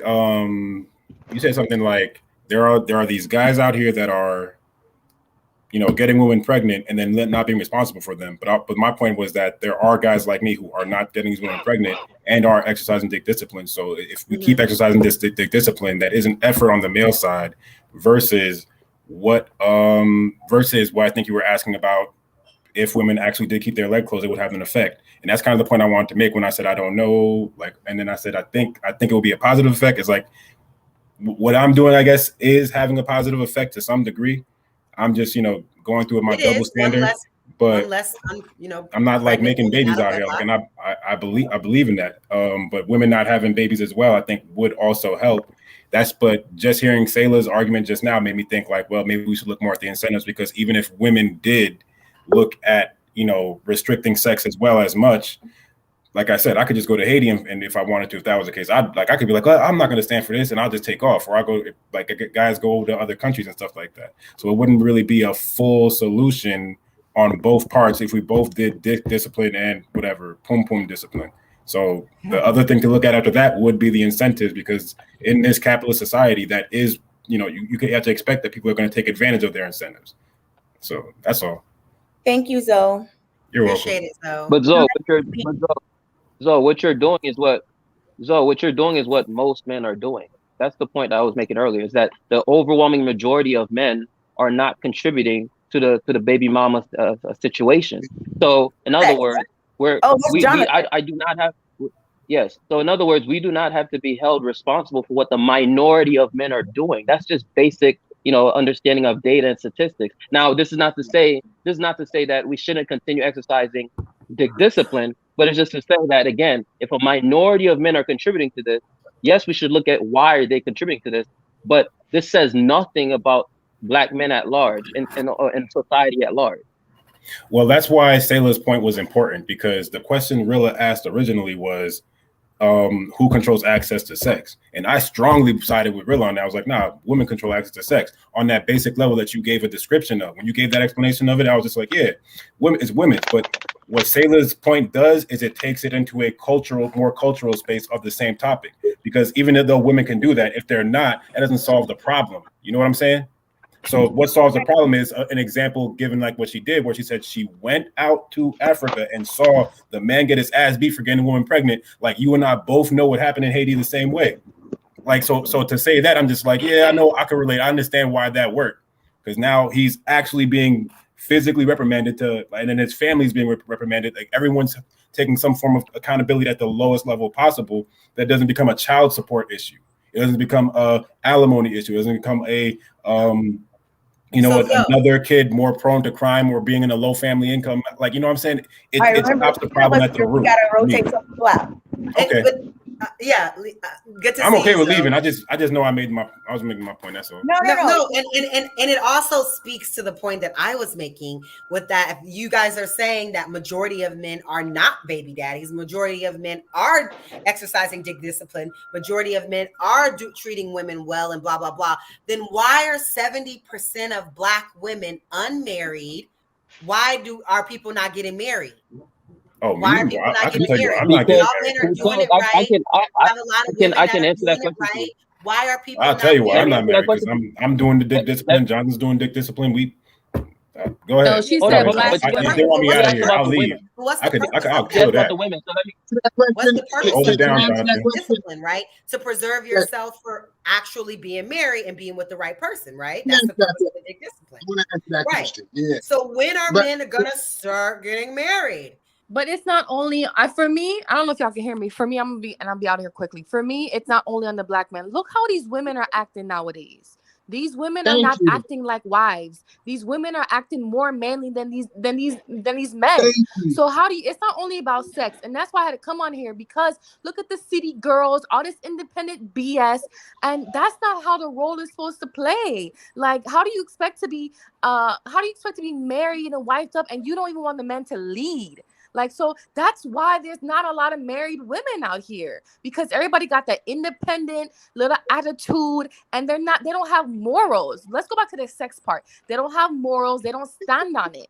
So that's a big part of why people are not married nowadays. Women are not married nowadays. How does independence and moral like morals? Correlation between the two of those? People should definitely have morals. You are independent, that means you don't have morals. No, when I say independence, I'm talking about you. Oh, I can do everything for myself. I don't need a man. Fuck men. That's what I mean by independence. My mic is really low. I'm not even in town, but that's what I mean. When people have that, women have that independent attitude. Fuck men. I don't need a man. That type of independent type of shit. When it comes to morals, everybody should have morals about their body, mentally, spiritually, emotionally. If you don't have morals, then what? You okay with everybody having you? Difference.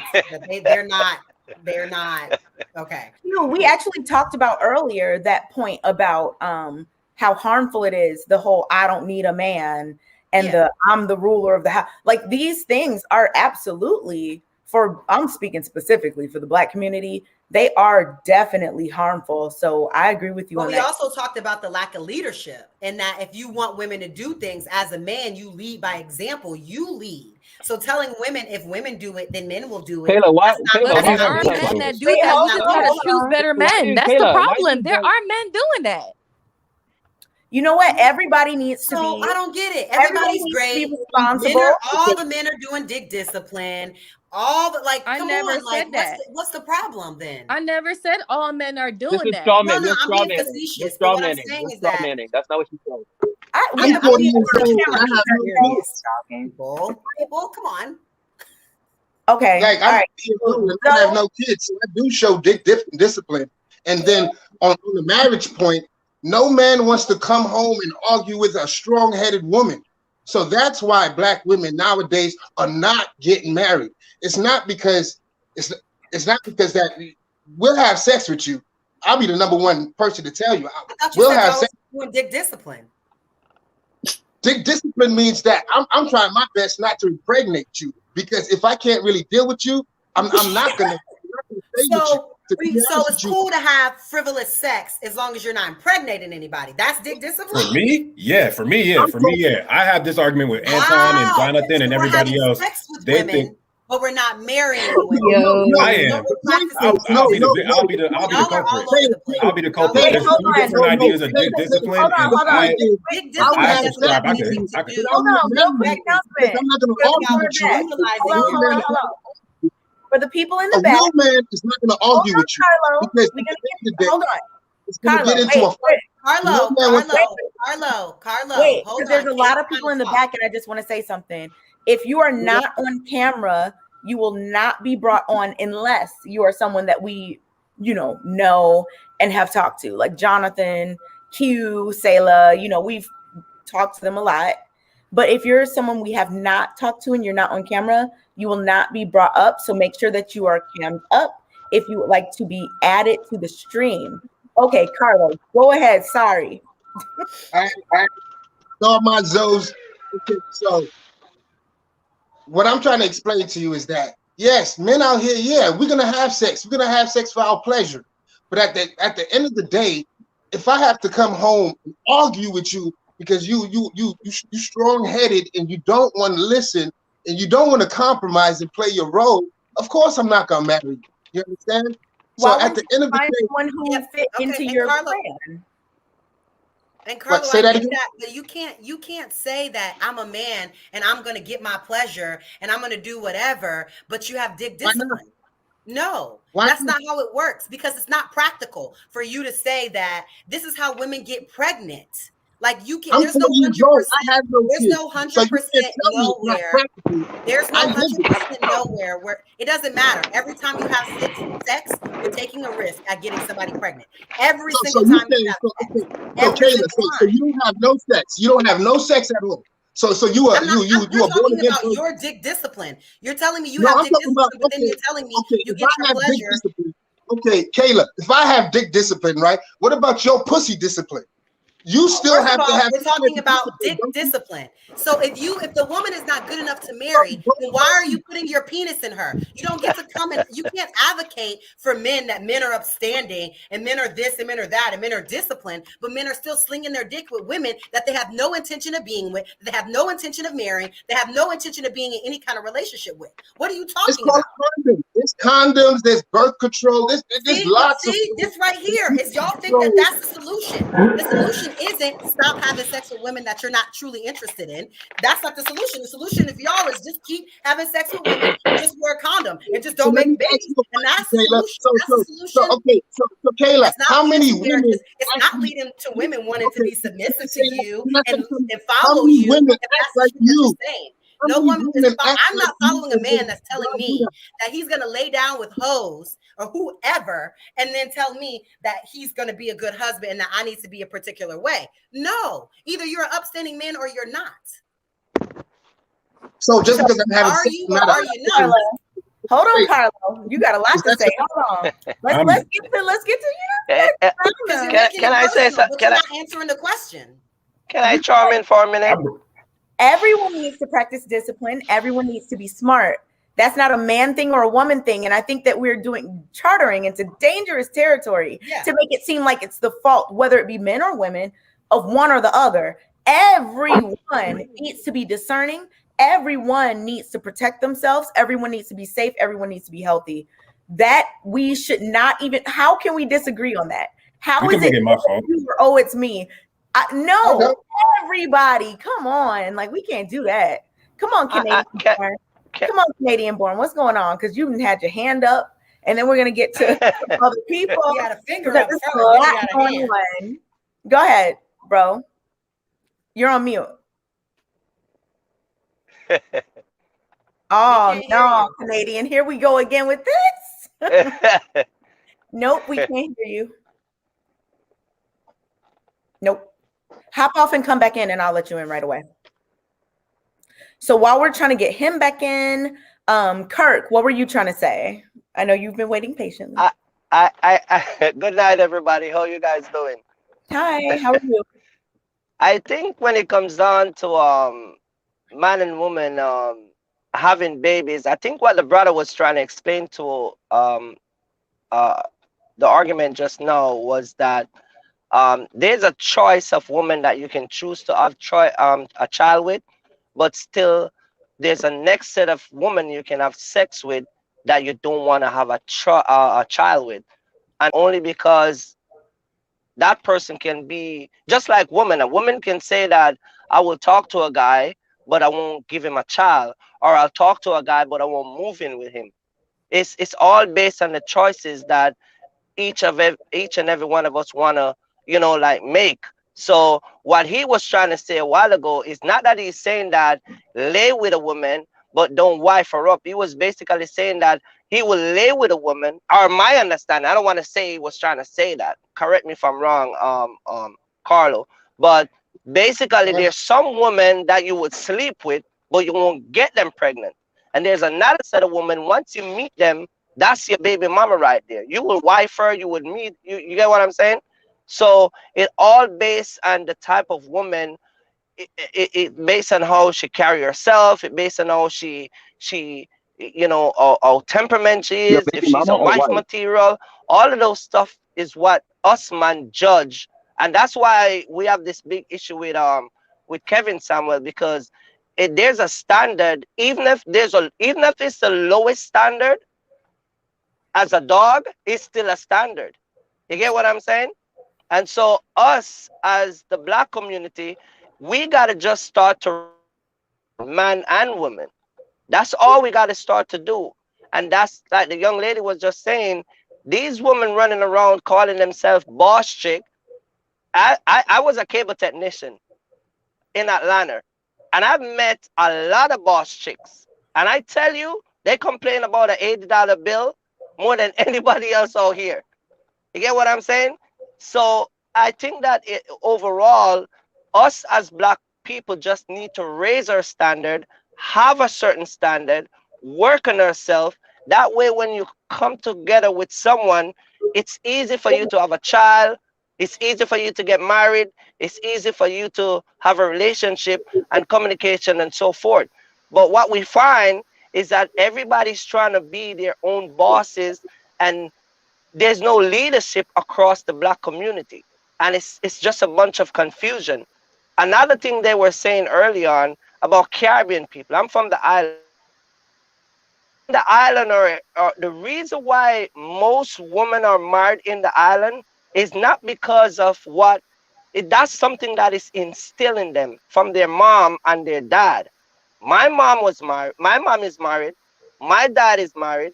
And so for years we see that I'm married, my wife mom is married, her dad is married, her sister is married, and her aunt, and the list go on and on. It's a culture thing.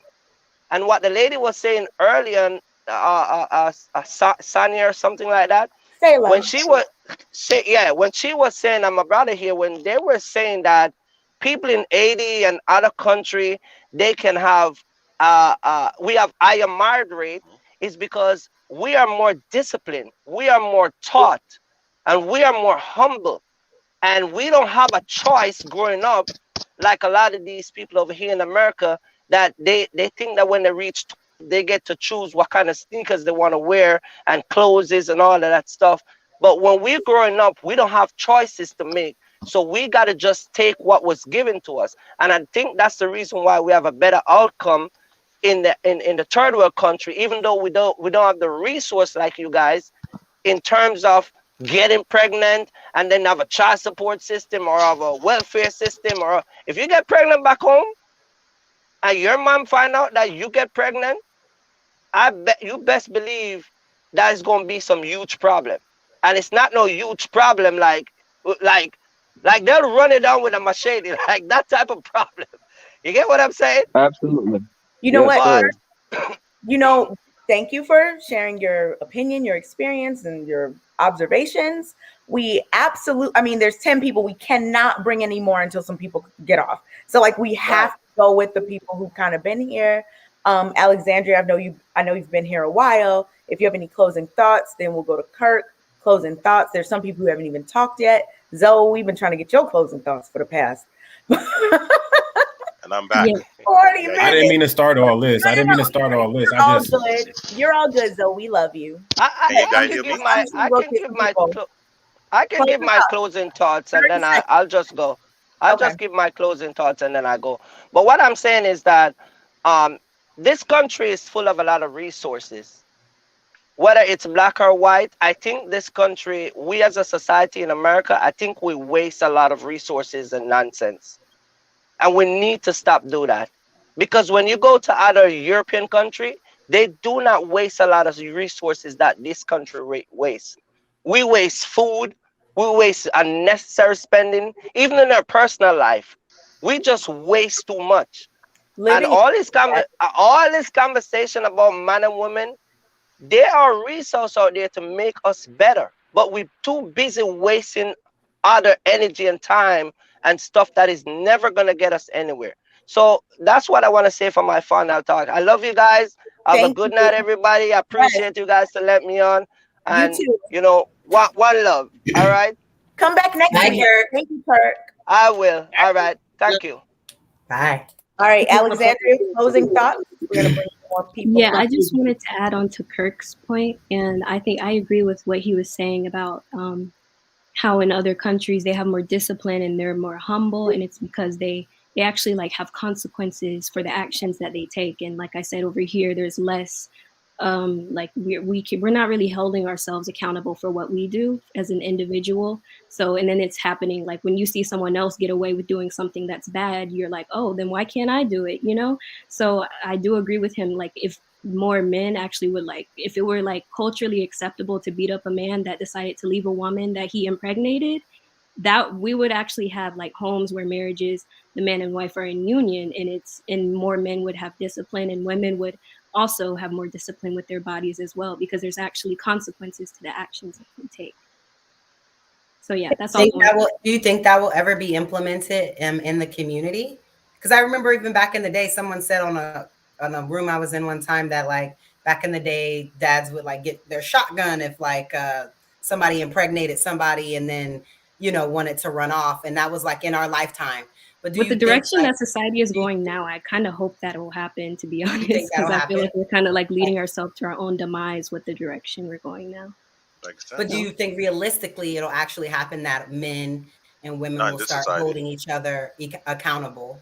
I think anything's possible, you know, like just collectively we just end up distracted by everything going around us, and gender wars and division and race. Everything is just like, you know, it's just layers to everything. And I think that anything's possible. So I really wouldn't be able to say, because I feel like just who knows? It could happen, it couldn't, but I'm not gonna say I know for sure, I guess. Well, not in the US. It ain't gonna happen. Trust me. What's the solution then? We gotta, you know what I mean? Is it just gonna be a continuous cycle of us? I think that we should, honestly, I think that the best thing to do is to come together and have these spaces, and to also build our own communities and stuff where we can lean on each other and like actually have genuine communities, and not just, you know, like Black Wall Street was destroyed, for example. But if we had another, like we have our own platforms, we have our own YouTube, we have our own systems that are set up in place to benefit us, instead of relying on someone else's system that doesn't benefit us. That's some facts right there. Can I explain why that wouldn't be able to be implemented in the US? Yeah. It's called the Second Amendment. And I don't say that jokingly. I say that because I come from Oakland, and in Oakland, the OGs used to check the youngsters. They can't check the youngsters anymore because they will be shot. And so if you try to implement that in the US, it's not a guarantee that your dad's going to make it back home. And that's just being real.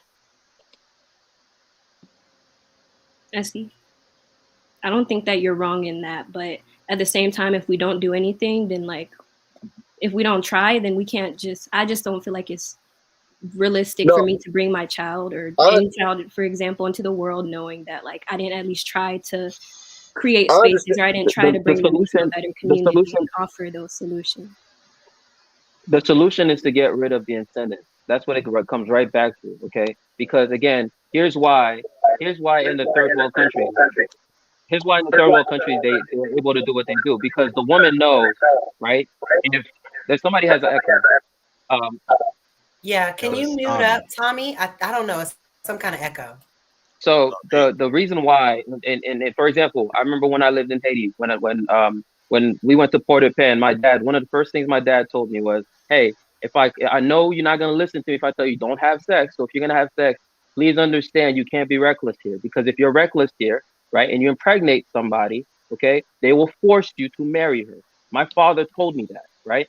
And so here's the thing. The reason why that standard exists, though, is because the reason that standard exists is because the women know that the families know that without the male support, right, the women will do poorly. In America, because the women have so many avenues for support, right? They can get away with that. In Haiti, there's no support. You have a child out of wedlock, you have to figure out how to deal with that, and your family has to take that responsibility with you, right? The families don't want to have to deal with that, and they don't want the woman having to carry that burden on their own. And so because of that, it's a standard nationally because there is no fallback. There's nothing to fall back on.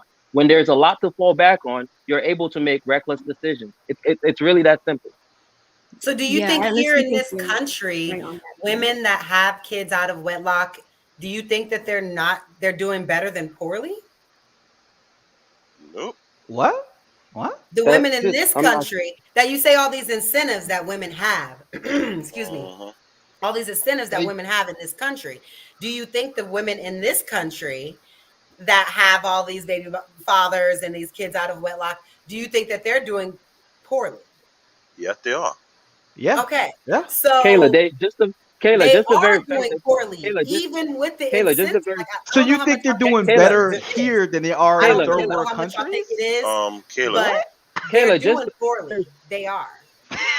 They are. All right, let's. All right, Alexandria, sorry, you gave your final thoughts, so I'm sorry. It's only it's okay. Only 10 spots. So call that false equivalence. All right, let's bring in someone else. And can I say something real quick? Here. Okay. You need to understand something. This has been going on for the past 30 to 40 years, right? It is a small minority of men who are fathering more than 3 to 4 kids with multiple women. Am I correct, guys? And you can't say the majority of all the black men are doing it. Now, if you have averagely one black guy have 4 to 5 baby mamas, and it's on no, you cannot say that's not true, because almost every hood neighborhood across the country, you have black men that have at least 3 baby mamas. You said the average black man has 4 to 5 baby mamas? Among the small minority. You said the average. Small minority. It's a small percentage of black men. So then you can't say the average. No, when I'm referring to among the small minority of men who go around knocking off these women. Okay. The average amount of them have like between 3 to 4 baby mamas, right? I don't know. If you have any, but I'm just saying, let's say you want to do the math. But statistically speaking, they're saying about 50% of black men who are singles, don't have kids, they're working, and they're bringing a huge amount of money to themselves, but they're not getting married. But why would they want to get married if they see the women in their black community willing to give up their prior possession, their womb, to anybody else and not think about it before they make that decision? That's one. Two, a lot of people have come on this platform and mentioned, not only from the Haitian community, the African community, there are guidelines or barriers that preventing that stigma happening. I had a friend of mine from Nigeria. He used to reach out to me every once in a while. She's a single mom. There's no incentive in Nigeria. If you have a child out of wedlock, you are definitely on your own. I have witnessed a high school boy got dragged after he got a particular girl pregnant. The father sent his servant to look for the boy, drag him, aka shotgun wedding. Either you marry the girl or they chop you into pieces. They're not going to have that shame. Many other countries besides the U.S. are making sure you don't produce a society of single moms. Yet in this nation, we have child support, you have all types of incentives to protect those kind of women. But when you remove them, like people keep saying it, look at other nations. They don't have those incentives. What do you think going on over there? You have to face the reality. If you're in this country and we have a huge amount of single mom producing kids, raising young black, no, I understand, but listen, hear me out. It's not a majority of the community, though. I'm not saying majority of the community, but it's a huge number. But for the past, of women as well, maybe not as small, I know, but it's not the majority of us that have kids. We don't. I know. I understand that. Neither one of us have kids out of wedlock. Like I understand that. But I'm saying when we're talking about the community in general, we're focusing on these small parts of the community. It's a small part of men that have all these baby mamas and a small majority of women that have all these baby fathers. It's not the majority of the community. So when we talk about what you're saying, I understand what you're saying, but let's be honest. That's a valid point. She's making a valid point. It's being promoted for the past 10, 15 years. We have a show called Teen Mom. 16 and pregnant. And you have and white people are celebrities promoting among there's not even themselves. any black people on that show. Ladies, I think you guys are missing an important point, though, is you can flip that too. And while the guys are saying that, you know, the girls wouldn't get pregnant if they didn't have that incentive, well, the guys actually have a counter incentive and they're still getting girls pregnant. They know if they get a girl pregnant, they dealing with child support. They know if they get a girl pregnant, they're going to have to deal with her for 18 years, and they're still doing it. So you guys are kind of missing that point as well. And he got rap music. Exactly. He got rap music. You got a point. You got a I feel point. like It's the same thing either silly. way. Yes, the same. It's Yeah, extremely it's the same like. thing. So I have a question for Kayla real quick because like But you I said think something that everybody's was. fault. I think the incentive is to keep the child. Wait, The hold on. incentive I gotta wait. Hold on. Wait, Carla. Hold on. I got a question for Kayla real quick because you said something that was. I have two questions actually because you've been saying some things that are just like statistically just wrong, right? So do you think impoverished women in the United States is the same as an impoverished woman in a third world country? You think those two are comparable at all? This is for Kayla. You're muted, by the way. You muted. I can't hear you. Kayla, you're muted. I said, muted. oh, sorry. I said, no, it's not comparable, but I'm sure homeless people on the streets don't feel that same way at night when they're hungry. They're not like, oh, well, people in Africa are also hungry. Like, no. Oh, well, that's not what I asked, though. I said I said specifically pregnant women. You think they are comparable with these two third world countries? You think they're the same? Pregnant you can put them women. in the same boat? I was talking about women that single mothers. That's what I spoke Exactly. about. Single mothers and how being single mother brings on poverty. Okay. And you think these poverty are comparable? You think these two are? Of course, poverty are not comparable. So why'd you say it was, though? You said that, oh, well, their poverty over just the here, reason why but then their poverty over here too. So what's the difference? Exactly. I didn't say what's the difference. You actually did. No, I didn't. You actually, because Carla made the point, and then you're like, no. So just like I said, homeless people on the streets aren't thinking, oh, people are hungry in Africa when they're hungry. It's the same thing. All I'm saying is that homeless people. Poverty is poverty at whatever level it is. So people that are poor that I see are poor. You're moving. I don't say, there are people that are more poor in Africa. Like no one's talking about homeless people. The random bum in LA. We're talking about I'm using an analogy, and you're actually literally taking it literal. Who have children in the United States with third world countries. You don't get welfare programs in third world countries. I know you don't get child support. You don't get any of that. That does not exist. I'm Nigerian. Does that mean that does not happen at all? So the fact that you even make that comparison in the first place is completely ridiculous.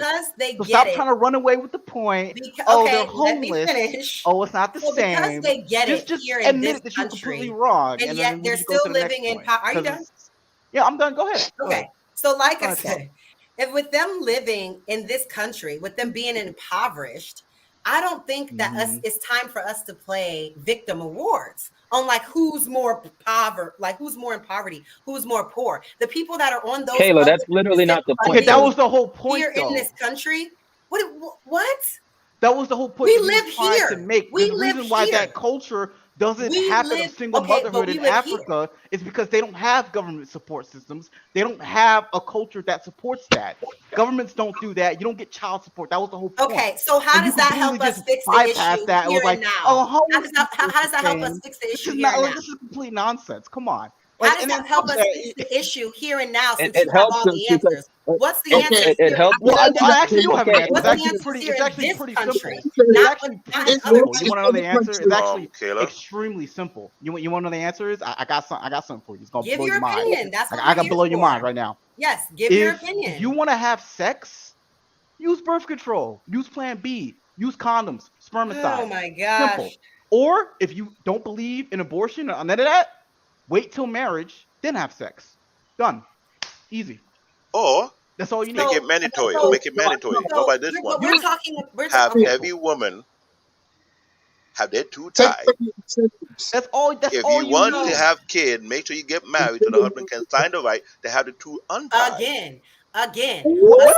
I want to hear what is so complicated. Every woman has a whole surgery. A small. Again, go ahead. a small portion of the community, and we're here talking about how, and that's why I brought up my question in terms of when and women are getting married, because that's what I'm concerned about. You're talking about, again, a small portion of the community who are having all these kids out of wedlock, and a small portion of these men that are impregnating women and not being with them. That's a small part of the community.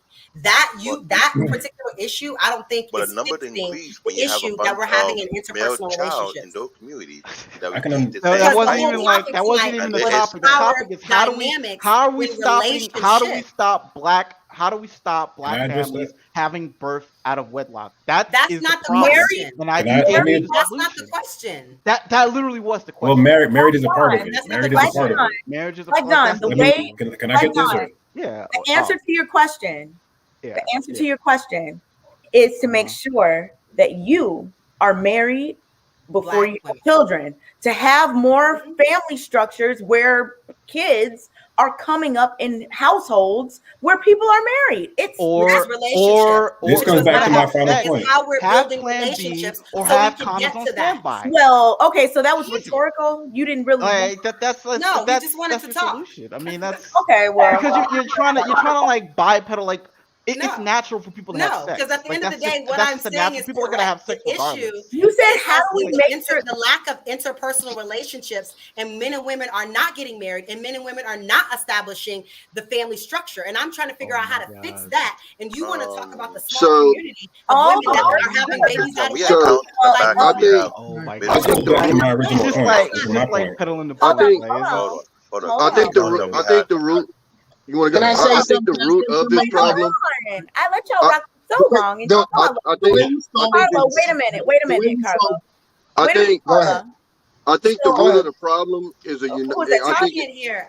Tommy, hold on 1 second. Oh, okay. 1 second. So Black Dawn, you asked a question, which I think is a good one. How do we make it so that, like, please correct me if I'm wrong, if this is what you didn't say, but the gist was, how do we make sure that more people don't end up just having babies out of wedlock? Yeah. Okay. Yeah. So the thing about that is all the birth control in the world. Okay, fine. I get that reactive kind of more proactive, but no, that's I mean that's proactive. You're getting it ahead of time before the baby. I get that. But I'm talking about reactive in terms of like, well, people aren't getting married anyway. Let's just try to kind of, attack the other issue. So I get that. And I get how you said it's proactive too. Reactive was not the right word that I used. Oh, okay. I get what you're saying. But proactive against pregnancy, though, not proactive towards getting married. That's the point I'm trying to make. So if we're looking for more people to have less babies out of wedlock, to be more married and all of these things, it starts with people marrying people and not just going into these relationships that are very superficial and saying, oh, well, we got plan B. No, look for something that is substantial. Look for something that is worth your time, that you want to be in, that you want to be with this person. You want to raise a child with them, not just like, oh, I'm trying to avoid the pregnancy, but I'm not doing anything towards the actual goal. Right. That's why I said that's sex with women. That contributes to the actual goal, though. Like if you're a single mom, you're less likely to be like, don't do once you marry a single mom. That also contributes to the goal. You know that, right? I get what you're saying, John, but your question was about like. Okay, I'm glad you mentioned what you say, Kay. But you also notice that this is starting from the age of 14, middle school and high school. So how we counteract that one as well? What did you repeat that? You have young moms starting at the age of 14, 15 in middle school and high school. So how you start from that part as well? Because I seen it for myself when I was in high school. And I told a lot of girls, why would you allow yourself to get pregnant? Having a healthy household where people are rearing the children and nobody's watching them kids as much as they can to make sure that they're guiding them in the right direction. I mean, things happen, fine, it happens. But I think that going forward, the solution is to make sure that before you have kids, you're getting into a situation with someone who you want to raise children with, not just like, oh, I'm going to be out here doing whatever, and then hopefully I don't like. I mean, I get it, and then advocating for men to do whatever. The solution is to I take don't advocate for men to do whatever. Okay, This is my culture. I don't advocate men. Practicing the discipline, because then we said discipline, but I'm a then Nigerian, we just like said Black Dawn. whatever. You know this So I very just well. Yeah, we know this. Like, it's people In Nigeria, you get a girl pregnant. If you don't marry her, yeah, you don't. You yeah, you I've seen plenty of get the real episodes. smoke. I mean, people from high school had to go into hiding. Yeah. But Black Dawn, can you agree that both of those things have to happen? I get the preventative measure. Yeah, absolutely, I agree. Do whatever you need to do. The community enforce it, but, not just one person. The community enforce it in Nigeria. Yeah, there has to be. Here, nobody enforce anything. They celebrate single moms. But you know why? But you know, that's the whole different. You know why? Go ahead. But you know why? But you know why they're able to enforce it? It's two parts to this. Okay, first of all, it's a patriarchy. Second of all, it's Jonathan. First of all, it's a patriarchy. Second of all, it's a lack of incentives. I'll keep saying this again, right? So when you have a patriarchy in place, right, and they're able to use that patriarchy to establish structure for both genders and enforce it, okay, and then you have a lack of incentives, right? So in America, okay, regardless if the incentives are a lot, if you have a child with this man, okay, and you don't stay with him, you can try to get him on child support. There is no such thing in these countries. It just doesn't exist. You don't have any options. That you have that child, you're gonna have to go sell merchandise on the side of the street to figure out how to take care of it. That's what you're gonna have to do. Literally, right? There's no solution, right? So when you have a patriarchy, you're able to enforce this stuff. But guess what? The Black community in America is a goddamn matriarchy, right? It's a matriarchy. It's led by women, and that's why it's a damn failure. That's why we're at the damn bottom. Okay, that's the reason. No women-led community has ever been at the top. So the first step is the first so step. Where are y'all at? Where are the men? We right here. Jonathan, specifically, are you saying? Hold on. In the Black community, we got different cultural people in the Black community. Wait, hold on. African Americans. So Nigerians. Hold on. Jonathan, which one is the matriarchy? Are you saying the country in general or like in the Black community? Jonathan. The Black community in particular is definitely a matriarchy. Okay, yeah. I can see that. Okay. Well, I think the problem is an American problem.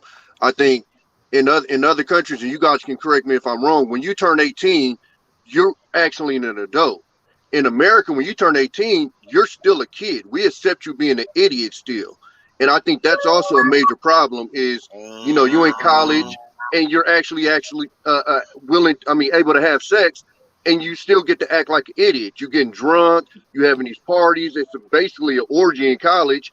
And you're able to make these irresponsible decisions, and then, they last for life. So I think that's a big part of it. It's just American culture. When you turn 18, technically you're an adult, but we accept the fact that you act like a kid.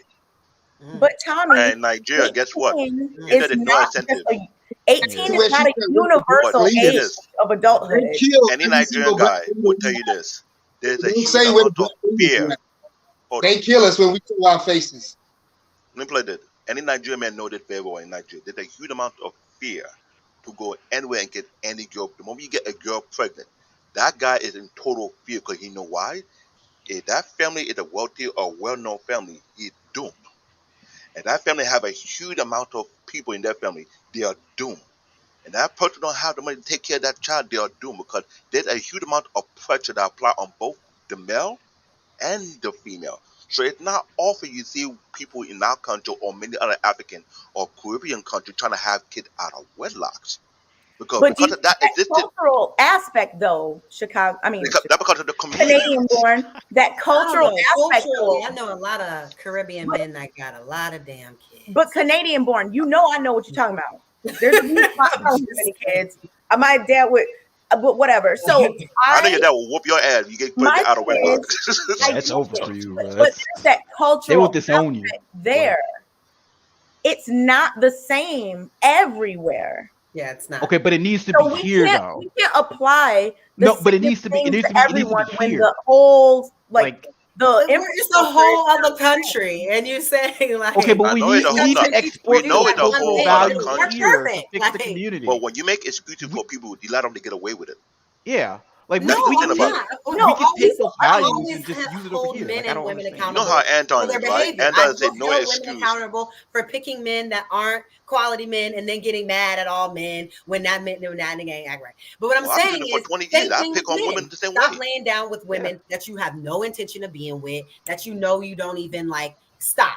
I've held accountability for both on both sides. Through and through, and I always do. Whenever it starts to get too top heavy on either side, I bring it back to the fact that it's both. We both have responsibility in it. It takes two people to have sex. It takes two people to make a baby. We all know that. So we can't try to make it a whose fault is it awards when we know that there's responsibility on both sides. Let's just be honest. But I can't make you not. I'm not getting nobody pregnant. Why would I get an abortion? Wait, hold on. Let's get him Ron. Why would I want to stop? I'll let why would I want to stop if I'm not getting nobody pregnant? I want to hear what Zoe say really quick. What'd you say? I said, why would I want to stop if I'm not getting nobody pregnant? So do you have to? And then you eventually do get somebody pregnant. What happened? I said, but then you do eventually get somebody pregnant. My wife, but that's the thing. Like the only situation I've had from like when I brought up the case of discipline before, I'm not like I argue with I think Black David, maybe Jonathan, and a couple other guys about them trying to convince me that I should have the discipline that you're talking about, Kayla. But I'm just like, well, why? My argument is always, why would I have to do that if I'm not getting nobody pregnant? Because I'm not like the few scares that I have, they took the plan B, or you feel me? So I'm like, not. Yeah. I don't have an incentive. Like the birth control doesn't makes me feel a lot more comfortable not rushing myself into marriage, and I want to be married. Like I only date women that's the thing they don't get into. I feel like I'm selective. I date women that I would potentially see myself with, but I don't see a reason to stop doing what I'm doing specifically, which is why when it came to the conversation about dick discipline versus pum pum discipline, I'm just like, I understand how that helps. But for guys like me, and even for guys like if Jonathan's practicing the discipline that you're talking about, when it comes to that, it's like, how much of an effect is that going to have with the incentives in place? And there's still guys like me around. That's not going to marry y'all. Not y'all. You know what I mean? That's not going to marry a woman. That's not going to be my preference. You feel me? So I don't feel like I have an incentive to. I feel like when the conversation just gets put to Pookie and Ray Ray, that now of course my battery be running low when I get to talk. Let me plug this John up. Yeah, but here's where I don't like the argument about Pookie and Ray Ray, because like y'all was making the point of it's a too small percentage to just blame everything on them. If I have Pookie and Ray Ray characteristics that allow me to take advantage of the best of both worlds because of birth control, because of women's rights and everything that things are going, and then for as far as men's rights go, as a matter of fact, this conversation was very important because even before we got to this point, we were talking about the community. And a question that I ask over there, but to start off this conversation is, what is my obligation to the community? Here we were able to talk about voting and the way that we vote according to Sayla's conversation, but that's something I do, and I feel like I vote in men's interest and in the interest of families as far as how I see fit. I just don't know that everybody votes that way, but everybody wants to blame Pookie and Ray Ray. I'm just like, don't blame Pookie and Ray Ray when you're not trying to hold other men accountable in a certain specific type of way. Do something on both ends. And the other side that they always hit me with is the women's responsibility, which y'all do have, but I don't know what to do about that except keep doing what I'm doing. I'm just keep smashing, and then I'll marry whenever I see fit. But what you doing is still it's not helpful. What I'm doing is what? What I'm doing is what? That's the male culture. It's male culture at the end of the day, but still, Zoe, what you're doing is still contributing to somewhat to the problem of society in the community. Okay, yes. I agree with that, because at the end of the day, okay, when you go back to like when they're saying, okay, who control or the power dynamics, who control access to sex or whatever, women I find tend to, they naturally gravitate, in the community. Hear this, okay, a guy will look at a dude and say, "Well, I bet you he's not getting none," and he's not very attractive, especially from like high school going up. That's usually a kind of dynamic, something that you normally hear. And I'm not putting blame on women, right? So that's where the small percentage of the men comes in that actually, impregnate Impregnating women. most of the, yeah, exactly. And they just run through women just like that, right? Because the attention just goes towards them. Doesn't mean that Naturally. it's okay. It's just that something in them, right? But that, because you have that power, you still have to know how to control it to a certain extent, right? And we still have to hold, yes, men and women accountable to that, to whatever role they play in society, whether it's willingly or not. So at the end of the day, just because you can get some and you're not, impregnating anybody, doesn't mean that you could, you should continue with it, because what are the negative drawbacks of doing that? You're gonna half of you. What's the negative? The negative drawback. The negative drawback is half that, of you are eventually going to get somebody pregnant. But exactly, that's what I'm saying. The negative drawback is Like, one. there's only so many times. So you think You can play this not really possible? Wait. Let me just finish it. Let me finish it though.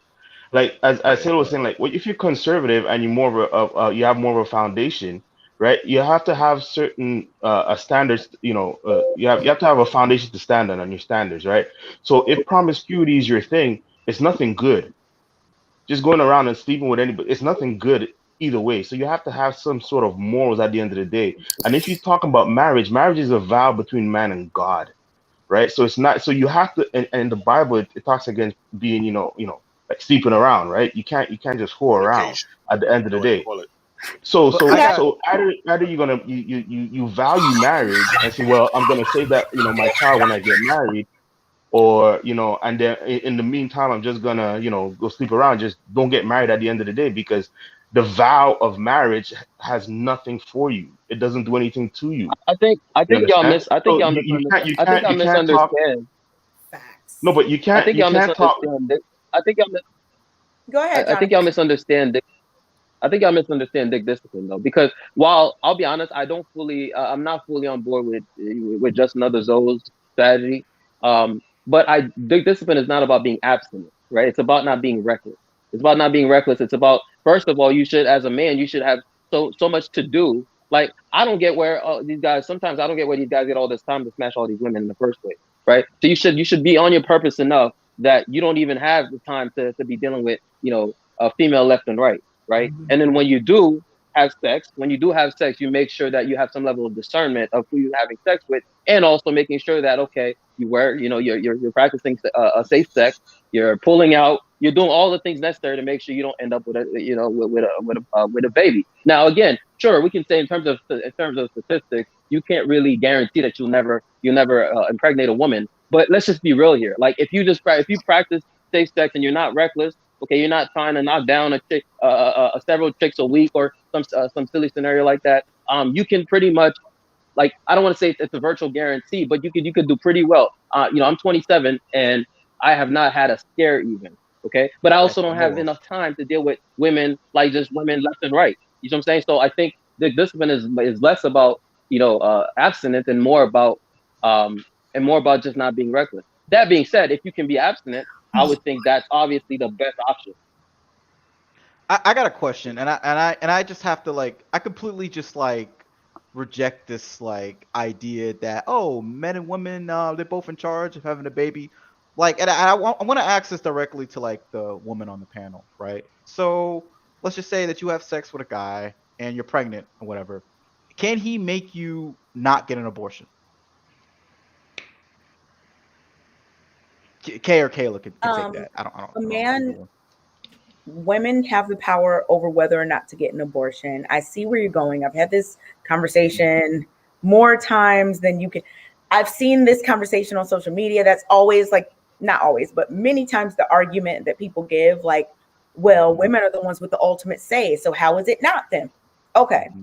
Let's talk about let's talk about the conception itself. Now, after conception happens, yes, the ball is in the woman's court because, she can get the abortion, right? We know this. Still, I don't understand why a man would give his power away and then just be helpless when something happens and say, oh, she got an abortion, I didn't want it. Oh, she take me to child support. If you know all these things, the same way that me as a woman would say, okay, I don't want to end up in this situation, so I'm not going to do this certain thing. I'm not going to blame the man. That's irrelevant. I end up in a situation. That's irrelevant. That's still your choice. Like all everything you said after that was just irrelevant because that's still your choice. No, it's not irrelevant. It is. Black Dawn. Because it's in the ball's in your court. So you're the person that has complete control over it. So it doesn't matter. I put myself in the situation. Black Dawn. Oh, this is all wrong. I'm sorry about it. I'm sorry. Yeah, go ahead. Black Dawn, take a step back. Okay. Yes, women have the right to choose in terms of abortions, but wait. Okay. Plenty of people. Let's do this. Let's say it's a religious man who doesn't even believe that abortion should happen. And it's a religious woman that also doesn't believe that abortion. Let's use that situation. In that situation where abortion's not going to happen. Now what? Everybody needs to be responsible for themselves. If you're a man and you don't want somebody to be pregnant, or if someone's somebody that you would just never see yourself raising a child with ever, don't even get with them. I think the good rule of thumb is that if you don't see that this person is somebody that you could possibly raise a child with, you shouldn't even, because anything can happen. You never know. That woman might be all pro-choice ahead of time and then be like, nope, not doing it once it happens, or vice versa. You have no idea. So I think the best thing for anyone to do, man or woman, is to be responsible for themselves, make sure that they are being safe out here, because okay, real quick, let me change the scenario. The first thing. Let me change the scenario real quick. Unsafe. Can I answer? Wait, real quick. Let me change the scenario real quick. Let me just add this real. Let me just get this real quick. So let's just say that we have a man who is anti-abortion, extremely religious, and he got with a girl or a woman, whatever, that was pro-abortion. And just why would he be with her? Why would he do that? Okay, but what he would never even get with her. He would never even get with her. What would happen though? Like, let's just who still has the more power in this situation? Is what I'm saying. She does. That you're making exactly. So what are we getting into all this other? But Black Dawn, they're kind of correct. Black Dawn, they're kind of correct on this one, because I actually do kind of agree with Kay on this, that even though I'm exercising dick discipline, if I were to end up in some rare case scenario where she ends up pregnant, I am not pro-abortion, right? And so that's something I have to accept, that if she does end up having to have a child, right? And I personally would not want her to have an abortion. Now you're right that I can't control that, but I have to accept that, okay, now I'm effectively a baby daddy, right? I have to accept that. And I'm prepared to accept that if I am taking that risk, right? So I think there's some but I'm not saying that's right or wrong. I want to illustrate the amount of power that a man doesn't have and why this is completely. They have all initially you don't throw your load. That's the whole point. Initially you don't throw your load on the woman initially, if that's the case. Black Dawn, you brought up the proactive thing earlier. Okay, what you gotta be proactive. You don't have to get with anyone. You don't have to be unprotected. You don't have to even you're not a victim if a woman gets pregnant. The man is not a victim if a woman gets pregnant. I'm not saying he's a victim. No one's saying that. Okay, they're not powerless. I'm gonna say this, fellas. They're not powerless. If you're holding heavy ammo, so to answer, no, because Kay is really right. Kay is really right on this one at the end of the day. It's so true. I hate the victim Olympics for when women get pregnant, like you weren't there. Yeah, I stay away from the victim. And that's what I said. Personally, if you're a man, fella. Yeah, for me personally, ammo is heavy. Unload before you shoot.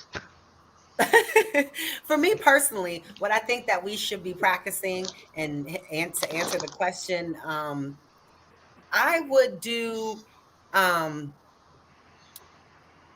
think that whoever you're laying down with, we've already like have some kind of understanding. So that for me, that won't change if we did get pregnant. If we're in a relationship and we've decided that if we do get pregnant, that we're not gonna, you know what I mean? If that happened, then I would do that. But if we, like, I don't know. I just feel like at this point, and when we're in our 30s, I'm trying to figure out why we're laying down with people we're not comfortable having a child with. I don't get it. I don't get why we're doing that. I don't understand why you're doing that. I have no idea why you're laying down with people that you don't see yourself having a future with. I mean, like I don't know what his name came on earlier before. We're saying what 18-year-olds and 20-year-olds are doing in college, and you're grown. What are you doing? You're not a kid. Like, you know better. So it's like you don't have to be discipline doesn't mean you have to be celibate, but be in a relationship with someone. So no one's allowed to have casual sex at all. Like that's dick discipline. Misnomer. That's literally what dick discipline. Exactly. So you're not allowed to have casual sex at all. Like nothing. You want a casual baby? Well, sex is for procreation. I have casual condoms. Have a casual box of Plan B on standby all the time. What do you mean? But you're putting yourself at risk to have a casual, illegitimate child. What about pussy discipline? Could I share a story on that, guys? And then I'm going to be out. I'm so sorry. I came back. Oh my gosh, Sayla. 3 times in one night. Yeah. I wanted to hear Cliff though, because I haven't heard Cliff all night. I don't know if he spoke when I went to the restroom, but hey, Cliff, good to see you. Hi, ladies. What are you thinking tonight? I fucking love this show. Oh, I can't hear you well. 5 hours. Can you hear me? Okay, I can hear you now. Yeah. So I wanted to say something to Black Dawn. I grew up in Jamaica. So would a farmer put a seed in the ground and not want it to grow? No, that's weird. Yeah. So when you say that it's a woman's responsibility or it's her choice to get an abortion, I don't get that, because you plant the seed in the first place, bro. So at the end of the day, you had the power in the first place. You could have chose not to plant that seed or do something more responsible with your seed. You know what I'm saying? So when you come and say now you're starting to throw it on the woman about her not getting an abortion, you open that can of worms, man. It's more of an accountability question, because here's how I look at it, right? It was my mistake. Yeah, I probably should have never gone with that girl. But at the same time, at that point, the man has no control when it gets to that point whatsoever. He had the control in the first place. But the control is now gone, though. Is what I'm saying. That control is you. Do you want to be the leader or not? Like, you have to do nothing after it's gone. You don't have any to say, I'm the leader, I choose this or not. Or you have to say, women, I give you all my power. It's up to you. You can't have it both ways. Okay, like, but I can't force you to have an abortion. I can't force you to take a Plan B. But we shouldn't be giving her a seed. But you didn't want to do it. We can give her a seed so easy, though. That's the problem. Because once you do, you give away your power. They will give it to anybody. They will give it to anybody. That's the problem. You can't give it away. I mean, it's very easy to do. That's the whole point. I mean, the urge is right there.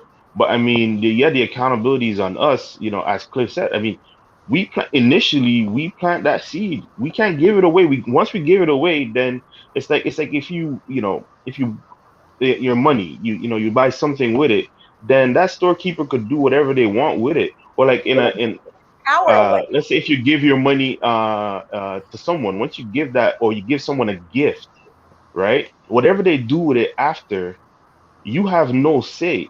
Whether in the court of law or whatever, you say, well, I gave my daughter, $5,000 and then she did this with it. Now I want to give it back. You have no say in what they do with that money after you give it away. So once you give that away, you lose all power, whether if they, they decide to have an abortion or carry the baby to term. And that's the problem. We have the power initially, and yet we don't exercise the proper judgment on that. And that's when it comes back, just like what Sayla says, that it comes back and we pay for it at the end of the day. And that's what I say, unload your gun, unload it. Don't keep it loaded. Imran, hold on. Trey is in the building. Trey is in the building. What's up? Y'all hear me? Is my mic working? Yeah. What's up? What's up? Well, this is kind of what I wanted to say. I gotta get up out of here real quick, but it's late as hell. But what happened with this conversation is someone asked the question, and someone was talking about women being responsible for the children that are brought into the world and them having that choice. And what Kayla did, or what Kay did, is Kay brought it to a very specific situation, and that is abortion. Now, when she brought it up, she said, bring it to that. Yeah, you did. You said if two No, religious that's what Black people. Dawn did. I think I brought was that the up. one that I Black Dawn brought that it up. Yeah, I brought it up to abortion. Yeah, it was me. I think. It was. Yeah, it was. Yeah. Because I wouldn't have brought that up.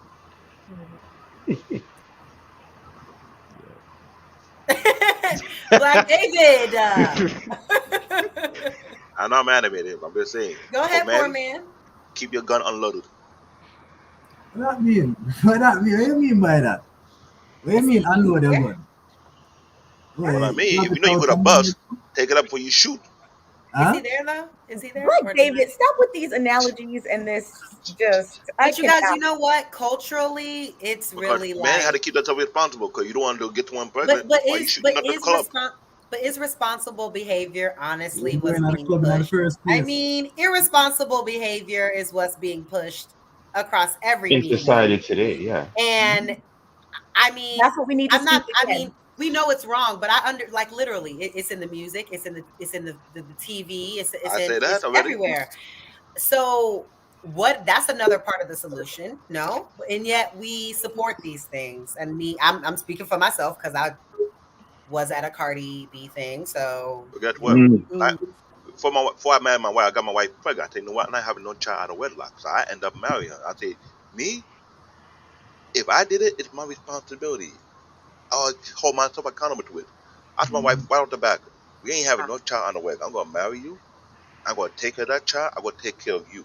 End of story. I don't play game with my responsibility. Period. Other guys, they would dip. Me, I handle mine. But you know what, Black David? It's kind of funny. Like David. Growing up, one of my really good friends was Nigerian, and her mama told her she couldn't have no American Black boyfriend or like date anybody American. She was like, they gonna leave you and they're gonna leave you with some babies and you can only procreate and like marry someone like Nigerian. And she was somebody that's Nigerian and they got 2 babies. Could I share something on that? Trey is talking about because he said he had we responsible men. And I know we he's responsible men. Is my mic working? Just culturally. It's like the things that are being said. It's a shame for Nigerian men to have kids out of wedlock and not take care of the responsibility. Hold on, is my mic working? It is. And so that's why her mama. That's why her mama told her that. Said he had to leave. So let's get his opinion real quick. Okay. So go ahead, Trey. Oh man, you got the floor.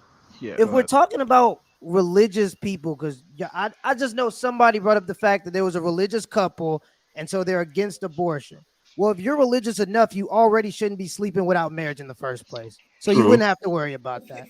Not only that, but what we have to understand in this situation is that women bear the grunt of what happens when you get pregnant. That's why it's your responsibility.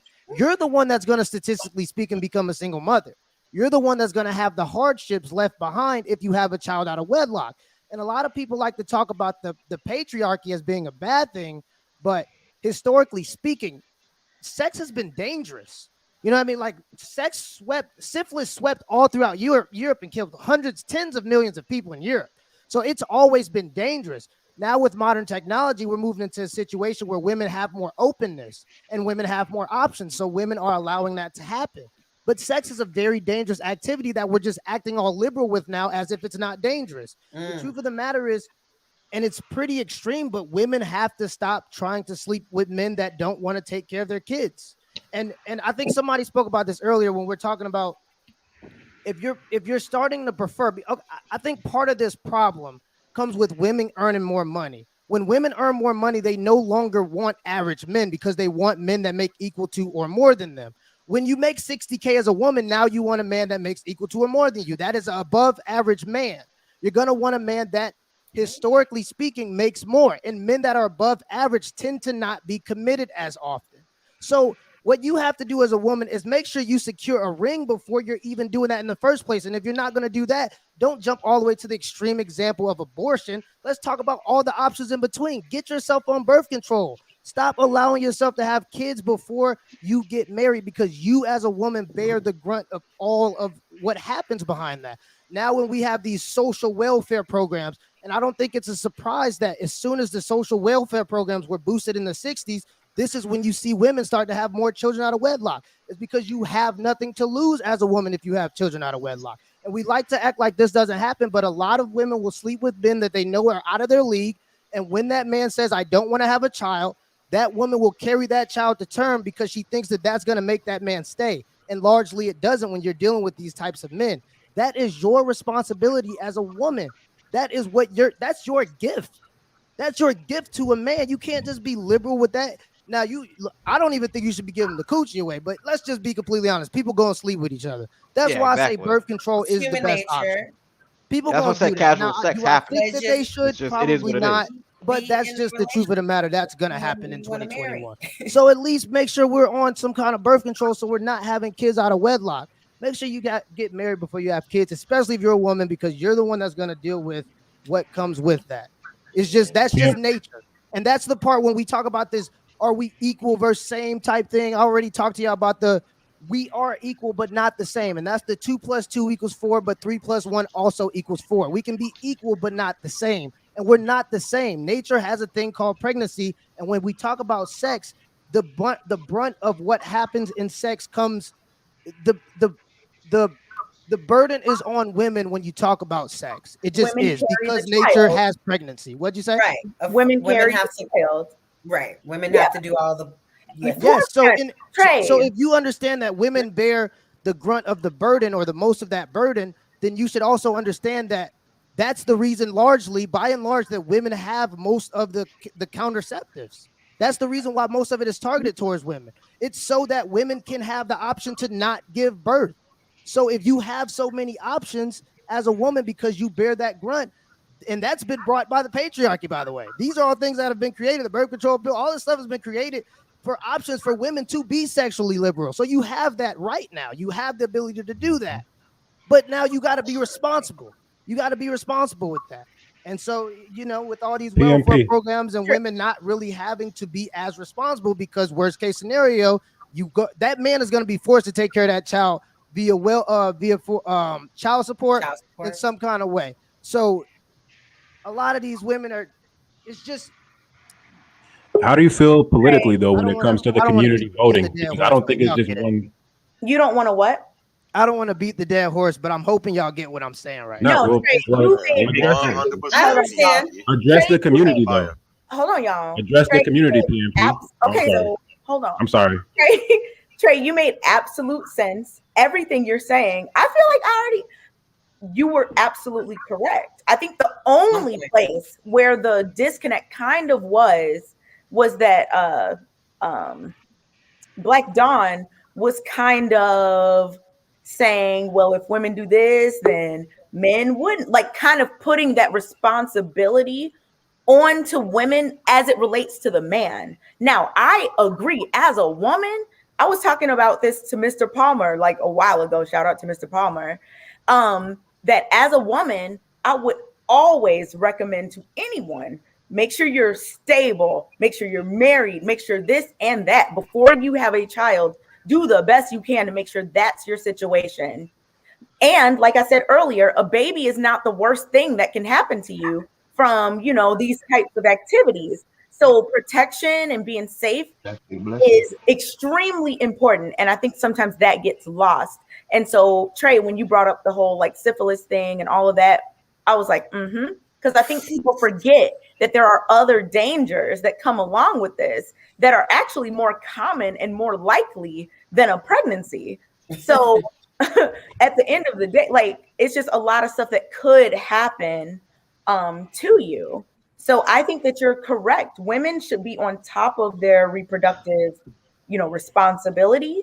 So should men. But me, at the end of the day, if I'm the one that's going to have to carry the child, raise the child, do all these things despite whatever else, yes, women have to really look within and say, look, no matter what I think, the woman is the one who carries the child. But that's the biggest difference. That should be drop mic. That there shouldn't be no but. That's the biggest difference right there. The woman is going to be the one that carry the child. So she should be the one that is responsible on her end to make sure that she's not carrying a man's child that she doesn't want to have. I agree. I agree. Right. For sure. So men should give their power away. Don't give your power away. Yeah. Don't put the most important thing to some of you that you have in the hands of someone that you don't trust, you don't love, you're not trying to be with. Why would you put yourself in that situation? Okay, I got a quick question. I'm a very good host. Yeah, I got a quick question. Like, so what if the guy, accidentally, I don't know, I don't even believe in that. But let's just say for the sake of argument that the guy accidentally, like, does the deed, whatever, inside the woman, and the guy was like, I'm saying though, but like the guy was like, I don't want to have a kid, I want you to take this day after pill. And the woman was like, no. And he was like, no, I'm not going to be in the kid's life. I'm not gonna take care of it, whatever. Only that day. I mean, listen. This happens all the time. The thing is that you guys bring up birth control and these Plan Bs and all these things. These things are toxic to the female reproductive system, and women have been having issues with the female, especially Black women in the female reproductive system over the last 25, 30 years because of all these things that they're doing to try to prevent pregnancy and whatever it is, and because the brunt of it is still only on women, and men aren't taking any responsibility. Well, I acknowledge that, but that's not what I answered. That comes back to my main point of how do we fix the disconnect in men actually marrying women and just having sex with women that they want to be married with, so we can actually make a family structure, versus men saying, oh, women aren't good enough to marry, but they're good enough to have sex with, so I'm going to keep having sex with women and then just hoping that they don't get pregnant, and it's on her to make sure she don't get pregnant. You know what I'm saying? Like, I acknowledge that. Let me address that. That's really about being pregnant. I do. But Kay, I kind of want you. But I want Kay to kind of answer the original question, though. Like I 100% agree with what Kayla said. It is destructive to, like, your body, taking these planned bills, doing abortions. I completely agree with that. But I want Kay, or maybe you can answer it as well. I still do want you to answer the premise that I gave. Like, I don't know if we got lost and I can ask it. Can you re-ask it? Yeah. Let me ask it the again. Plan B pill and she just says she doesn't want to take it, then what? If she says I don't want to take it, I don't want an abortion, and the man makes it perfectly clear that I don't want to be in this, like, kid's life. For example, Future is the best example of it. I think he's a terrible father or whatever. The deed is still done. It doesn't matter if so it's if you, day. Okay, but that's not. But the question is. But the question is. The question is what, like, is it a responsibility still on the mom, or you're what? Still giving your seed away. As we just talked about, as Trey said, as I said, at the end of the day, the woman is going to be the one that's carrying that child and that's responsible for that child. Let's say the dad runs off into the sunset. Whatever happens, the mother is still going to be there with the child. So if you're asking, like, okay, what if he made it clear, I don't want a child, right? And he, as you said, accidentally, you know what I'm saying? Yeah. And then she says, I'm not going to take Plan B. I'm not going to do this and not going to do that. That's your question, right? Yeah. So at that point, the only thing he can do is go home and hope for the best and hope that things go his way. But I'm not talking about what the guy can do. I'm talking about, is it still the responsibility of the woman to get an abortion? Let me now single mother. Let me make a point real quick. Pregnant. You shouldn't have did what you did. Okay, but now here's the problem. Now you're contributing to the cycle of single motherhood in the Black community. You're trying to the same way that I would be. Now you're contributing the same way. A little bit there before I go ahead. And now you're not taking accountability. It's coming from a different angle that I didn't even really. Yeah. So Black Dawn, just to be clear, and then we're gonna get to Trey because I think he was about to say something. Yeah, he could go. Yeah, someone else. Are you, because I didn't even know this is what you were asking, but I think I'm seeing it more clearly now. Yeah. Are you saying that to prevent the cycle of single motherhood, that the mother should then do something about it so that she's not a single mom? If you know the guy is not going to be in that child's life, okay, I see he's not going to do anything with this child at all. Why are you bringing this child into term? Well, some people just don't want to get abortions. I mean, some people become connected to their children. I have one thing. Don't leave until I speak with you, Canadian woman. Let me hop in before what were I you go going ahead, to y'all. Or I was gonna hop off at like 1 o'clock. Okay, Can y'all I hear was me? trying to say, I had an idea years ago, and people think I was barbaric.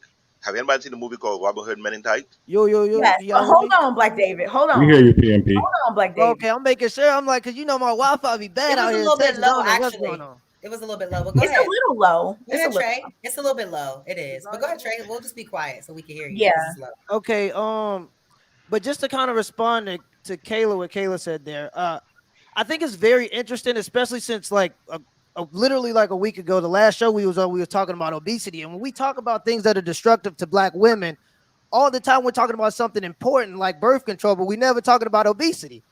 That's also very destructive to African American women, but we don't talk about that. That's running rampant in our community. So when we talk about Plan Bs and trying to be responsible sexually, that's when the idea of, oh, that's destructive to our bodies comes up, but we don't talk about overeating. But that's not even here nor there. Let's just go to another. Well, one. me and Sheila did wait. Let me ask PMP something. I have one thing to say that Yeah, was but kind of how is just. that correlating? Like, if we want to talk about people being obese, then we'll talk about people being obese. Like that. If I'm talking about the destruction to the body, then we're specifically talking about sexual health. We're not talking about obesity. We could just do another panel and talk about the issues in obesity. But trying to correlate it in when we're talking But it's about the sexual same. health, It's both it doesn't. undesirable. Well, but the thing is, Sayla, that on the show that Kayla did about that, we both said that health is extremely important. Like, let's not say that we didn't. We definitely touched on that. I never said you guys didn't touch on it. I'm saying that she's saying it's undesirable, and I just Black have, women like, don't like to talk about undesirable. Birth control. Okay, go ahead. Obesity is undesirable, Sayla? Yes, Let me have one more time, Caleb, if I go ahead. Caleb. Go ahead, Trey. Yeah, Trey, what were you? But I think largely women have forgotten what men are. And I don't know where that disconnect happened, but they have what men do. And because now we're in a society where we live to 70 years old, but y'all have to understand, for most of human history, we died at 30 years old. You were old. You were an elder at 40 years old. We weren't on the planet for a long time as men. So reproduction happened quick. As men, we're sexual opportunists. And I think that's what a lot of women have forgotten. As men, we are developed to not only build societies for the convenience of women and children, but to also spread our seed while we're on earth.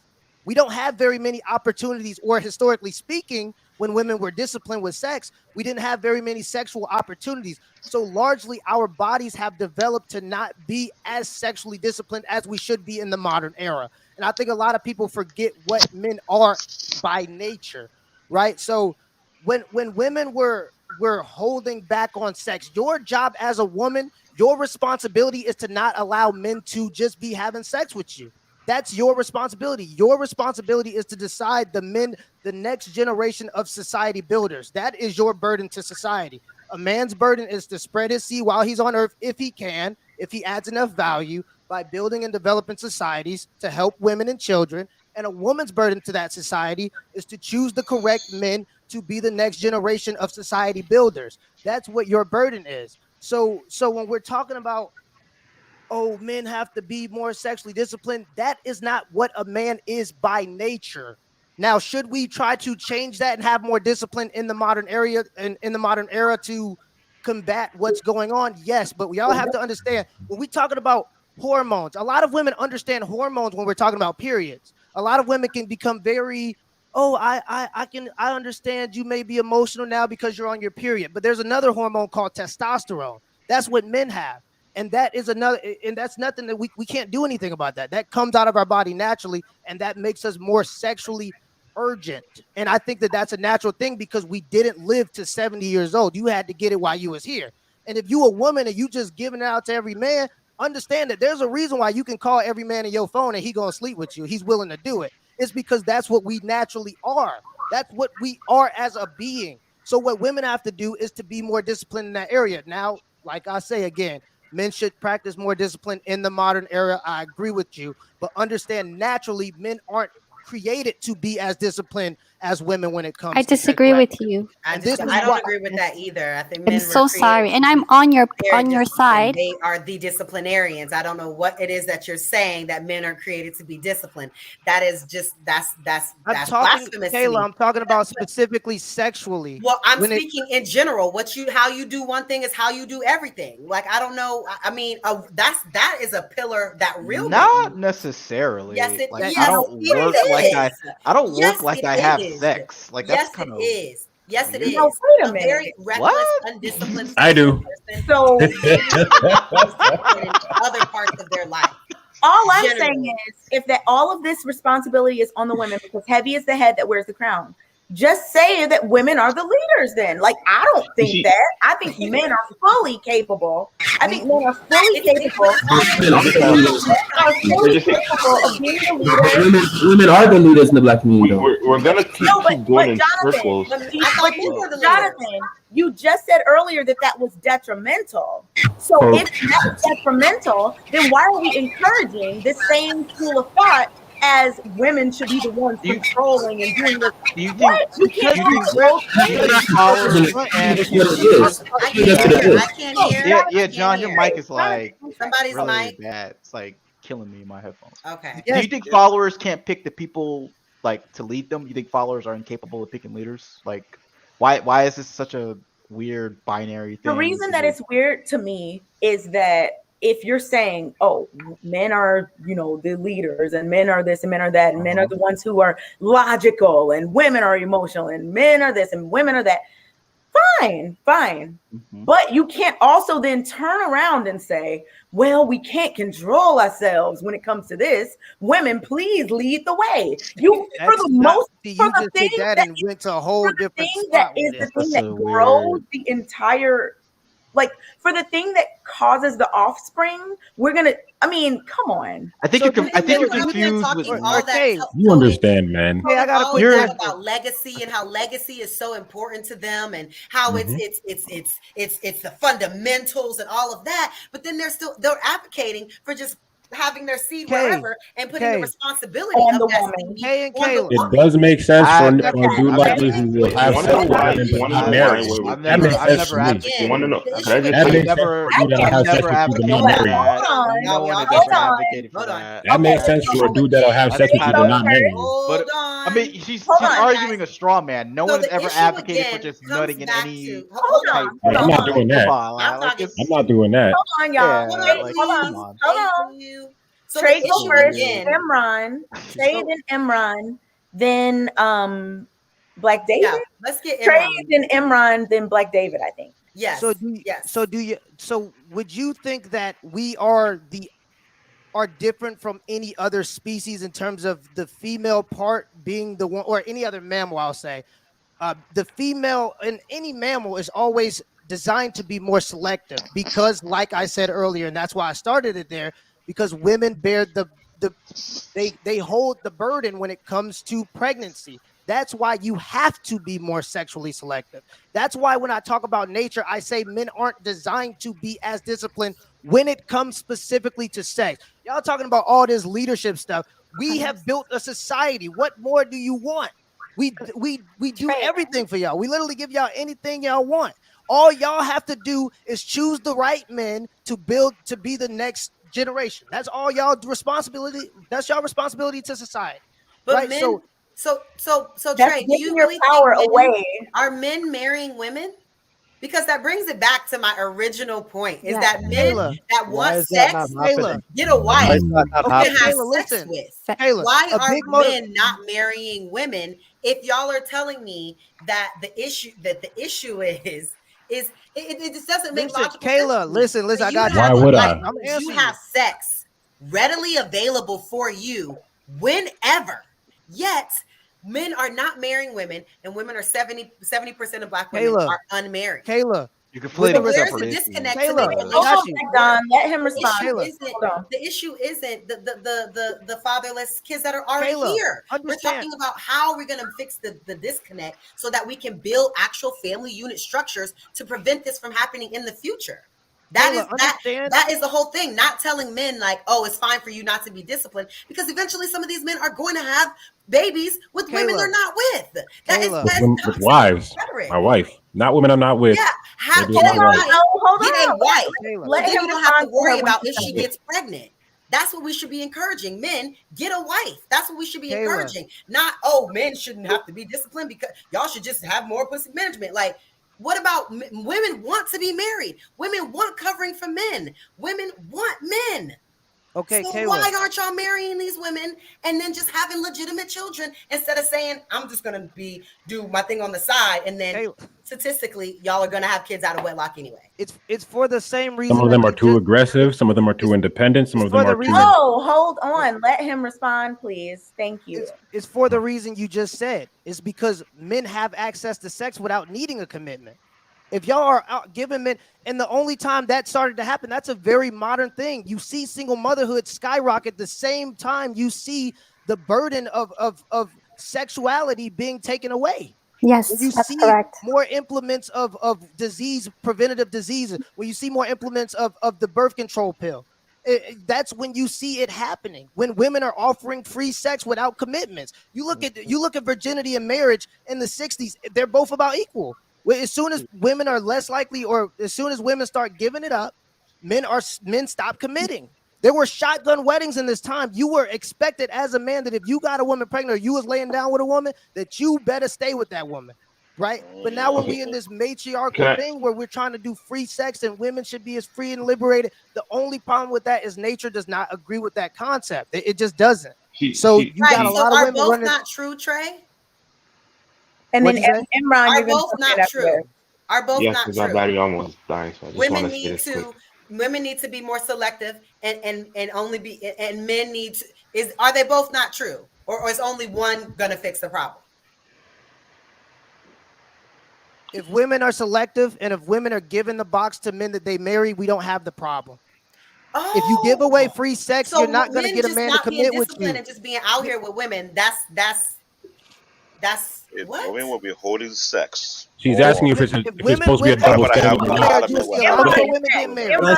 Okay, sorry, I just have one thing to say. So, like, this whole conversation, I look at this like, sorry, I'm, from a Christian background. So, I mean, everything after the fall, is not going to work naturally. So the whole family structure, marriage, kids, everything, not going to work. But if you want to go, because we keep going modern and old school, like, modern day women and old time women and how they believe. But once you take, the belief or the structure of God out of it, like, God in Christ, Christ in man, man over woman, woman over child type thing. And then if we kept on that path, then yeah, fine. But I find a lot of it has to do with, our own fleshly desires. So if you cannot control that, you take God out of it. That's me personally. Then it's not going to work.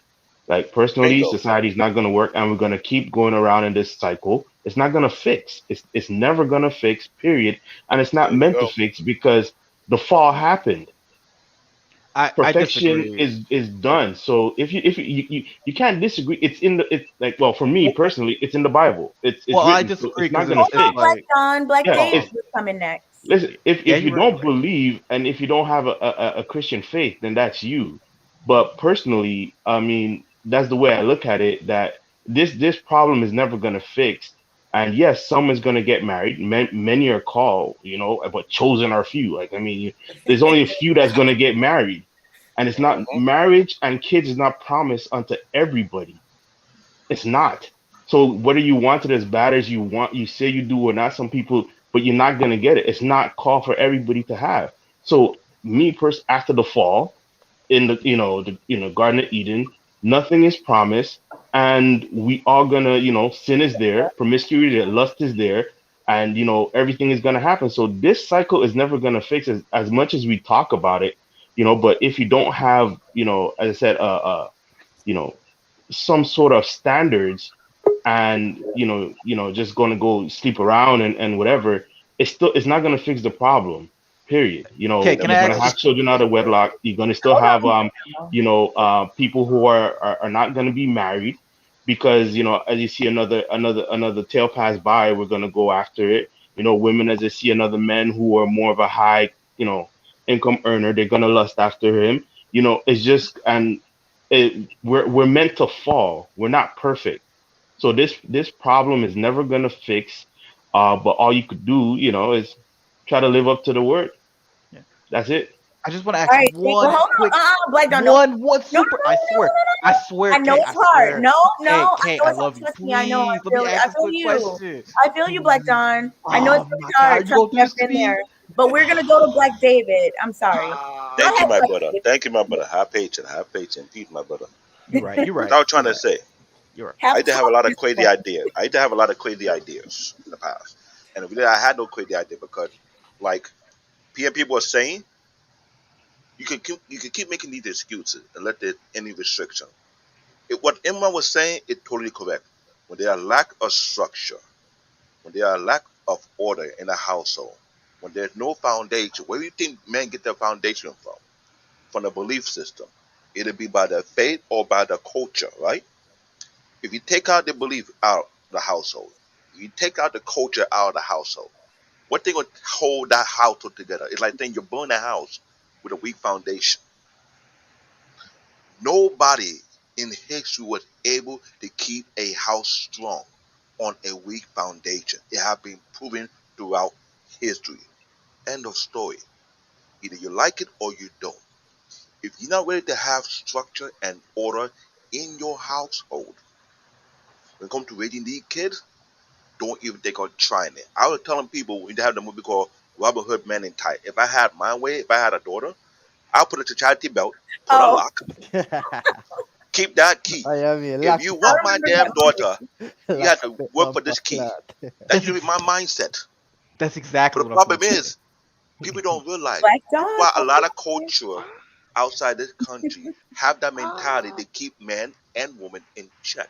If you cannot keep men and women in check in this country, then guess what? You have a free market. I had to call a woman. If you allow any man to go through you just like that, you're a post office. Only thing you dropping all your mails and it's not being delivered. Because he's and been the guys, I hold the guy responsible too. I told guys, if you're a guy going around here and get a woman pregnant, don't be around me, because if you be around me, I will knock you out. A serious thing. And I will make sure I put you in a 20-year coma. I don't believe in 20 years? Okay, Black David. No, let me tell you why I say that. I grew up with my father being a deadbeat dad. And I watched my father leave my mom, get other woman pregnant, and don't take care of his father. I told myself I would never be that. And because of that, I say any guy who hang around me don't want to bear the responsibility, don't come near me, because it will irritate me. I will literally want to knock you out, because my standards of a man is different from yours. I'm not going to support or make it true for any man who will go around there, get 1, 2, 3, 4, 5, 6 pregnant, act like it's not his responsibility. Because you know why? For where I was brought up, we hold men accountable. We hold men responsible. The fact that there's no foundation, there's no structure, there's no order, there's no real leadership. Where are the leaders in the community? You cannot have a community without no structure, no order, no strong foundation. There will be no success. If you're not willing to build on that, you can just forget by looking for a solution. I'm being very clear. I'm being blunt as ever. Because sometimes we could go back and forth and argue until you want to build that foundation first, and have your own institution, and have people holding people accountable, and let no one slack off, then you're not going to find a solution to this problem. Either you will follow your faith or follow your culture. And follow something that have been consistent. Not something you just made up on your own. Because you try to make up on your own, guess what?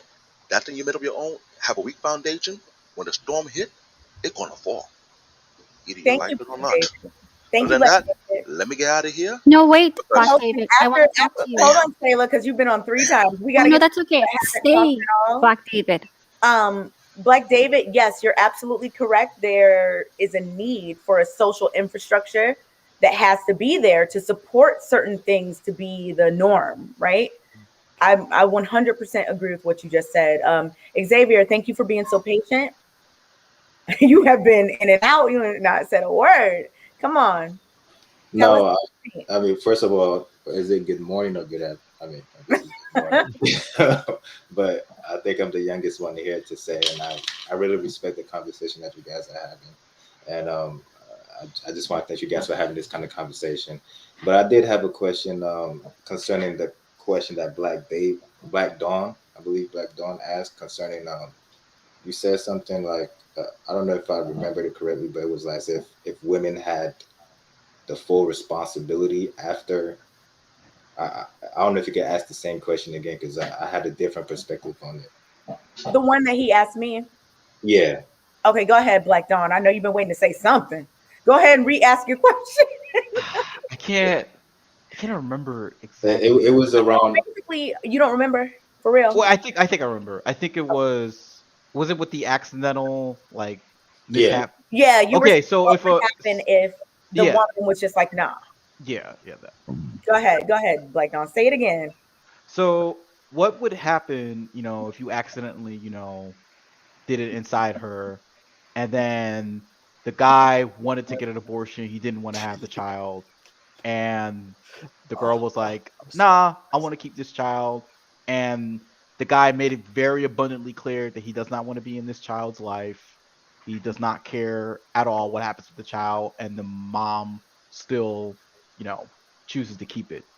Is the responsibility going to be on her, or is it going to be on the man for that child?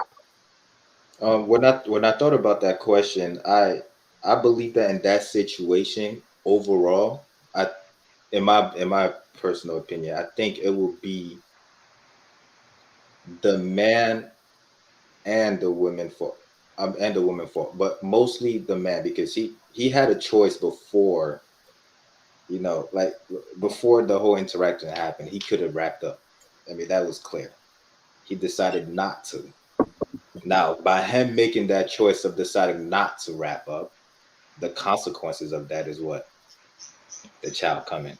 And now, if the woman decides, whatever happens after that, I mean, you failed in the beginning part, so everything else that comes after that, it's like it's a downward spiral from that point. At that point, you're at the woman's mercy. She could decide to keep the baby, or if she doesn't believe in abortion, she could say, "Oh, I'm not keeping the baby." Regardless, even if the woman wasn't on her plan B or whatever. I know some women don't usually take plan B because of, like Kay and Kayla said, there's a lot of complications. Yeah, so some women don't even take that. Even if she didn't take that, the beginning process starts with the man. I mean, some men like to go in raw, cool, but just know there's gonna be consequences that come with that, which is giving the woman power to if she gets pregnant. Now you gave her all that power that you had in the beginning. That's what I said. Yeah, that's why I agreed with you, Kay. So I was giving I would never give that power to a man. Yeah, because the man had the power. You should feel the same about it. I'm not gonna say. Imagine, Black Dawn. If I hypothetically got pregnant by some man and he was raggedy or whatever, like he was just not a good guy. Imagine if I had a child and then I complained. What would be the first thing people say? Well, you shouldn't have. That would be the first thing. And I wouldn't be mad at that. I would say the same thing to a woman. Like, you can't, I mean, I would say this to anyone. You cannot do something that you know results in children and then be like, I don't know what happened. We are all adults. We all know where babies come from. We all understand the consequences of those types of actions. Now, yes, you can gamble, and most of the time people are probably going to be like, okay, I made it or whatever. But every now you don't know what's going to happen. So as a woman, I don't think women should blame a man. Oh, he's this way. You knew. As a man, I don't think men should blame women. Like, I don't think either person should blame the other. Like, you knew what was going to happen when you did this. Like, you knew what could be the possibility, and you have to take that into consideration. So everyone needs to be responsible with their reproduction. Everyone needs to make the best choices in terms of like their relationship situation with this topic and with this situation. Like, we can't just keep on pointing fingers out. And y'all, I think y'all are because I know that y'all would understand it if it were women complaining about men. You would understand it fully. You would say, "Oh yeah, they can't. How are they complaining? They out here messing with so and so." It's the same. Kayla complained about me. Same thing. Same exact thing. Real quick, Kayla complained about me. Huh? Kayla complained about me. What does that mean? Oh, for that what you said you were doing, Zoe? Apparently, I didn't know I was wrong. I mean, I'm dating with intent to marry, but it's like she's saying I'm trying not to marry these women. I'm just like, it's not a question of right or wrong, though. It's not a question of right or wrong. It's more so, I think, a question of what do you want and what are you doing? If you want to put yourself in risky situations where anything can happen, and like Black Dawn said, the woman, you don't know what she's going to choose to do or not. If you want to put yourself in those situations continuously as a grown man, that's on you. But we don't want to see you complaining on the after hours of Lapeef Let's Talk on Thursdays, talking about, I don't know what happened. I never have. I know you haven't, but I'm just saying that I think that's where the disconnect is. If you're preaching about, and I'm not saying you did, but if people are preaching about marriage and healthy relationships and all these things, and then also saying like, well, we should be able to do whatever we want. Like, which is it? I think a lot of people want to do both things, and what? My point is that I'm me, and I am selective. I am dating women that I believe have the potential for marriage. But my point is that there's lots of men like me, and to stop blaming Pookie and Ray Ray when the responsibility lies on lots of men like me that women aren't getting married.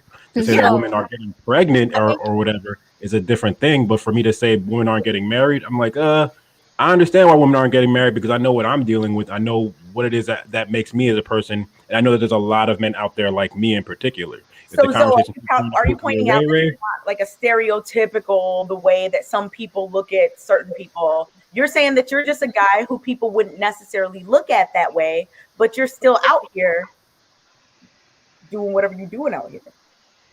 I'm saying I'm doing whatever I'm doing out here because I'm a good host, but that's as far as that goes. As far as the conversation goes, I'm trying to take accountability so that people look and say, what is it that these men care about as far as when it comes to marriage? Because Kayla and whoever else was still saying like, oh, why aren't you marrying these women? And it's just like, well, the same reason why. Well, I would say the same reason why. I'm not going to compare it to anything else. I'll make it a standalone reason because I have my standards for marriage. And if you meet them up to a certain point, we will have sex. But if you don't meet them over a period of time, we won't be married. What were you about to say when Kayla come in and get your question? What were you about to say, Zoe? You were about to say the same way what? I don't remember. I already lost it. Oh, okay. I know I had a comparison, but I can't remember the comparison because I didn't make my point as clear as what I just said. It's cool, and we're about to start rotating people off one by one. So get ready. Shoot. You were supposed to get me off. I ain't gonna lie. Just all this happened. I want to get off. I just want to ask one question. So, real quick. Wait, hold on, Black Dawn. Don't worry, we're not kicking you off right now. We're gonna get Sayla's question to Black David. We're gonna keep it brief, y'all, and then we're gonna get one by one off. Go ahead, Sayla to Black David. So, Black David, thanks for waiting. I got on to speak with you. The reason why I got on was earlier you made a really good point about teenage pregnancies, young girls getting pregnant. And I just want to share something about that. When I was 16, a good friend of mine in high school got pregnant. And, we come from a small place. It's not that common. You don't see that many girls getting pregnant. And I remember my mother getting freaked out. I didn't get pregnant. I wasn't dating anybody. But she chased me around the house. She threw a shoe at me. My mother never hit me in my life. She lost her mind. She threatened me. She told me, I'm going to kill you. Then I'm going to dismember your body. Then I'm going to take your torso. I'm going to put it in one garbage bag. I'm going to take your head, your limbs, and I'm going to put it in another garbage bag. And I'm going to bury you. One part of you is going to be buried. The other part I'm going to throw in the lake. And I'm not going to say the lake because everyone's going to know where I live. And there was this sense of fear. I've never had anyone threaten me like that. Nobody has ever, there's no checks and balance with parents. That's what I have to say. I remember telling my dad. I told my dad, look what she did. And he just shrugged. He's like, no, sorry, can't help you with this one. And so there's this culture where, you know, parents are kind of absent, grandparents are kind of absent. The whole fabric of society is kind of falling apart. And even with young men, I remember there was one young man, I'm going to say this story and then I'm going to leave. He was just a good-looking young man. He made great money. This was in Dallas, Texas, a few years ago. And he was approaching me. And then I just remember my friends, some members of my community telling me, this man has been blacklisted in our community. He's been blacklisted. He was caught having premarital relations with a girl while trying to be engaged to another girl. Nobody in the community wanted anything to do with him. He wanted to get married. He waited years. Everyone told him, nope. Under Section 8, Article B, you are out. Strike. Our parents wouldn't allow him to come by. No, not at all. He's a weak man raised by a mom, a single mom. I'm sorry, I was nice and easy. I'm going to be rough now. We don't tolerate men who behave in a certain way. They're not able to come later on for girls. You're going to be stuck with the ones with antisocial behavior, the ones with promiscuity, the ones with obesity that you complain about all this time. You can't have your cake and eat it too. There's no, oh, I'm going to do this now and then I'm going to find someone else later. No. When a top dog goes in a flea-infested kennel, he also gets fleas. It's as simple as that. And so I agree with you. There's no checks and balances. There's no checks and balances with parents, with culture, with community, with friends, nothing. It's do as you please, self-gratify yourself. Don't mention shame. Shame hurts us. And people don't get it. The function of shame is to prevent us from damaging our social relationships. It's to motivate us to repair them. Just like the function of pain, to prevent us from damaging our own tissue. So I just agreed with you. I just want to share that with you because I feel like nobody's really talking about parents, grandparents, or community members. Or flea-infested I'm kennels. glad you say that because exactly there is a scenario that I did sort of have in my country where they hold the parent accountable. It's now becoming an upgoing trend in Nigeria, whereby they are arresting parents who are abusing their kid now. Back then, when I was living out there, they were not doing that at all because you know why? There weren't any proactive people who were vouching for the safety of the kids. That's exactly anyone from Nigeria know the thing called capital punishment, whereby you go to elementary school, you go to middle school or high school. If you're late for school, you get disciplined. If your uniform is not ironed, you get disciplined. If you don't do your homework, you get disciplined. If you make noise in the classroom, you get disciplined. If you fight in the school, you get disciplined. If you fail your test, you get disciplined. That was capital punishment. If you skip school, the Lord help your soul, you might get 2 to 3 rounds of discipline. One will be by a police officer. They'll pick you up from the house. Round 1. Round 2 will be in the school. They will beat you again. Round 3, God forbid, your parents join on that thing, make it round 3. That'll be a trifecta of ass whooping. That's exactly it. They was known, but the thing about it, there's some parents go too far to the extreme, just like you just said. And no one was held accountable back then.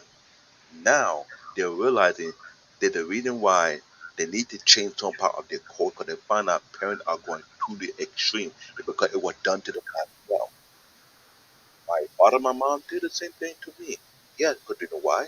Their mom and their dad did the same to them. Well, exactly. it's a cultural thing. The thing about me being a parent, I told myself, I'm going to change the cycle. My son and my daughter would tell you, I talk to them more than I beat them. But when I talk to them more, I think the way I talk to them on my word, it affects them more than ever. I don't threaten them. I just let them know. If you're not productive, if you're not doing with yourself, don't expect me to take care of you after the age of 18. I will kick you out. I keep that real. I try to beat my kid less, but to instill wisdom in them. Because I realize a lot of parents do this. Don't do this. Don't do that. Don't touch this. Don't touch that. But they never took the time out to sit down and talk to the kids starting from the age of 5. Train their mind to think outside the norm. Train their kid to think more wise. Not trying to be smart, but be wise about it. Before I even got married, before I even have kids, I reached out to many parents who have been married for more than 20, 30, 40, 50 years. I sat down at their feet. I asked the question, how do you raise a kid to be strong men and women in your household? What do you do to make it work? I was doing that throughout my whole entire 20. People call me a weirdo because you know why? Throughout my teenage year, I didn't think like a teenage. I could be 17, 16-year-old with a 30-year mindset. Not everybody will be that way. When I teach Cheeky Banter and Jenny Mike, they remind me of me. I was hungry for wisdom. I was hungry to be a better version of my mother and my father because you know why? What they were doing to me, I was more aware of what was going on. I analyzed them. I dig deep. That's what I realized that something was wrong. Yet I understand. There's no accountability on parents. No, there isn't. Community, as well in some cultural area, which I understand. But the new generation trying to change that. Maybe it's late, yeah, but it's starting right now. Oh, When I still there. as a parents, I learned if I know any parent that's abusing their kid and I'm close to their kid and everything, I'll call them to the side. If you change things different, you might have more respect for your kid more than you do right now. Because a lot of parents don't have the tools. There's no blueprint how to be a parent. Let's be real. There's no book on how to be a better parent. Let's be real. People write in books what to do, what not to do, but never try and ask the people before us who were able to raise a better household, how to keep their kid in line. That's true. Yes, And I'm gonna. you can discipline your kid. Yes, you can. But there should be a limit to how you discipline them. Oh yeah, I've never been abused. It was one incident, and it shook me. My mother made it clear: you Maybe cannot have premarital it's relations. called a mental tactic. It's scare tactic. Oh, If it they don't was a want scare to, tactic. if they don't want to hit you, they have to think of a way to put that huge amount of fear that will keep you crippled. So in case you want to try that out there when you get older, you're like, I ain't doing it. Oh, that's In exactly what Nigeria, happened. they do that sometimes. They trick you. Sometimes, I hate to say it, sometimes use voodoo on their kids. Make sure they don't do that out of marriage. I'm not going to tell. There's so many things I can tell. That would take weeks upon months to tell it. But when I'm saying this, there need to be a better way of understanding how to be a better parent, how to raise their kid better, how to be a better role model. I also My kids say I'm a role model because you know what? I take a lot of time with them. Yes. I talk with them. I play around with them. But most time my wife said I talk to them much. I could care less. But I would have sit down and talk to my kid and instill wisdom, knowledge, and understanding. Tell them, let them know what the real world really is. Teach them how to be accountable. The level of accountability and responsibility is not being taught to a lot of kids. It's not. I tell my kid, if your mother and dad don't curse in the household, don't bring it in here. David, I just want to like. I just want to interrupt real quick because I just want to. I'm about to explode if I don't ask this question. I just want to ask this question. I just want to hop off real quick. Kayla, I don't know where they went, but I guess I could just ask. And the guy that's underneath me, I don't want to say your name wrong. What's your name again? I'm sorry. That was it for me. Have a good night, guys. Yeah, Have a good night. Good night. Bye. But yeah, I just want to ask a question. Like people like to say, "Oh, you're just talking like Kevin Samuels, whatever." I actually disagree with Kevin Samuels specifically on this point that women have high standards. I think they have low standards, and I think they're just willing to just get with and spread their legs for anybody and just give them a child. I think that their standards are really low. So the question I was gonna ask for Kayla, but they just kind of disappeared. If women higher their standards to the point where I'm not gonna have sex with you unless you show me some serious commitment, i.e., marriage, do you think the single motherhood, rating would go up or down? I think it will go down. But the thing about women, I'll put it this way: women are easy manipulated by men because of their desire to be with men. That's what I think personally. As I said, I'm from a strong religious background, so I do believe that we have that control, like in the structure, of God in Christ, Christ and man of woman, woman of a child, and our role, knowing that, like it's like dangling a carrot in front of a horse, and knowing what we know and the end result, we could do, our part. And I'm not saying that we don't, but I'm just saying that we have to be more cognitive in what we do. So if women don't open their legs, and give it up, then but men are weak. You know, that's why sometimes you have like, even though a man is naturally, let's say, attracted to a woman that's more fit, but then if someone that's a bit, more unattractive to him, give him a piece, he's gonna take it. Not a lot of men knows how to say no, even though he wraps it up or whatever and take all the precaution. He will still go in there, and give that woman false hope or false confidence that there's something going on. So a lot of men will just take sex just for sex. As poor man says, like, it's in our nature. Like, we just want to release. At the end of the day, what if it's right or wrong? But we still should be more, have more discipline, I find, to a certain level, on what we do because of our role in society. Like, we build this structure, and if you look at it, this society is failing.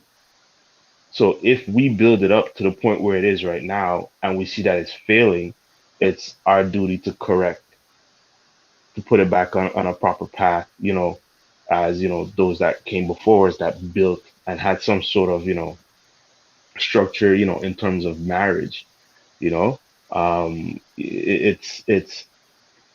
like, time has changed, but we can't, we I think personally, I think we flip flop, because a lot of us, I think we hold values that are biblical, and then we still try to mix it with the value of the world, and it does not work.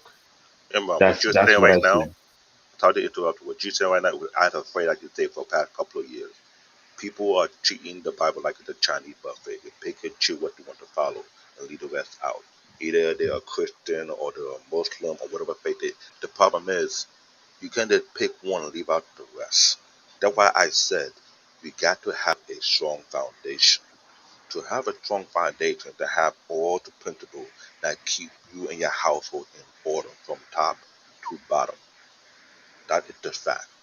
You and I know that there were in many cultures, they do their best to keep their culture intact, to keep their people in check, so they don't fall out of line.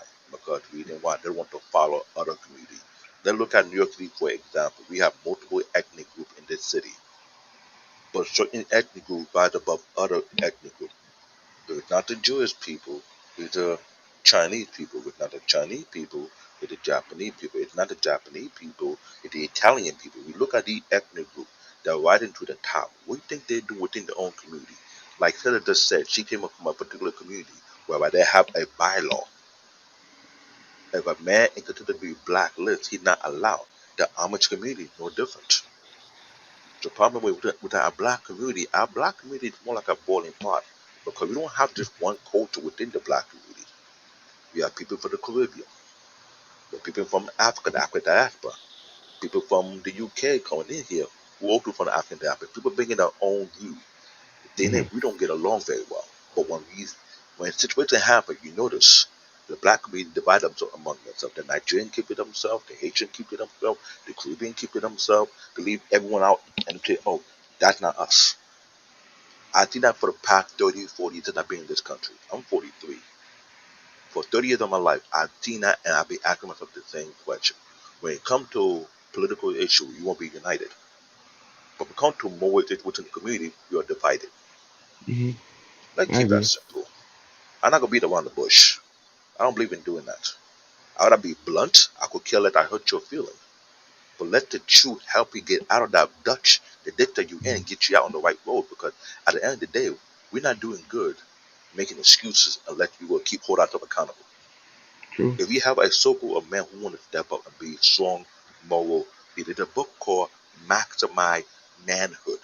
And in that book, it's saying stop raising up people who had no integrity. Stop highlighting people with no integrity. Back in the days, you used to honor men who have integrity, who have standards, who keep themselves from doing dumb things. But these days, if it's not Drake, it's Kanye West. If it's not Kanye West, it's some other idiot. I call them idiot because they have no integrity to begin with. They didn't have a strong foundation. So I'm not gonna highlight no celebrity who Hey, don't have a strong Canadian. foundation from the very beginning. That's just me. When you Hey, highlight Canadian. these type of Hey, people, Canadian. yeah, go ahead. Can we just real quick? Can we let? Because I think Cliff has been waiting for a while. And also, I'm trying to get out of here. I'm trying to get out of here for a while. I got Yeah, locked me down by too, Taylor, man. so It's almost 3 o'clock here. You know. Yeah, I'm about to let hit me the get out of here. sack. Let me get out of here. Other Thanks than for that, having me on the I show. appreciate you guys. I don't mind sharing my wisdom as much as I can. All I'm saying, we have to be honest with ourselves. Stop beating around the bush. Other than that, I agree. I agree. Have a good one, guys. Have a good night. absolutely.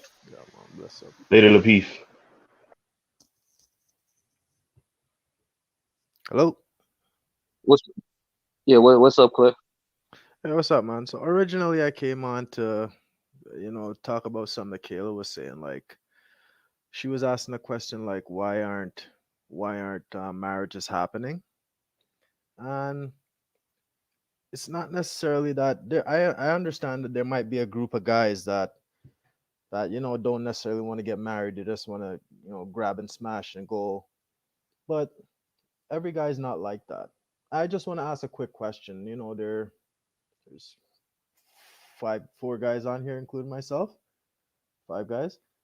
How many of you guys are open to marriage? How many of you guys really want to get married? Like, if you found Miss Right tomorrow, she met all your standards, she was a perfect person. How many of you would consider marrying that person right away instead of and not want to think about the endless amounts of chicks that you can go bang? I'm pro marriage. Okay.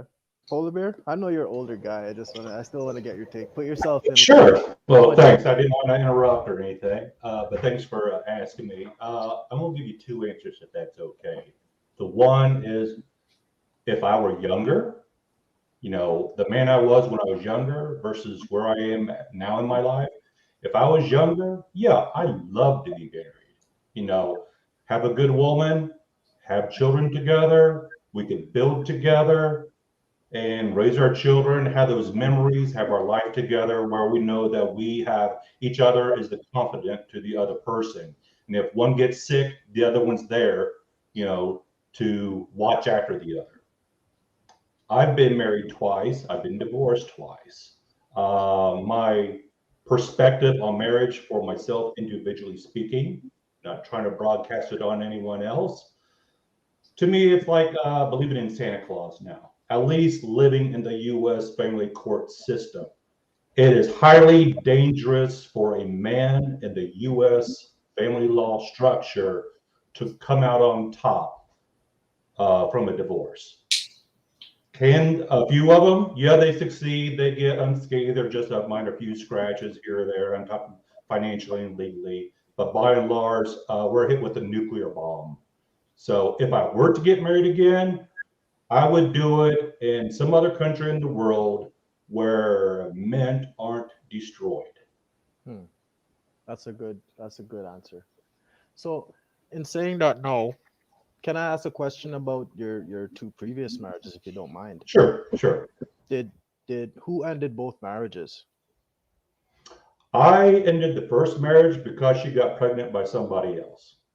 Fair enough. So that was a no-go, Ouch. I didn't know that happened to you, Polar Bear. Yeah. Hey, life happens, Yeah, We were both 21, both military. I kind of attribute it more to we were stationed apart. By the time we got our assignments together, crap happened. Marriage number 2. The second one, I went to see my attorney first, and my attorney dilly-dallied around on actually issuing the divorce proceedings. And when my then spouse, when she was getting kind of like this, hey, here's what's might happen, she got her attorney, and her attorney actually filed first through the court before mine did. Okay. So I could say my action was the catalyst, but she's the one that through the legal process started it. Got the first punch in. I see. So my question to Kayla, like, are you there, Kayla? It's your avatar, you're muted. Anyway, I wanted to ask, like, why is it that marriages aren't happening? And if they do, why is it that they don't last? It's not that men don't want to get married. I can show you right here. Like, and she gave it right back to me. I'm not a piece of shit. We have a kid together. I mean, we're going through it right now, but at the end of the day, we got together. We had a kid with it. She got pregnant within 3 months, and in the beginning, I could see myself being with this person, but she had a couple of downsides to her, which I was willing to accept in in in the, how would you say, I was willing to accept that in the sense that she could grow and become something else. I was pretty much looking at the potential instead of looking at the reality. So we had a baby Right. together, and the relationship was going on. There was a lot of things, I'm not gonna bring any of it up, but there was a lot of things I didn't necessarily agree with. And when I started to put my foot down, it was seen as being controlling and being Mhm. manipulative and things like that. And then it just ended up rolling down the hill, and then just smashed into a bunch of pieces. And then here I am now with a ring that I bought of her choosing. Real quick, Cliff. You said you was willing to deal with it because you said she had potential to grow. Was it specifically for that reason, or was it because of the child? She was pregnant with my child. So do you She was think the pregnant. reason specifically was because you wanted to stay in the life of that child in the best way that you knew how, or was it because you thought that she had the potential to grow? Which one is it? Well, which one Honestly, was man, the first that came to your mind? He had I to make both decisions. I had to make both decisions, but one, he is right in asking. That's a very good question, because one, Okay. the fact that I was about to have a child, my first child, and he's a boy, that was something that was very personal to me on a deep level that I can't even begin to scratch. But when that happened, that was, I would say, 75% of my decision to stay in that relationship and try and make it work. And I did everything that I could, man. Like, honestly, I hear this quote, like, if a man is at home all the time, he if a man is at home all the time, he can't provide for his family. But if he's not at home all the time, you don't get no time. That's something that's hitting hard for me now, because especially now that the relationship is dissolving, I'm trying to keep custody of my son, because I just don't agree with certain personal life choices and how you want to live your life. I mean, my son needs discipline and structure so he can actually grow and become a man. And another reason why that was 75% of my decision was because I didn't grow up with my dad. I mean, I have a relationship with him now. We talk a lot, but when I was growing up as a teenager, I lived a very privileged life in Jamaica. I went to top schools, and all my friends, all my guy friends, they had dads, and their dads would. There was this one guy, Brandon Cuff. His dad was a popular Jamaican radio talk show host, Michael Anthony Cuff. I remember one morning I watched this guy drop his son off to school, and he'd take a brush out the glove box, and he'd brush his son's hair, and then he'd give him a kiss on his forehead. And I see the other guys like, yo, what that party boy, and daddy, I kiss you on your face, and all them little foolishness. But I looked at that, I'm like, I looked at that, and I'm like, damn, yo, I wish I could get even a little piece of that, man. It even manifested itself when I'm now a man. I have a construction company, and I went to visit one of my other peers. He had a movie theater he was building, and we were just there chit chatting on the site, and his dad came. His girlfriend brought his dad to the site, and his dad came on, and he went to get his dad, and he introduced us all, and his dad was just looking around on the site, and yo, this man, you could see the tears welling up in his eyes, but he didn't want to show nothing. He was so fucking proud of his son. And I looked at that, and I'm like, damn, yo, I would give anything to have even a little piece of that, Bridget. So when I found out that I was about to be a dad, nothing else in my life mattered more than being the person that I need to be in order to make the life that he needs, and also to make a stable life for my family, which included the child of my mother. Which, Rilla made a argument one time about trying to make a honest woman, or I don't remember what he said exactly, but trying to make an honest woman out of a situation or whatever. I was pretty much, I think that was where that 25% was leaning towards. I was giving this person the chance to see that, you know, I'm a serious guy. I'm in this. I'm giving it my all. Just give me something to work with. But so, but did you kind of already knew that, you know, what did she give you signs from the beginning to the point where you knew that there was a high possibility that this may not work, but regardless, I'm going to try all I can to try to make it work. That was, You know, that is where I will take accountability, because that's where I said I was focusing on the potential instead of looking at the reality. But then there was a monkey wrench thrown into the works when, you know, she got pregnant. I wasn't So aware. I would. Abortion. I agree with what Black Dawn was saying about abortion being the responsibility of the woman, because we did have a conversation about that, and I was like, you know what, I really want my child, but it's your body at the end of the day. So I'm gonna leave that ball in your court. I'm not gonna tell you to go get an abortion. I'm not good, because we're already in this situation. I stuck my dick in. I busted my nut. Something's coming out. So I'm here for that. If you don't want that, we can make that decision and then we can move on from there. Yeah, I do appreciate that. Oh, go Sorry. ahead. Go Okay. ahead, No, Q. I wanted to come up here because I did have a question, but I think you already answered it, Cliff. But I do want to say I appreciate you being vulnerable and letting us know that, like, and the fact that you want to be in your son's life and take custody of him. That's a good thing. Like that's why I say there are men out there that's willing to be fathers and willing to be good men and willing to look. And he was willing to be with her basically because she got pregnant. So there is good men out there. So I appreciate you saying that though. So, but go ahead, Polar Bear. Yeah, Cliff, if I may, I guess, offer some what I call old man advice. So that feeling you said you had when you knew you was going to be a father, okay, that is instinctual, and hold on to that. Okay, regardless of whether your father was in your life or not, that instinct is in you, and you can make that very powerful and strong so that you can be there for your son. Okay, whether you be with them full time or part time, and whether it's out of defiance, anger, love, all of it, or any portion thereof, use it, but in a positive manner so that your son, when he grows up, he says, you know what? My dad, Cliff, he was a great man.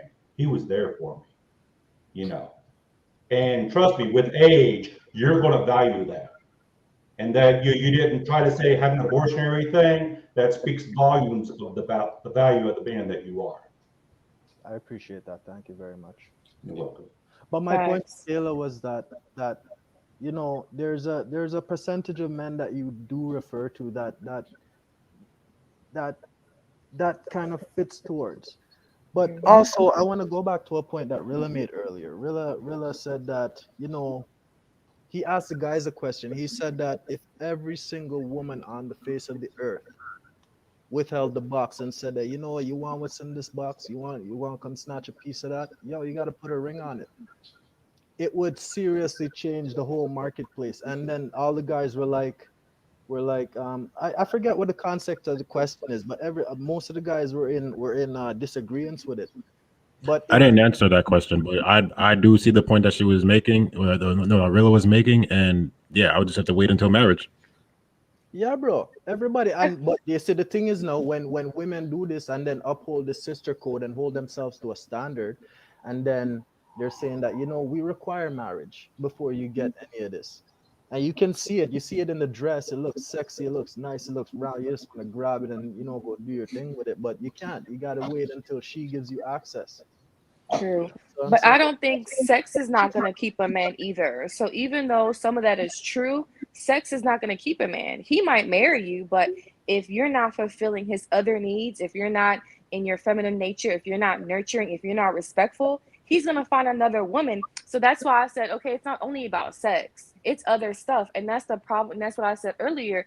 It's a problem that women don't know how to be respectful. They're so, I don't need a man, F men, all men do is cheat. They don't know how to take accountability of their own actions, how they speak to men or how they move or how they have standards and morals. So it's not only about the sex stuff, but it's also how women, I feel like in today's dating, people always want to point fingers, men this, women this, and it's like a gender war. How about we take accountability of what we need to work on and stop blaming others and say, okay, I need to work on being respectful to men. I need to stop cutting men off. I need to listen to understand and not listen to respond. So I feel like in today's generation, like it's so effed up. Like I don't listen to rap music, but it's just this is how society is in dating. Like it's so hard to date, and I'm so glad for whoever's married. Be glad you married, because out here it's a war zone. Like you don't know what you're getting, and it's better for me. It's better that I stick to myself than go out there, because I'd rather be alone instead of deal with the stories I be hearing or seeing. I'm like, ooh, I don't deal with that. But it's like, I think we just need to take accountability, the women and the men, because we're not married because of both parties. It takes two people to get married, but it also takes two people to be in a successful marriage. So that's all I had to say. Yeah, that was very good. Thank you. Thank you. Yes. You trying to get wifed up, ain't you? I'm already a wife, sweetheart. I'm just waiting for my husband. No, he said you're trying to get wiped. Oh, that's what he said. Yeah, I'm in a hotel, so I can't really hear. I'm on my phone. I'm usually on my iPad. But I just don't like the gender war we got going on. It's like, damn, people just need to take a step back. And you know why I say this? Because it was one relationship that taught me so much lessons about myself that, okay, let me take a step back. Let me see what I need to work on. Because a lot of people be in relationships, and then when they're out of relationships, nah, he was an effed up person. She was a hoe. Okay, but what did you do? What can you do better? What are you working on as yourself? Don't think about the ex. What can you do to become better? So, but yeah. You got nothing to say about that? You hit it all on the nail. I do believe those. Can y'all hear me?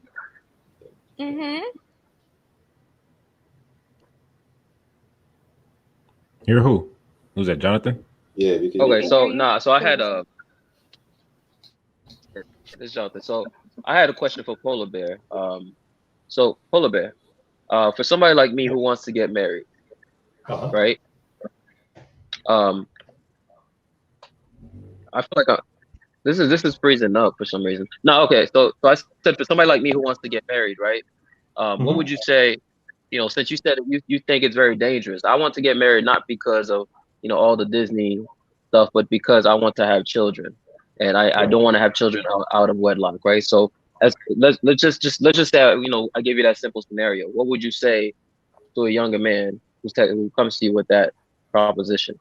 Okay, from a young man that lives here in the United States, I'm assuming. Yes. Matter of fact, what would you? Let me personalize it. What would you say to me? I'm 27. I'm 27 years old, and I intend on getting married because I want to have children. Okay.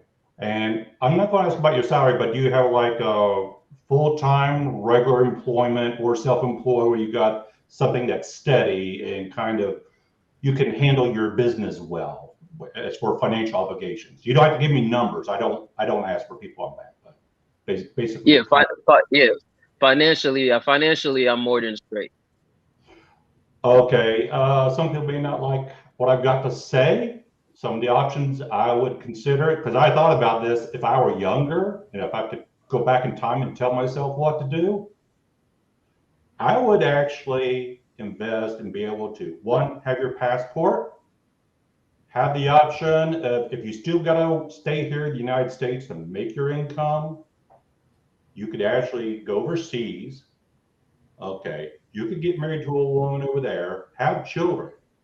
And guess what? Even if things don't work out, and forgive me, I'm thinking risk management, if worse comes to worse. Okay. But if you're working a lot, sometimes even if you're with your American wife, you don't get to see them all that much if you're spending all your time working, right? So even if you have someone overseas and you got to travel logistically, you might still have the same amount of time. And guess what? Now you might have yourself at least somewhat protected from the American laws if that lady that becomes your wife is not familiar with the American law system.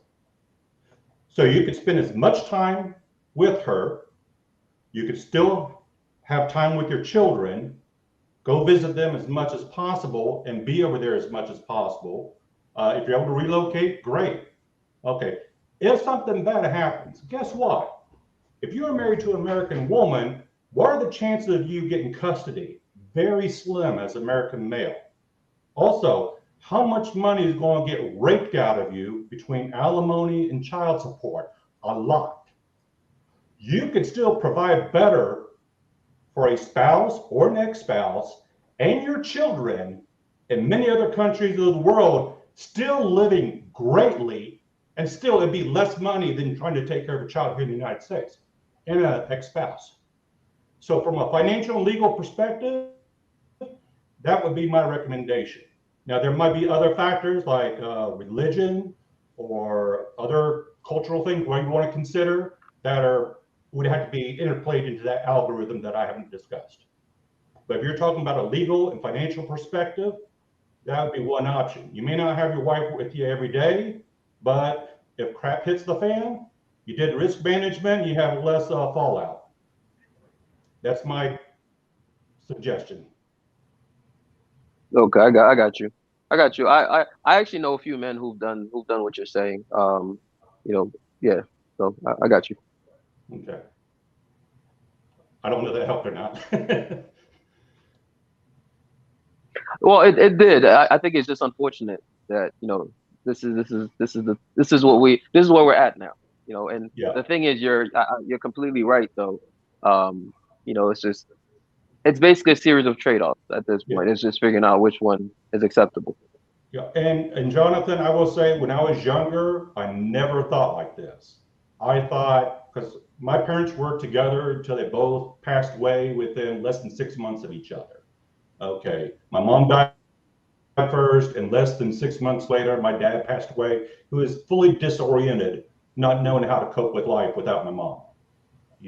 They were basically one. And that's what I thought what my marriage would have been. I had a completely different experience twice. So, you could say I'm a disillusioned person at this point. So you don't think I should go out there and be like Future and just have, like 8 to 10 baby mamas? I'm sorry, I couldn't hear you, Wes. Can you repeat? So you don't think I should be like Future and go out there and get 8 to 10 baby mamas? I would suggest, I gave the one option, and that's what I call being the more cynical risk management perspective. If you want to go on faith and other things, if you're going to be with an American woman, I would say to ensure that you don't, well, again, I'm being negative. There's one thing what you call hope for the best, do for the best. Okay, but sometimes it's not a good what you call pragmatic game plan, because hope is not really a plan. It's just hoping, as some people will say. If you do your best to screen somebody, not just yourself, but have those people that have your best interests at heart to screen your potential mate. Okay, whether it's people that are your best buddies, your family members, if you're into a particular faith, whoever your religious leaders or those that you look up to, that screening process. That'll help reduce the chances. It's never a guarantee. I will say, this is something I came up with a long time ago, the 3 C's of if you're going to decide to get married. Confidence, there's never a guarantee, but you feel I have a high level of confidence that it can succeed. Comfortable, you feel comfortable with the circumstances that you at least can foresee that will happen. And cheerfulness, it's actually something you want to do. It's not that you're doing it under pressure, someone's putting you under the thumb screws or whatever the case may be. So you've got to have a high level of confidence, that it'll succeed. You got to be comfortable. This is the person you want to be with, and cheerfulness, you know, that you feel it's right. Now, that's not going to guarantee success, but it could maybe help mitigate the downsides. But I still, if I was going to do it myself, I'm going overseas where at least I can improve my chances of lessening any negative impacts if things don't work out well. So I'll let other people speak. I don't want to. Wait, quick question, Polar Bear. Is it that, because I heard what you said and I kind of agree with you, but I got a question popped up in my head while you were speaking. Is it that there aren't any good women? Okay. Are you saying that there aren't any like viable women in America to marry, or are you saying that the laws of America concerning marriage don't? Yeah, I'm glad you asked me that question, Xavier. So, you know, I've been on Lapeef Network a few times. You don't hear me bad-mouthing women. Okay. Yeah. I mean, there's good women, there's bad women, just as like there's good men and there's bad men. Okay. The problem is, from my perspective, is the family law structure and how it is so imbalanced against fathers and husbands, where we are, you know, we take the downfall in the vast majority of circumstances. Not always, there's always exceptions, but generally speaking, we're the ones that our salaries are taken away. We are denied sufficient time with our children to the point that we could be homeless and still, because we're homeless, let's say this happens. You end up homeless because you can't keep up with whatever payments or you had a gap in employment. Okay. Now, because you don't have a home to see your children, you can no longer visit your kids, right? Also, since now you don't have a home, it's hard to get employment again. How many employers are going to hire you if you don't even have a home address and those other things, right? So it's a cascading effect, okay? And it's hard to get out of it except through, you know, luck or whatever. Yeah, you're right. It's sad that it's come to this, though. Yeah, are there bad women out there? Yeah, but you know what? Complaining about it is not going to do any man all that much good. All you can do is, one, have a lot of patience. I've been married twice, divorced twice, so you know, I had to look at myself. I may not be the best damn judge of character, forgive my language. And I had to say that to myself.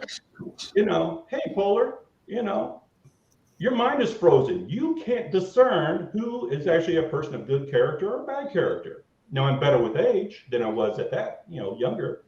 But one thing I did learn is I can be extremely patient.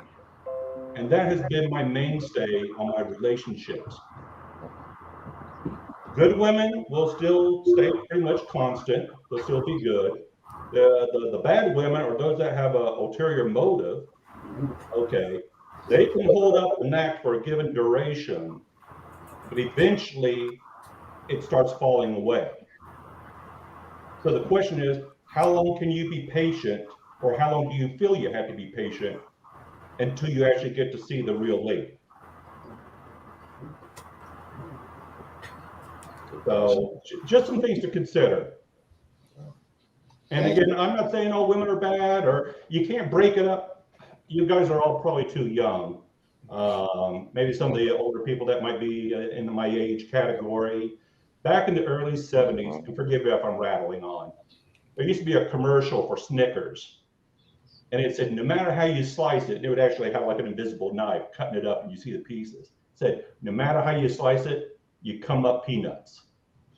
So I kind of took that as almost like a philosophy. Okay, if overall you see the candy bar and you think it's good, the nuts are the crazoids that F up everything that makes everything else look bad. Vice versa, if you want to do the converse, if you think that candy bar is a piece of crap, okay, well, those peanuts are the good people in that category. Okay, no matter how you want to look at a given group of people. Okay, so just something to think about. Hey, Polar Bear. I think so. Mark has been up here for a little while. So, Mark, did you have anything you wanted to add to this? Yeah. So I'll just say that we gotta keep in mind that sexual responsibility is not the same for men and women, and that it wasn't too long ago when women understood that, and it was a lot more common for women to be virgins before marriage, and that wasn't too long ago. And then we also got to consider the fact that feminism infiltrated. They propagated a lot of stuff to the black woman in starting around like the 1960s, around the same time marriage started to decline. So yeah. Quick question, Mark. What do you mean by when you make the statement of, you said that sexual responsibility isn't the same for men and women? Can you further elaborate on that? I'm trying to understand what you mean by that. Yeah, well, the consequences for men and women are not the same when it comes to sexual responsibility. Which one would you think is worse for men? And before birth control, women had no choice but to fully be accountable. But after birth control came in, then you got feminist ideology combined with that, that made it so where they just have no accountability. They're going to blame whatever, whoever's in front of them. When you say that, okay, so you're saying that it's worse for which gender, men or for women? It's worse for women.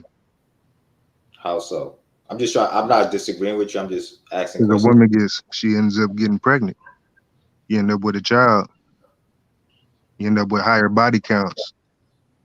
Men, we care about body counts. Women, they don't care about, even though they often say they care about body counts after we first talk about it, but in reality, they don't care about it like we do. They don't look for male virgins. But there's many men who are looking for women who are virgins. After a man has sex with a woman, he lays a large imprint on her. We physically change a woman.